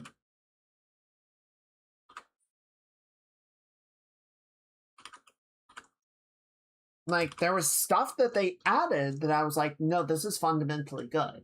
You know, weak points, having specific drops. So rather than, I'm going after a Thunderjaw and I hope it drops its rare component, saying, okay, the rare component is a guaranteed drop from eliminating the tail. So I need to make sure, going up against this guy, that I definitely remove the tail without destroying it. Right? Like, that's tactical. That is something that gives the player pause, gives them something to think about as they approach the fight. That's cool. It's like Monster Hunter. Exactly. Like, it's super Monster Hunter coded. Also, hello, Metro. Happy Choomsday. I hope you're doing well. Honestly, I feel like they probably might have looked at Monster Hunter and went, wait, that's really smart. We should do that. Because they already had in the first game, Machine has this set of moves that it is capable of doing, but if you remove this part, obviously it will not be able to do the thing that requires that part. Yeah, but let's see, when did Horizon Zero Dawn come out?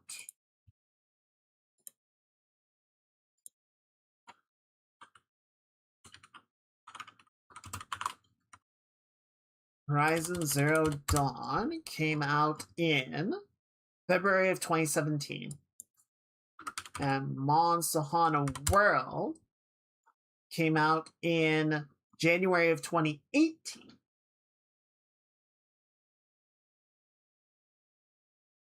So yeah, Zero Dawn was about a year before. And then Horizon Forbidden West came out in 22. So it would not surprise me if they released Zero Dawn and then Monster Hunter World did numbers. And a lot of the team probably played it and went, we can do things with this. Because, yeah, like, the upgrade system, even more than in the first game, was very sort of centered around, like, going after specific parts from specific machines. Like, it had much more of a Monster Hunter feeling upgrade system, which had issues, but I didn't mind that it felt like a progression of the system.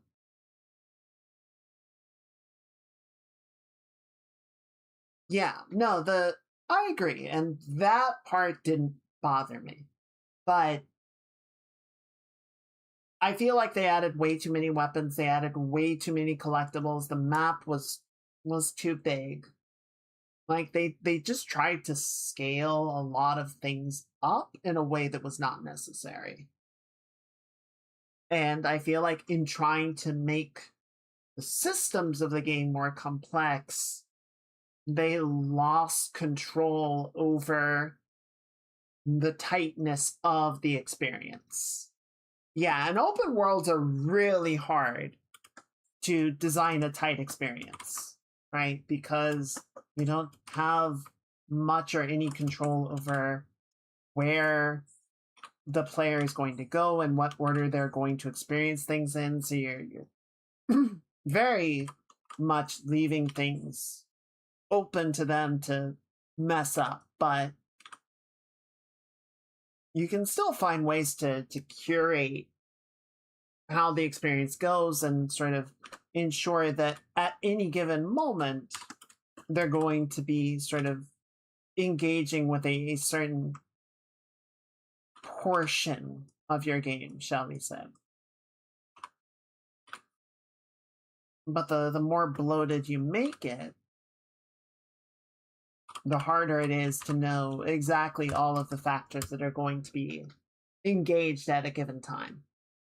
So I think Forbidden West got a little too lost in the sauce. I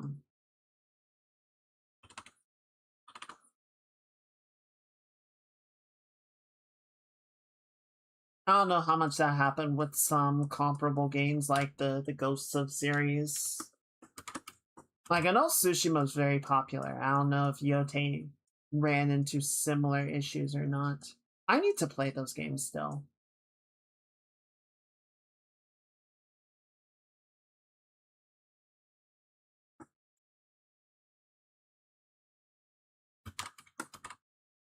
You know, I think Hades has done a very good job of building upon its systems from the first game, but not sort of being so overly concerned with the systems that the gameplay and the experience of the run and progressing the story is compromised.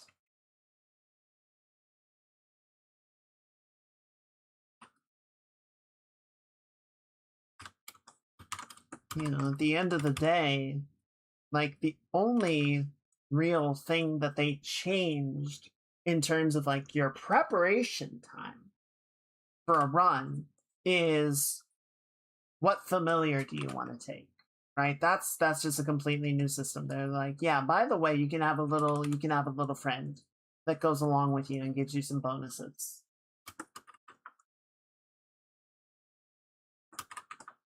Everything else, right?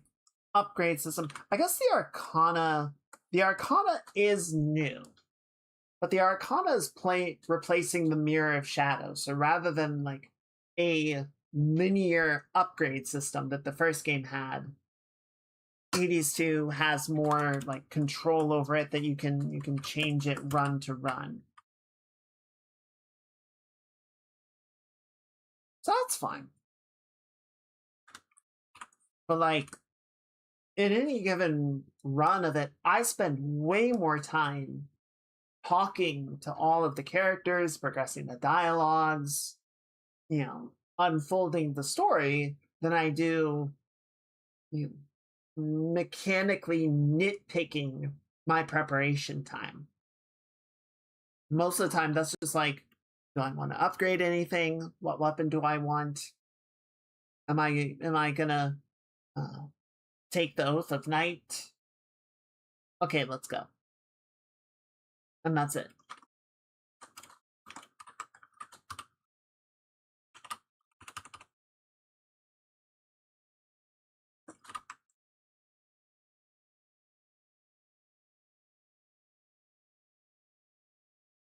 So I don't know. I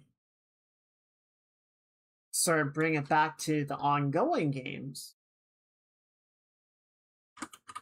I think a lot of times live service games, ongoing games, persistent games do need to be much more systems driven because they have, you know, they can't just say like, oh well, here's, you know, your nice tight 10 to 20 hour experience.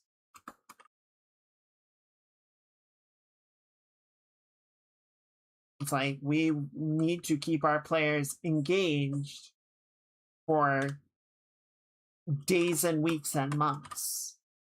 And so we just need to keep presenting them with more shit to do. Exactly. Yeah, it's like, God, TCGs are bad about that, it's true. It's like, people will just sort of figure out the meta and be done with it. So we just need to keep introducing new meta.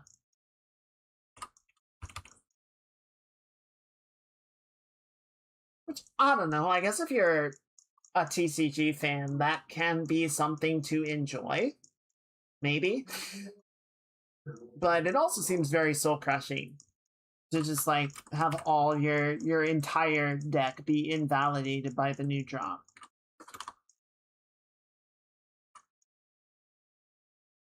I'm sorry for your loss, Metro. I hope you can get the help that you need.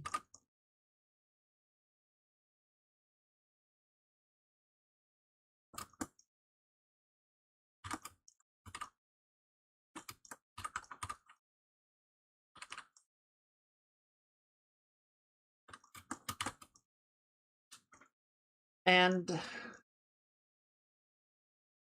I don't know, like, even I feel even worse for Magic players. Oh God, I don't even know. I'm glad Mage went to bed. I feel like he would feel attacked, but I don't even know what to do with Magic, man. I don't know if there's anything that you can do with Magic. It has they've chosen this path.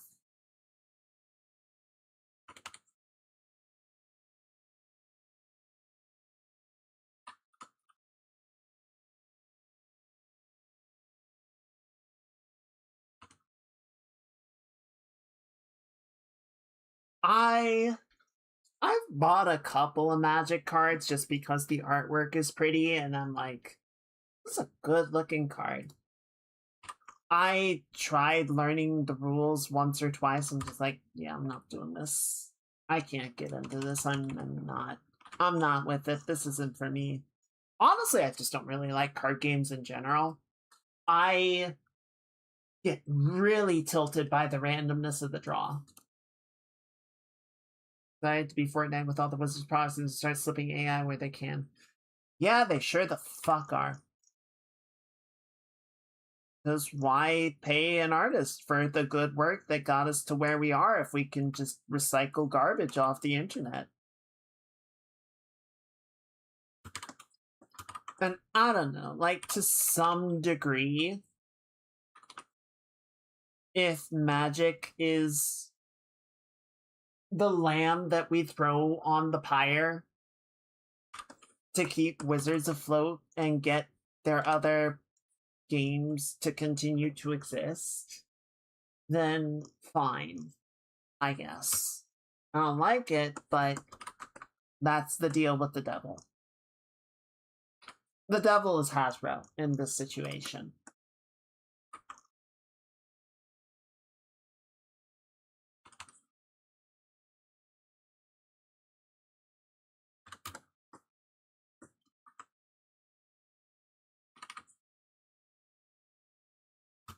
That was when one gaming company that figured out AI bad was Games Workshop.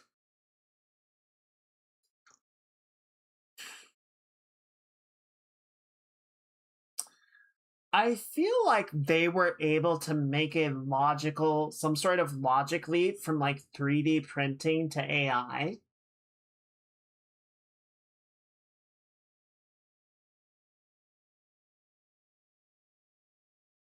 Because they had a bunch of issues, right, with people basically just like home printing their own miniatures as opposed to buying the kits. And so they, tried to like make a bunch of regulations and incentivize it and whatever else. I know in general it's kind of frowned upon. Like it's kind of a faux pas to print minis instead.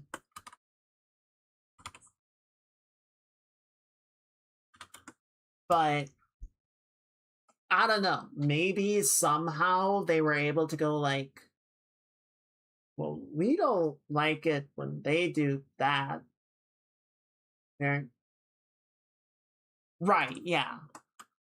Well, yeah, if you're just playing a game with your friends, then it's kind of up to you whether it's fine or not.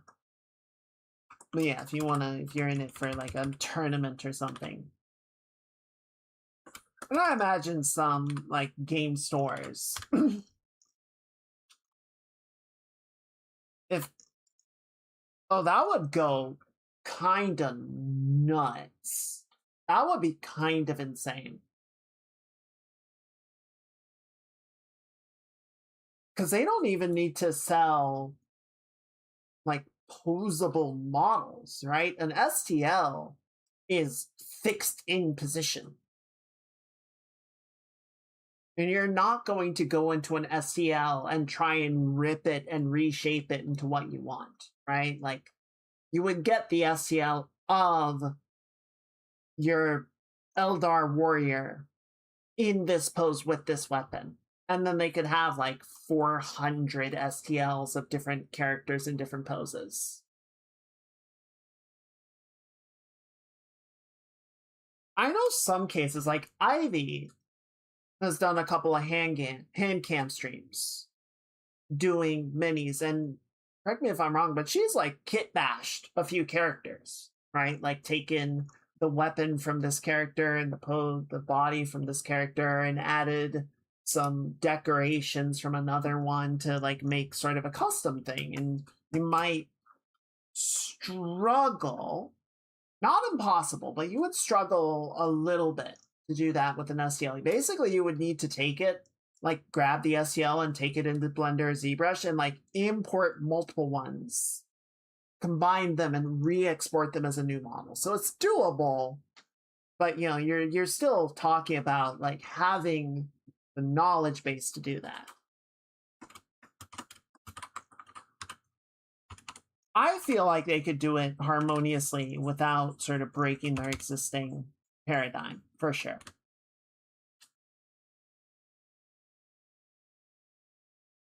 I think they could.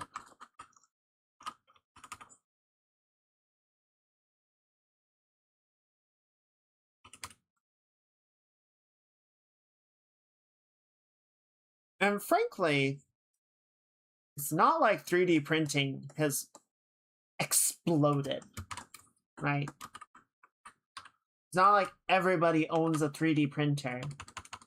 And if they started selling the STLs, then, you know, everyone would just print minis instead of buying the kits.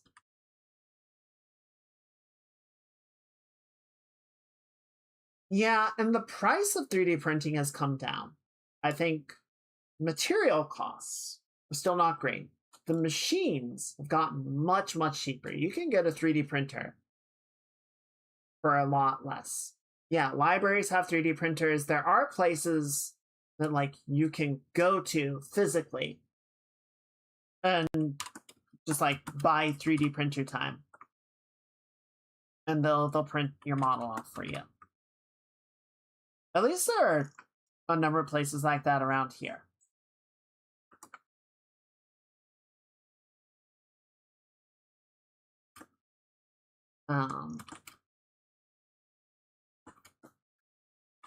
So like there are options, but yeah, I think sort of that period, like I don't know, 8 years ago, give or take, where it was like it seemed like 3D printing was really gonna start to become more mainstream, that never materialized. And like I was saying earlier, I think a lot of that is just because they still have not made it plug and play. Like the material quality, the material characteristics are still so finicky. Calibrating the printers is still such a pain in the butt. It's not like you. It's not like a computer that you can just take it out of the box, plug it into the wall, and it starts doing the thing.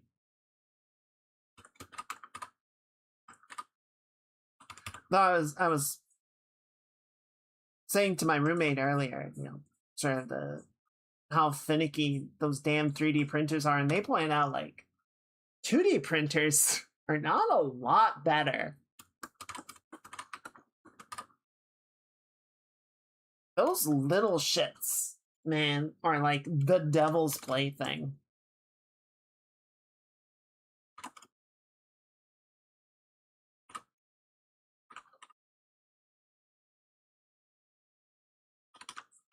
I don't know. The whole like digital to physical boundary is still very hard to overcome. Getting better at it, but seems to still be a major hang up for a lot of systems, a lot of people.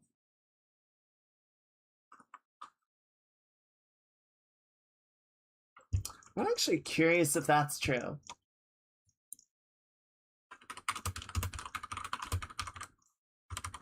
Cost of printer ink per ounce.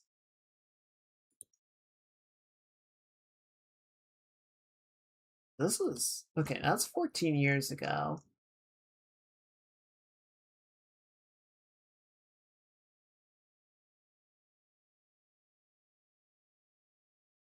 Study? So this is an article from 2021. A study conducted by Consumer Reports back in 2013 found that big box store-bought inkjet costs between $13 and $75 per ounce, or up to $9,600 per gallon.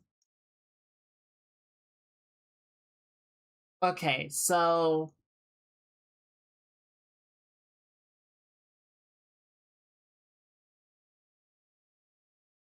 like I'm trying to I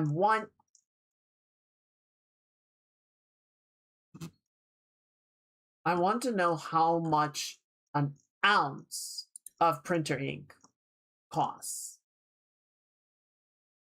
I keep getting Reddit threads, which I don't know if I trust those to be accurate. My friend has been asking me for a week to help them get their printer paper working. Ran on Monday and couldn't make it work. Have to go back and try again. Jesus Christ. I think it's an old HP printer, but it is a no frills basic printer that I've been holding on to for probably over a decade. Well over a decade. If I need to print something off, which is very rare, I go to the library. I've got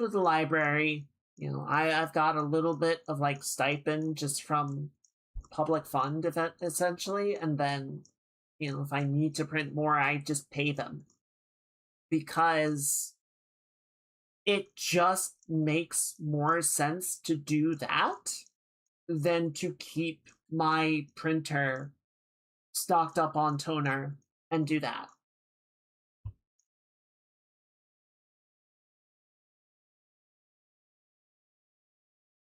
Okay, so I'm gonna use this value. Okay, so let's assume. Let's take the average of this article. And again, this is a 4-year-old or 5-year-old article using a consumer report from 2013. So, oh, we're gonna have to do math.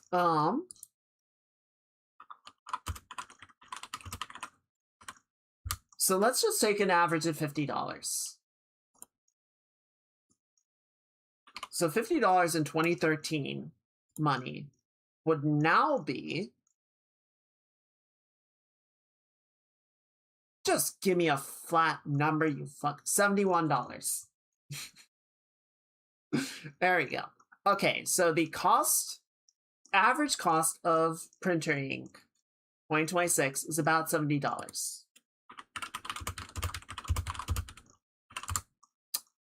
The current cost of gold per ounce it's about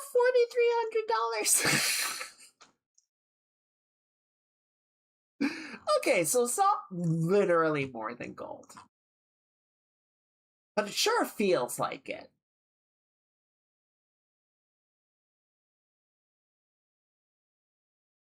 Why is gold worth that much money?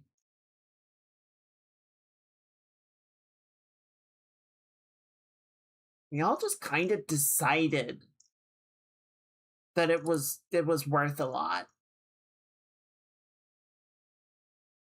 I don't know that it is. Like, it wasn't until like the 1900s that we even figured out a practical use for gold. So for most of human history, it's just like, yes, shiny rock, we want.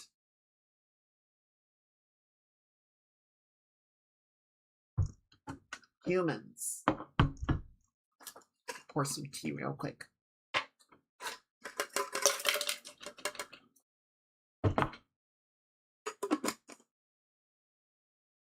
But yeah, TLDR, fuck printers. We like shiny rocks. It's true. I mean, you know, I can't be too judgmental about that. But also, what the fuck? You know what I'm gonna do before I forget about it? I'm definitely gonna forget about it. Listen, crows are very smart birds, to be fair.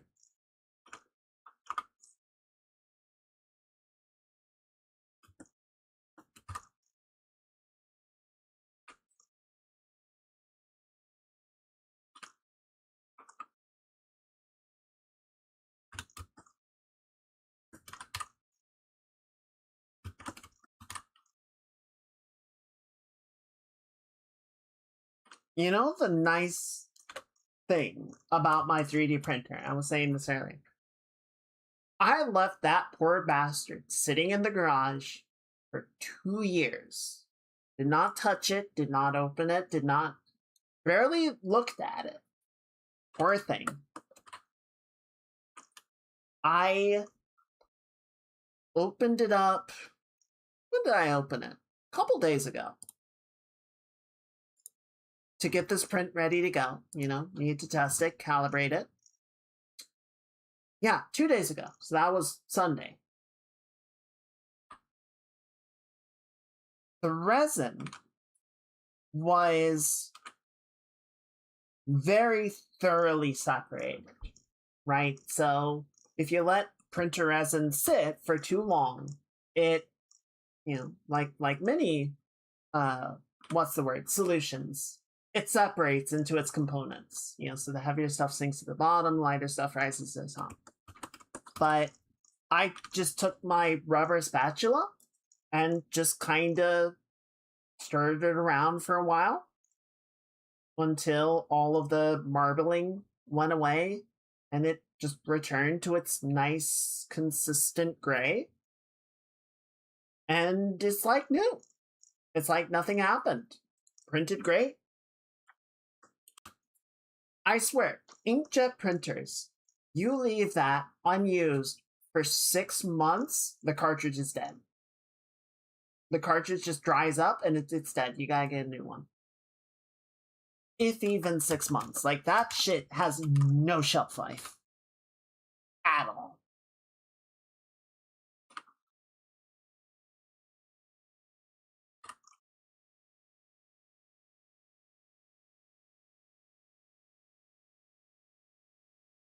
I should really be doing this on another layer. What am I doing? I'm gonna make myself suffer!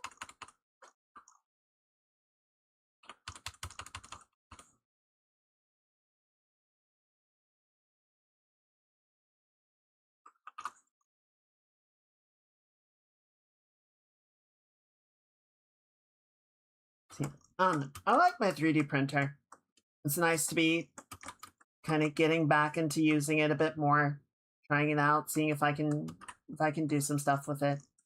I like that I have my miniature base now, so if I do get into more tabletop sessions, you know, I can print minis for each little character.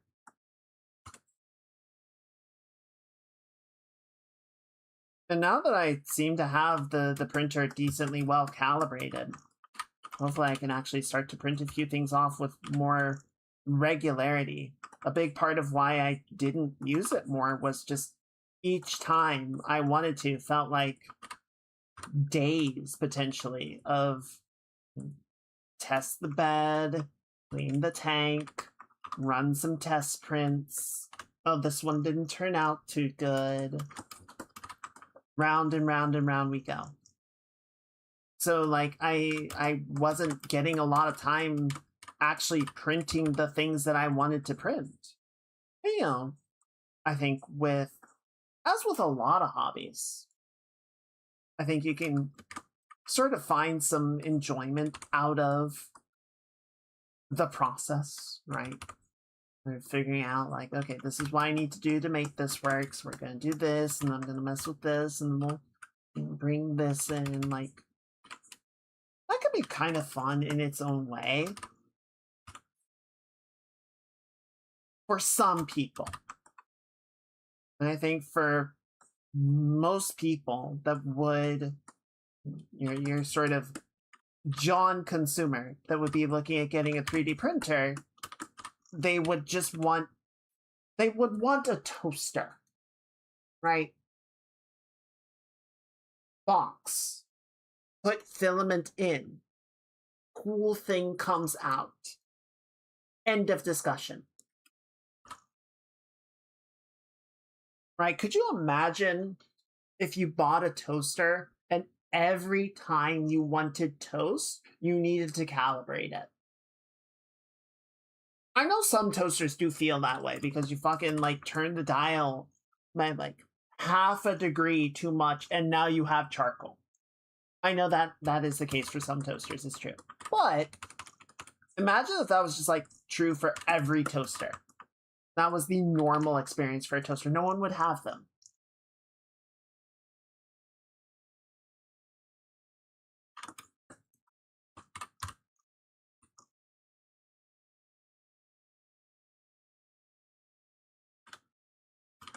Yeah, because my toast less toasted than other people.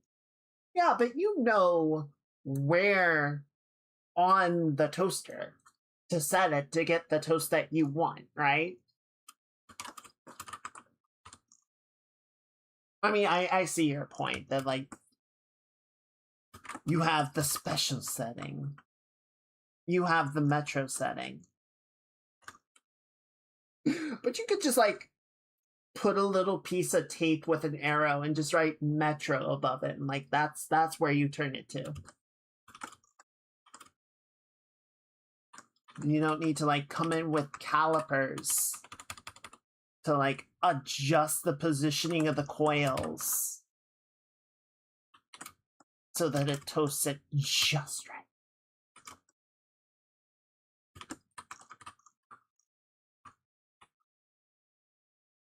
We're placing bread or tortilla on top of the toaster.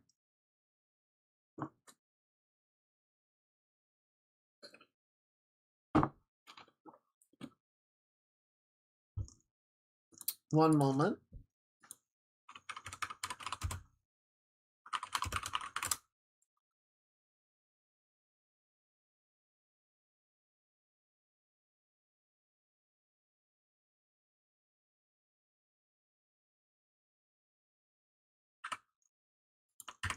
Here you go, Tisha.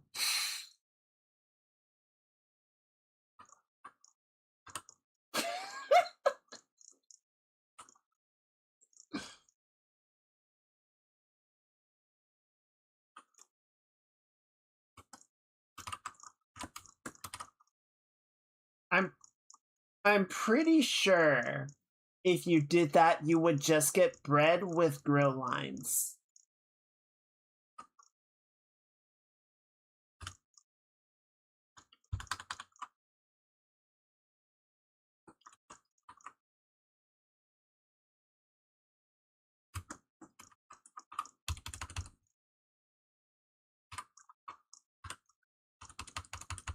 Okay, chat. This is actual question. Actual sort of question for you. Like, I love bread. Bread's amazing. Toast is amazing. 10 out of 10, like, top 2, top 3 inventions of all time. I want the toaster tortilla, I would put it in pan. Whenever I make stuff, yeah, like if I make a quesadilla or a wrap or something, I grill it in a pan with some butter. I feel like if you toast it, it dries out.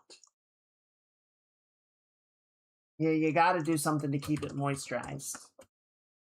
And if you microwave it, it just kills the flavor.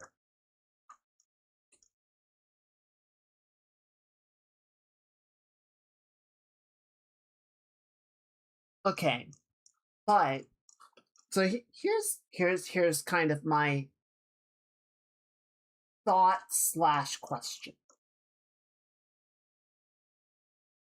Toast is you baked a loaf of bread, and now you're gonna take that bread and bake it again to make it like extra crispy. Like we can agree toast is goated, but the thought process of I'm going to take this baked good and bake it a second time. It's like it's a, it's a little weird, right?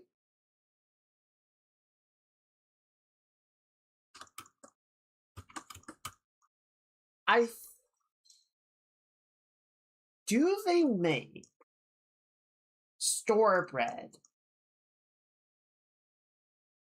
Same person that learned to sear roast. You might be on to something. But I'm gonna throw an idea into the ether. Maybe I'm off base here, but hear me out.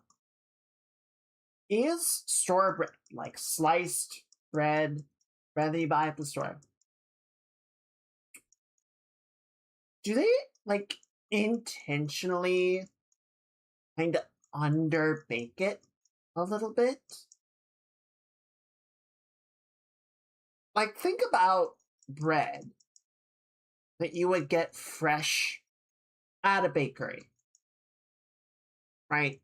Tends to have a nice crispy exterior, soft interior, warm. You know, might start to cool off by the time you get it. But if you get a loaf of bread at the store, it's always soft, right? Like it doesn't the pre-packaged, pre-sliced loaves are never crispy. They never have that like well-baked exterior. And I don't know if it's part of the packing process. I don't know why it would be, but I kind of wonder if they like have a way of preparing or baking the bread that they like deliberately kind of leave it a little undercooked, kind of with the expectation that you're going to toast it once you get home. One wanted to drink toast. I'm sorry? I don't know that I have ever in my life had a desire to drink toast. What is kvass? How do you even... I don't know how you say that. What is kvass? Fermented cereal-based low-alcoholic beverage of cloudy appearance and a sweet and sour taste. It's from northeastern Europe, where grain production was considered insufficient for beer to become a daily drink. The first written mention is found in Primary Chronicle from 988. Is a mash of rye bread or rye flour and malt soaked in hot water, fermented for 12 hours with the help of sugar and bread yeast. Huh. I've never heard of that.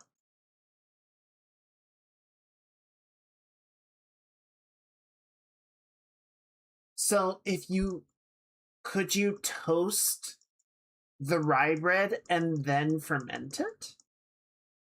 I guess technically that would be toast in drink form. I'm gonna file this one under +1 to cursed knowledge, but yes. I don't know. It's fine. It's not. It could be more cursed.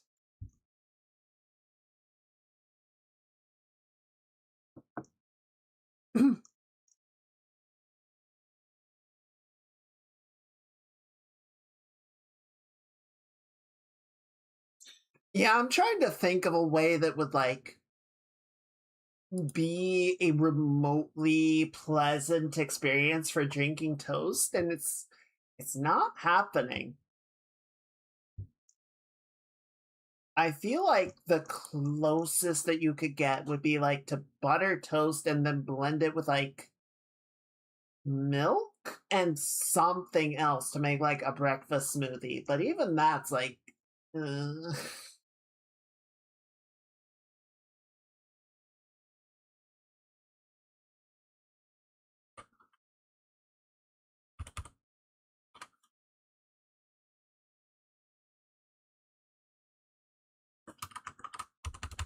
yeah, maybe with the right bread.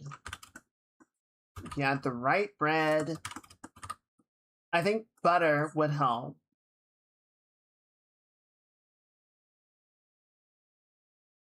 Make it, I don't know, a little more appealing.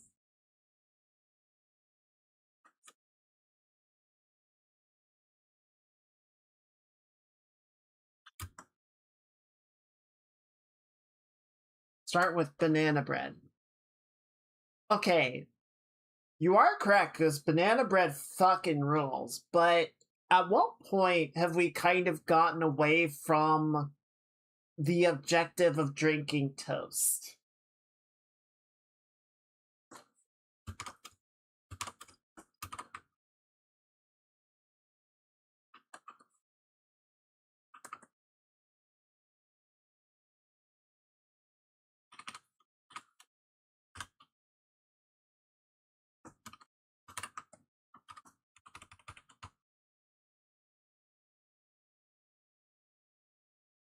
Like it's like saying, yeah, I'm a coffee drinker, and then you go to Starbucks and order a frappuccino. It's like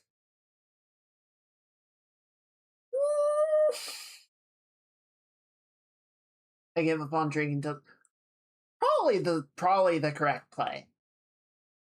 I'm gonna be real with you.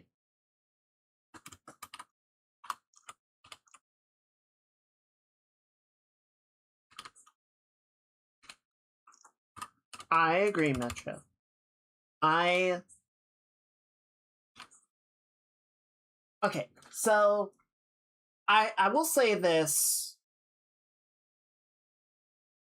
in favor with big air quotes of Starbucks. Starbucks has the fast food benefit of you're on the road, you're passing through a town you don't know, you want a coffee, you see a Starbucks. You know what you're gonna get. Right? You don't know the local places, you don't know who's gonna have a good cuppa, but the Starbucks is what it is.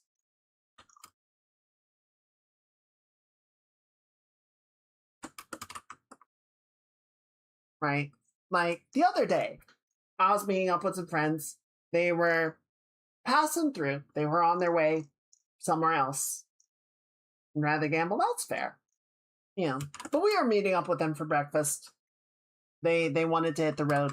We didn't want to do like a big sit down thing because they had to go. So we were just gonna meet up for coffee. None of us really like knew the area that we were gonna meet up at. There was a Starbucks, and we were all like, that's agreeable. That's fine. And it was fine. It was fine. You know, when it's me at home, I have, let me count out 1, 2, three, four, I think five local coffee places that I alternate through. Those are my favorites. And that's not even all the coffee places around here. It's just the ones that I like.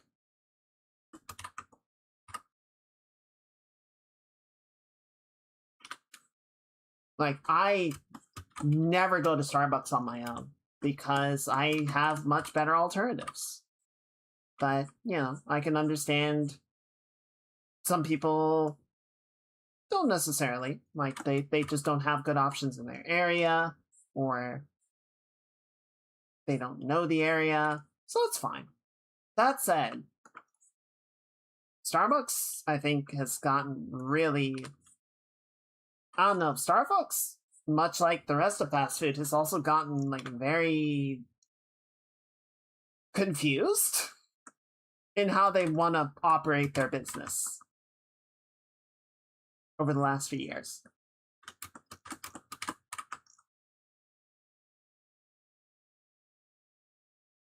I'll tell you what, though. I will say this, completely against Starbucks.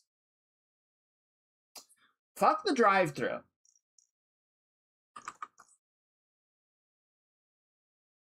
One, get out of your fucking car and order a cup of goddamn coffee. It's fine. You can spare the 3 minutes it will take.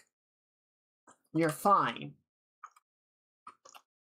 But two, on the business side of things,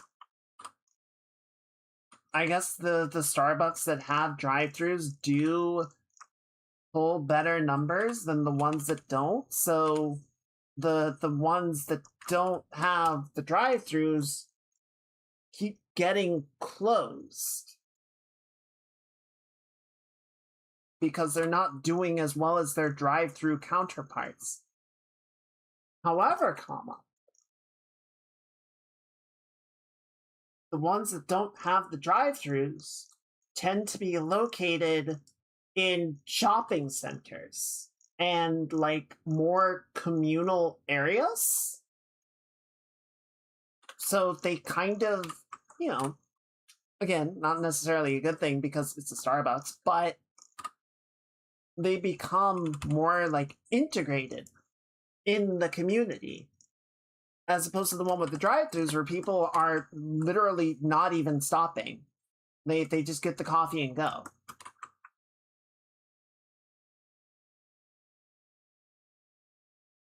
So, like, they're opting to keep the Starbucks that generate the inferior experience and getting rid of the ones that create better, like, brand recognition and favorable response, brand loyalty.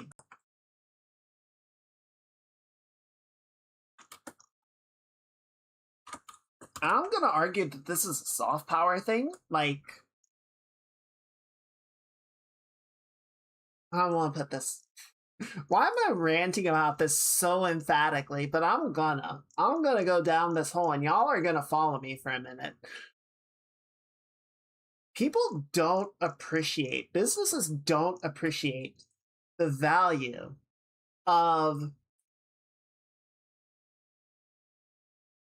reputation and brand favorability anymore.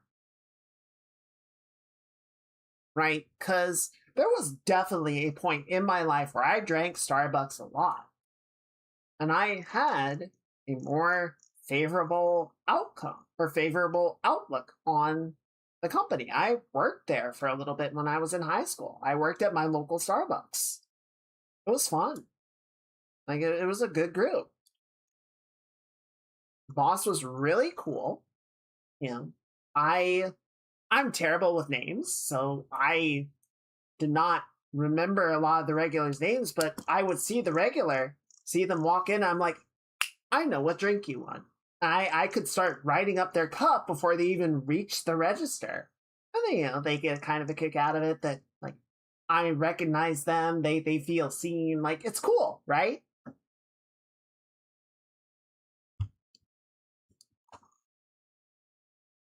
when you have that experience, even though it is, a franchised corporate chain, like you still have your Starbucks, you still have your unit within the chain, and you're like, yeah, that's my guys and gals, and otherwise. Dang, that's good. Guys, gals, and otherwise. Anyway, where was I? So, you know how people like having their team, right? And they will like stand up for their team. Even if it's a company, even if it's a big corporation that doesn't even know they exist and just calls them dollar signs in board meetings. But there's still that like personal connection of, yeah, this is the Starbucks at my shopping center. This is the Starbucks in my neighborhood. These, I know the people that work there and they know me. When it's all just the drive-through, right? When you pull up to the signboard and look it over and you hear the, "Oh, welcome Starbucks, what can I get you today?" And then you see the brief flash of a face as you pull through the window and they give you a drink. There's no connection there. There's no human experience. It is a mechanical, I tap my card, you give me bean juice, and I go about my day because I never even stepped out of my car.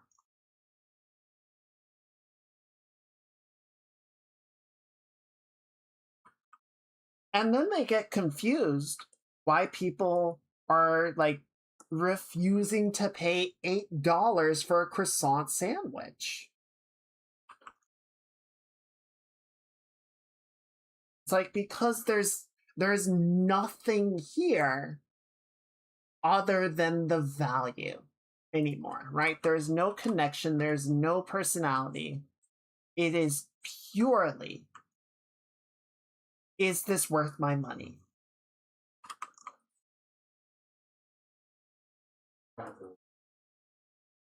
I think it kind of says, like, you said they're money grubbing assholes. And you're right. You're absolutely right. But I think the surprise Pikachu moment is as they become more and more money grubbing, customers on the other end become more and more money conscious because there's nothing like connecting them to the brand other than the value of the transaction.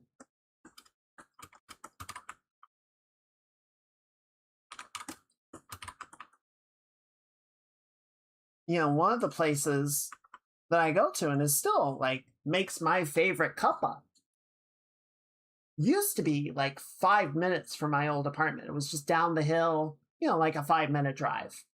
So not walkable, but 5 minutes, but very close drive. So I would like go there on my lunch break. Alrighty, Tisha, appreciate you hanging out.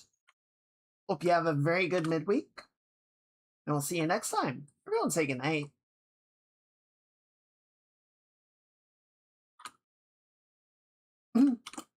Where I live now,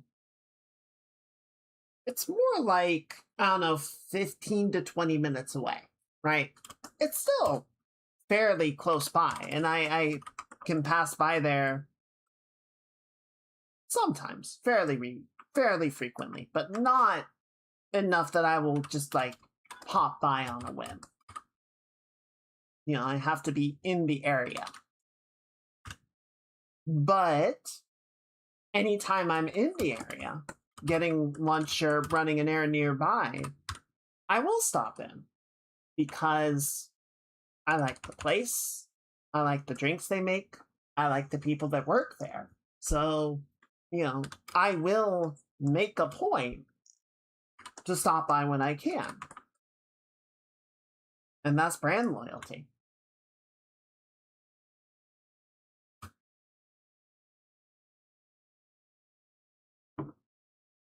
You know, there was a little electronics store that I worked at for a while I was trying to sort of get my foot in the industry. And good group of guys. Very sort of like hobbyist electronics centric, right? So we're not talking like Best Buy where you're gonna go buy a TV or anything. We're talking about like buying resistors and Raspberry Pis and LED strips and switches and electronic components. Think like old school Radio Shack back before they went to shit. The golden years. And, I worked there for a little bit. Did leave to do an internship. But, I worked with them to make sure that the transition would be amicable and that I wasn't just going to leave them high and dry because I hadn't been there for very long and I felt really bad about just being like, okay, bye. They appreciate that. But, to this day, thankfully they survived lockdown and everything. But for my part, like, if I am looking for, some small little thing like that, like I need a USB cable, I need, I will check with them before I go to a big chain retailer like Best Buy or something, because, one, I like them personally, and two, I know that they like vet their entire stock. Not cable by cable or anything, but like where they get the cables from, they have vetted and will stand by their quality. So, I have a greater degree of trust that if I go buy a USB cable from them, I'm not going to get a piece of shit that breaks in 5 minutes. And so far, it has been true.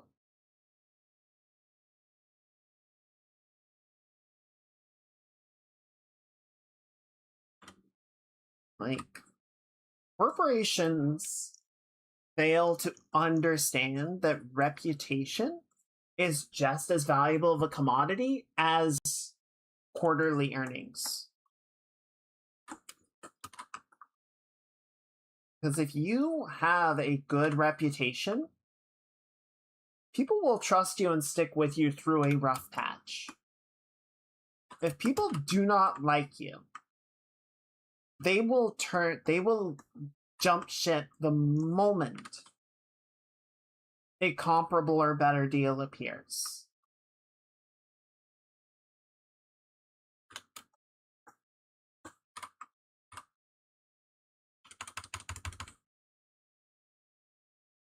When we moved here, a fiber company. We started with Comcast, but a fiber company was in the area. And we did a trial period with them and like almost immediately switched. Like we ran the trial for like a week or two and then we just signed up with the fiber company and that was it. Like, could not get rid of Comcast fast enough. Rip fucking bozo, the company sucks. I would say there goes any chance of a sponsorship deal, but I don't think Comcast even like does partnerships on Twitch, so fuck it.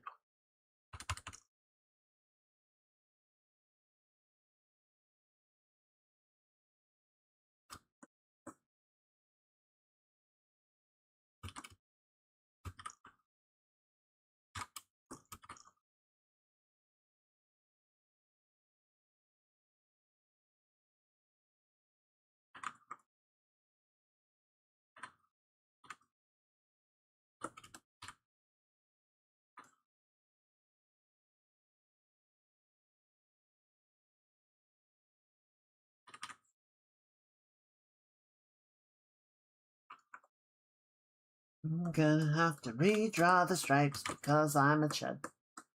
And I did them too soon. I was working on... I never did the stripe on the face.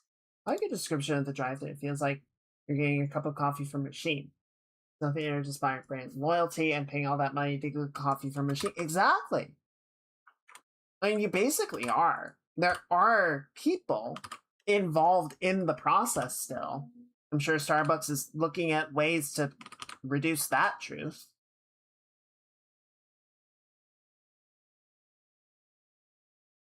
And look, again, like, I worked at Starbucks for a while. This was like 80 years ago, but I have nothing against anybody that works at a Starbucks. Like, get your bread, go home, make some toast, right? But the company system does incentivize quite maliciously, allegedly. I'll go ahead and say allegedly. I think it's pretty well documented at this point, maximum output. Like, down to measuring the cup deliveries per hour or something insane.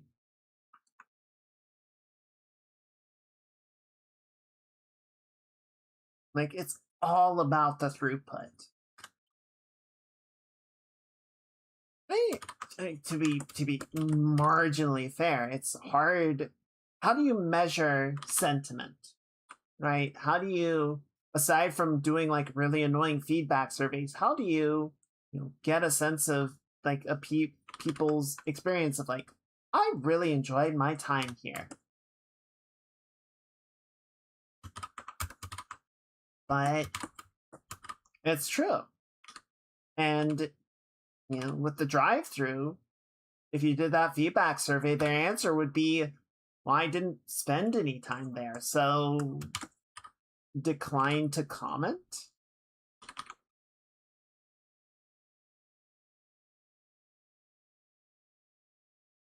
Or they can describe their time waiting in the drive-through line, I guess.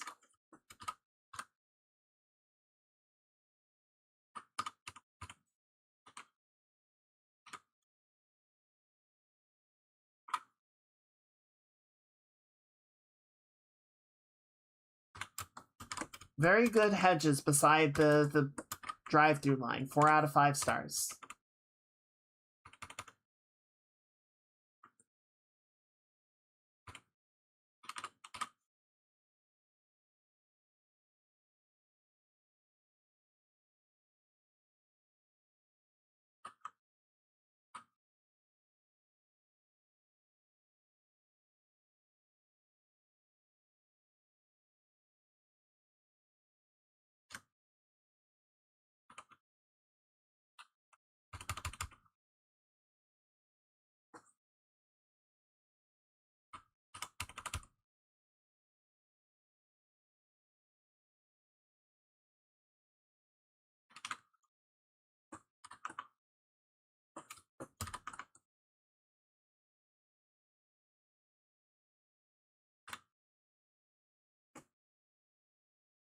That's pretty good.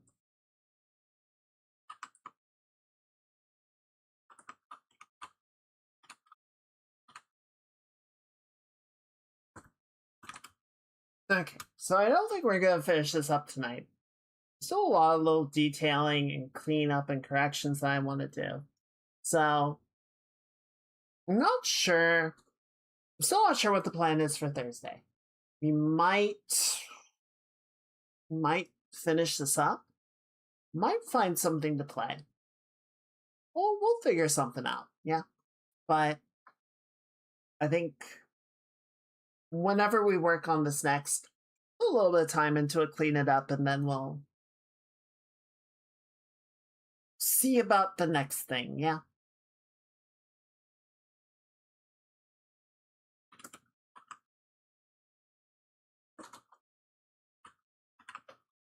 I feel like I want to reverse these actually.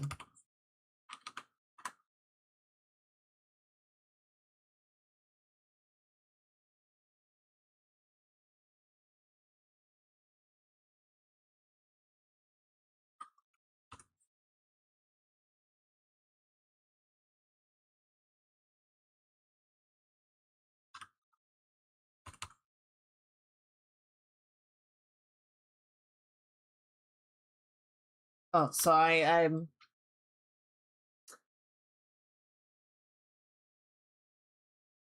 had a drawing. I mentioned this. I had a drawing idea. I was like, this is a neat idea, but it feels very Halloween coded. So I kind of want to save it for closer to October.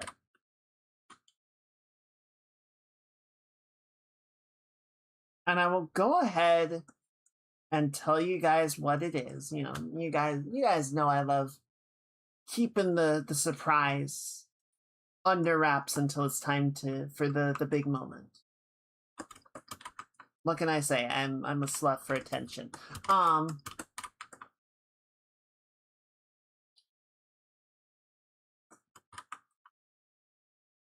So you guys know Coco. Lovely Coco, sweet Coco, love Coco. Has been trying out a number of different models, right?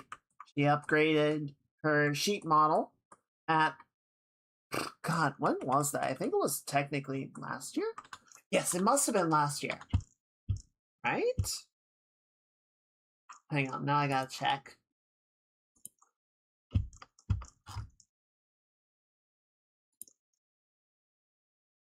Yes, so it was right at the start of last year. Was when she debuted the new sheet model.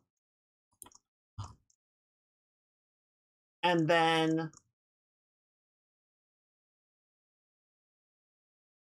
right, so I swear this is fucking cursed because I did the Coco 2B drawing. And very shortly after that, switched to a cat. She switched to a cat model. Very good model, very cute. And then I did the drawing of her and Val playing Subnautica. And then she switched to the dog model. I'm like, you guys, excuse me, you guys know the oh my god gif of like the guy just like putting his hands over his eyes. So I had this idea of like, what if I did all of them? What if we did like this crazy sort of like glitch out drawing of each of the three models all sort of doing like the same expression, but it's sort of like pixel glitching between each of them and sort of got like a demonic grin to it. I was like, that sounds cool. That would be a fun drawing. But again, I was like, it's a little like Halloween coded, right? It felt like something to do during spooky months. I'm like, let's put a pin in it and we'll come back to it as we get closer to October and set it up then. So this past week, she debuted a new sheet model, which is absolutely fantastic. It is a great model, and she seems very happy with it, and I'm very happy for her.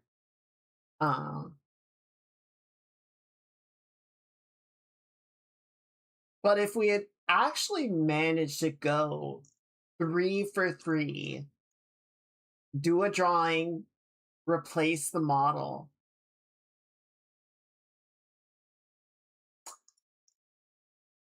I think I might have shat out my liver.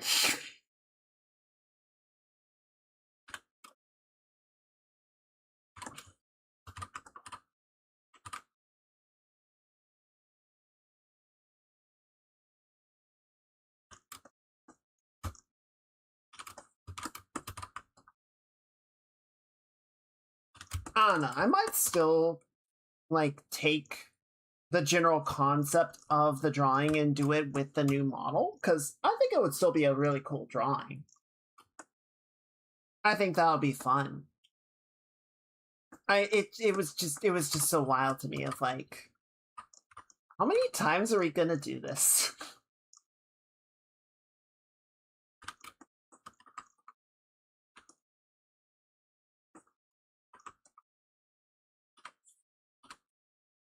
Really shouldn't be at the point of adding in the individual hairs. Like, there's still a lot to clean up, but I don't know. I'm just kind of having fun with it.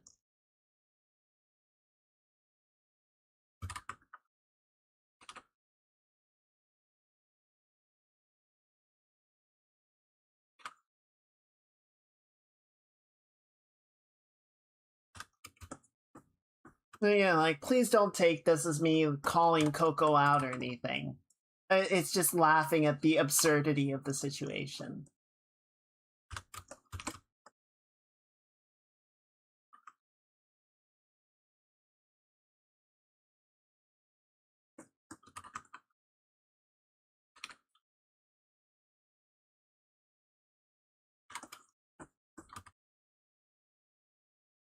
There will be a Google. Oh, fuck. All right, well, I guess this is my last stream, guys. It's been real. But I got Google Docied.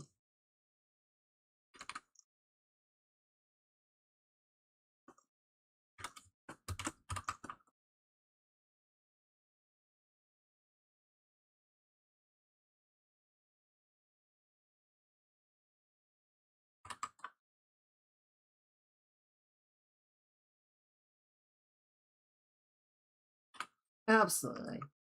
I've said before, one of the things I really love about the YouTuber models is how much you get to be self-expressive. We'll come back 3 days later. You're right, but I'm gonna have to make an apology video on YouTube. That is not at all an actual apology.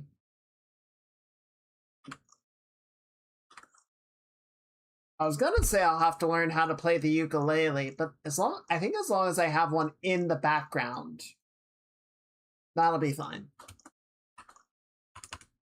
I could start grifting. I could migrate to Kick. That's true.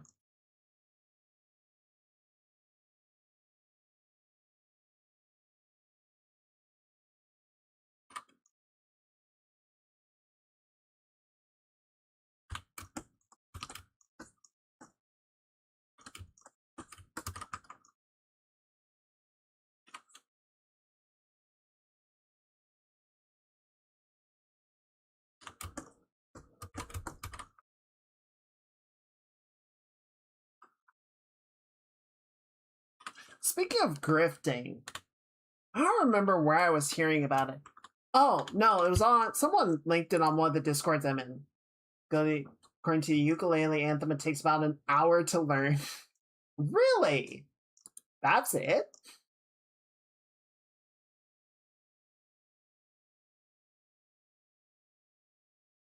I suppose you just need to, like, hold it and start strumming. It's probably more complicated than that, but still.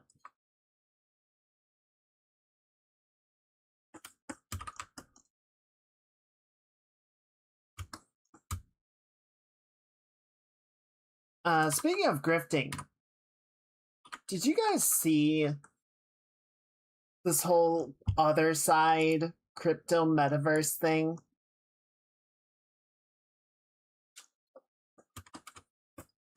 They're trying to bring back the whole like crypto space NFT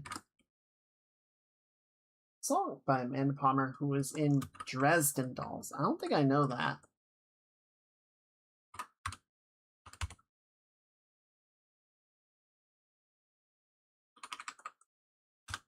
Yeah, I didn't get a chance to talk with them much, but one of the people that I met at the networking apparently did work on it. Like, did art setup, and like they paid well, which, you know, in today's environment, it's like, yep, get the bread and get out. You know what they say about fools and money?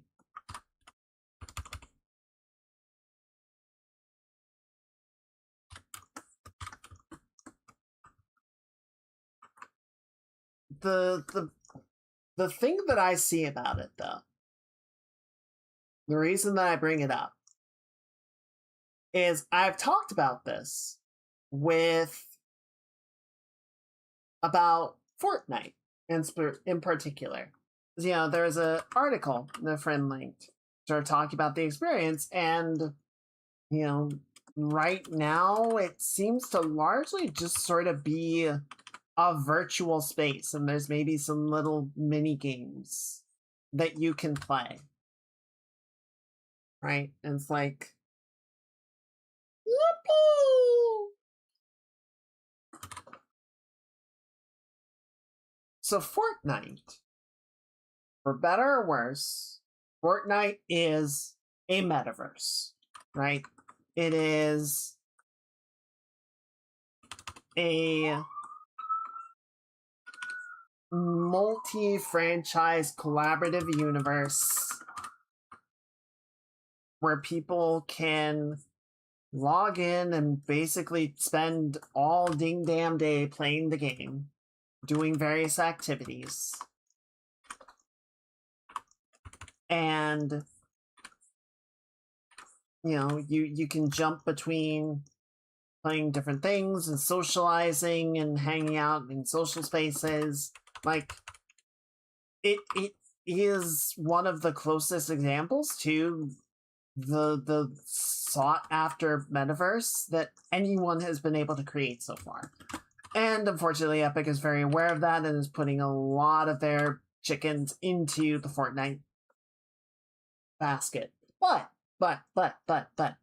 importantly, Fortnite was a game first and foremost, right? There was a thing to do in Fortnite. They built that first. And then they built on top of that and continued to build on top of it and expand it vertically and horizontally until it became the multi-platform environment that it is now. But it had a reason for people to come in and stay a while. And it feels like everyone that is trying to build the metaverse is trying to get to that all-encompassing social space without doing the legwork of making something that people want to show up for. I do, and I'm honestly disappointed that that game did not survive, because the mechanical loop of that, of go out, collect resources, fortify, and then survive a zombie wave horde mode, like, that sounds fun. That sounds like a cool game. I wanted to play that, and then they made it into a fucking battle royale with a party bus and a cat people and a fish people, and I'm like, what? I was always disappointed that the actual Fortnite did not survive. I know they like brought some version of it back, but at that point, like, Fortnite was already kind of a no-go for me.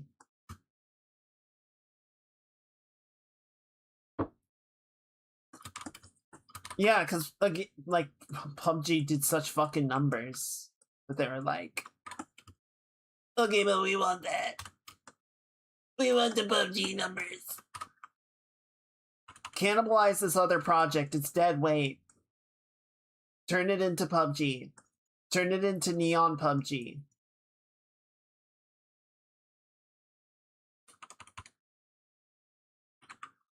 Funny enough, PUBG was also an offshoot of a zombie survival game called DayZ. I don't know whatever happened to DayZ. I feel like it got made in, because DayZ was a mod for Arma 2. It was like a custom game mode for Arma 2 that basically just dropped a bunch of players into this large map populated with zombies and a limited supply of materials. And so you had to go around, surviving those various zombies and trying to, collect enough materials to stay alive and fighting players for control of those resources. Hey man, you make a good platform, people will go crazy with it.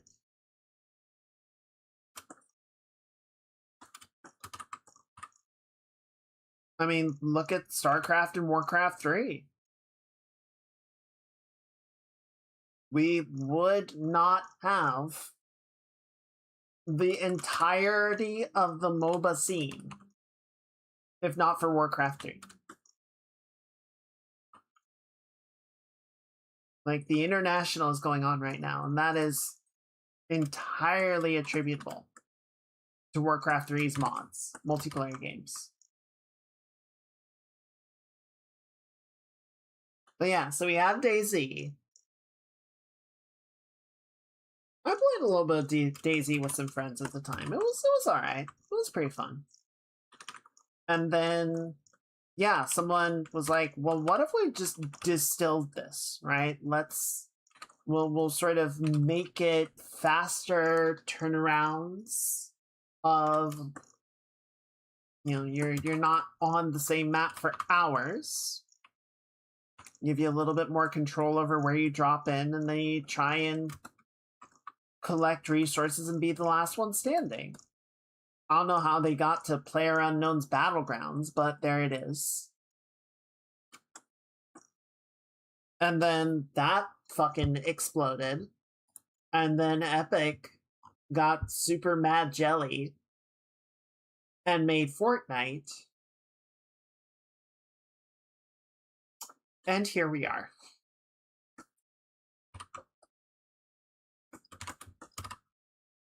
And the rest, as they say, is history.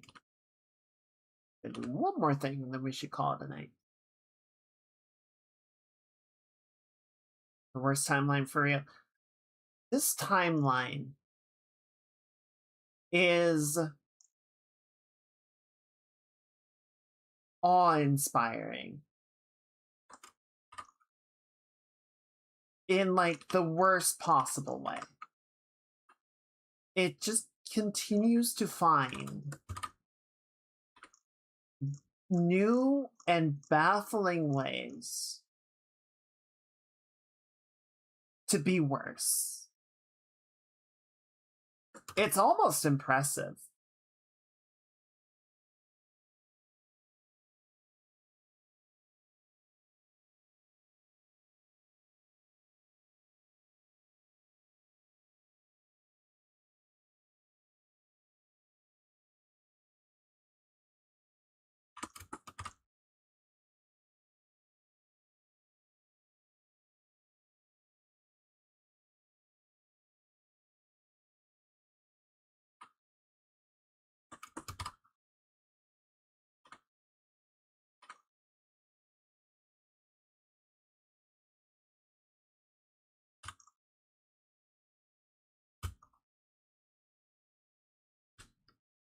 But my point with Fortnite is that they made a thing that was worth interacting with first, and then they built it into a space that people wanted to be in.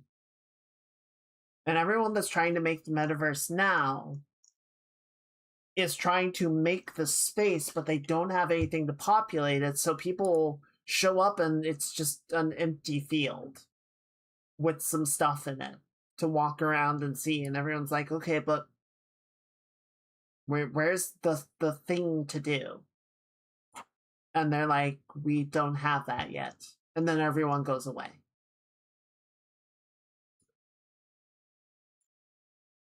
All right. And on that note, it's getting very close. So there's a few more things I want to do, right? I've still not gone in and cleaned up the coffee. Still want to do some more final detailing. The tank top does not have its pattern. So we got a little bit still to do. We got a few more things. I still want to do some work on the tail for sure. A little bit more polish all around, but it's getting very close. I think we'll definitely finish it on the next stream, which means I need to figure out the next thing that we'll be doing. And like I said, we'll figure out something for Thursday. I don't know what yet, but it will be something. We will be here. Worst case scenario, we just play Hades. Like, oh god, could you imagine? That would be so terrible. But yeah, we're gonna go ahead and wrap things up for tonight. Well, thank you everyone for hanging out. Thank you for being here. Always appreciate it. Thank you for a lovely start to the stream week. I'm gonna go ahead, excuse me, and shut down the YouTube stream. Everyone say good night to the VOD squad. We're gonna go find somebody to raid. Go see who's around.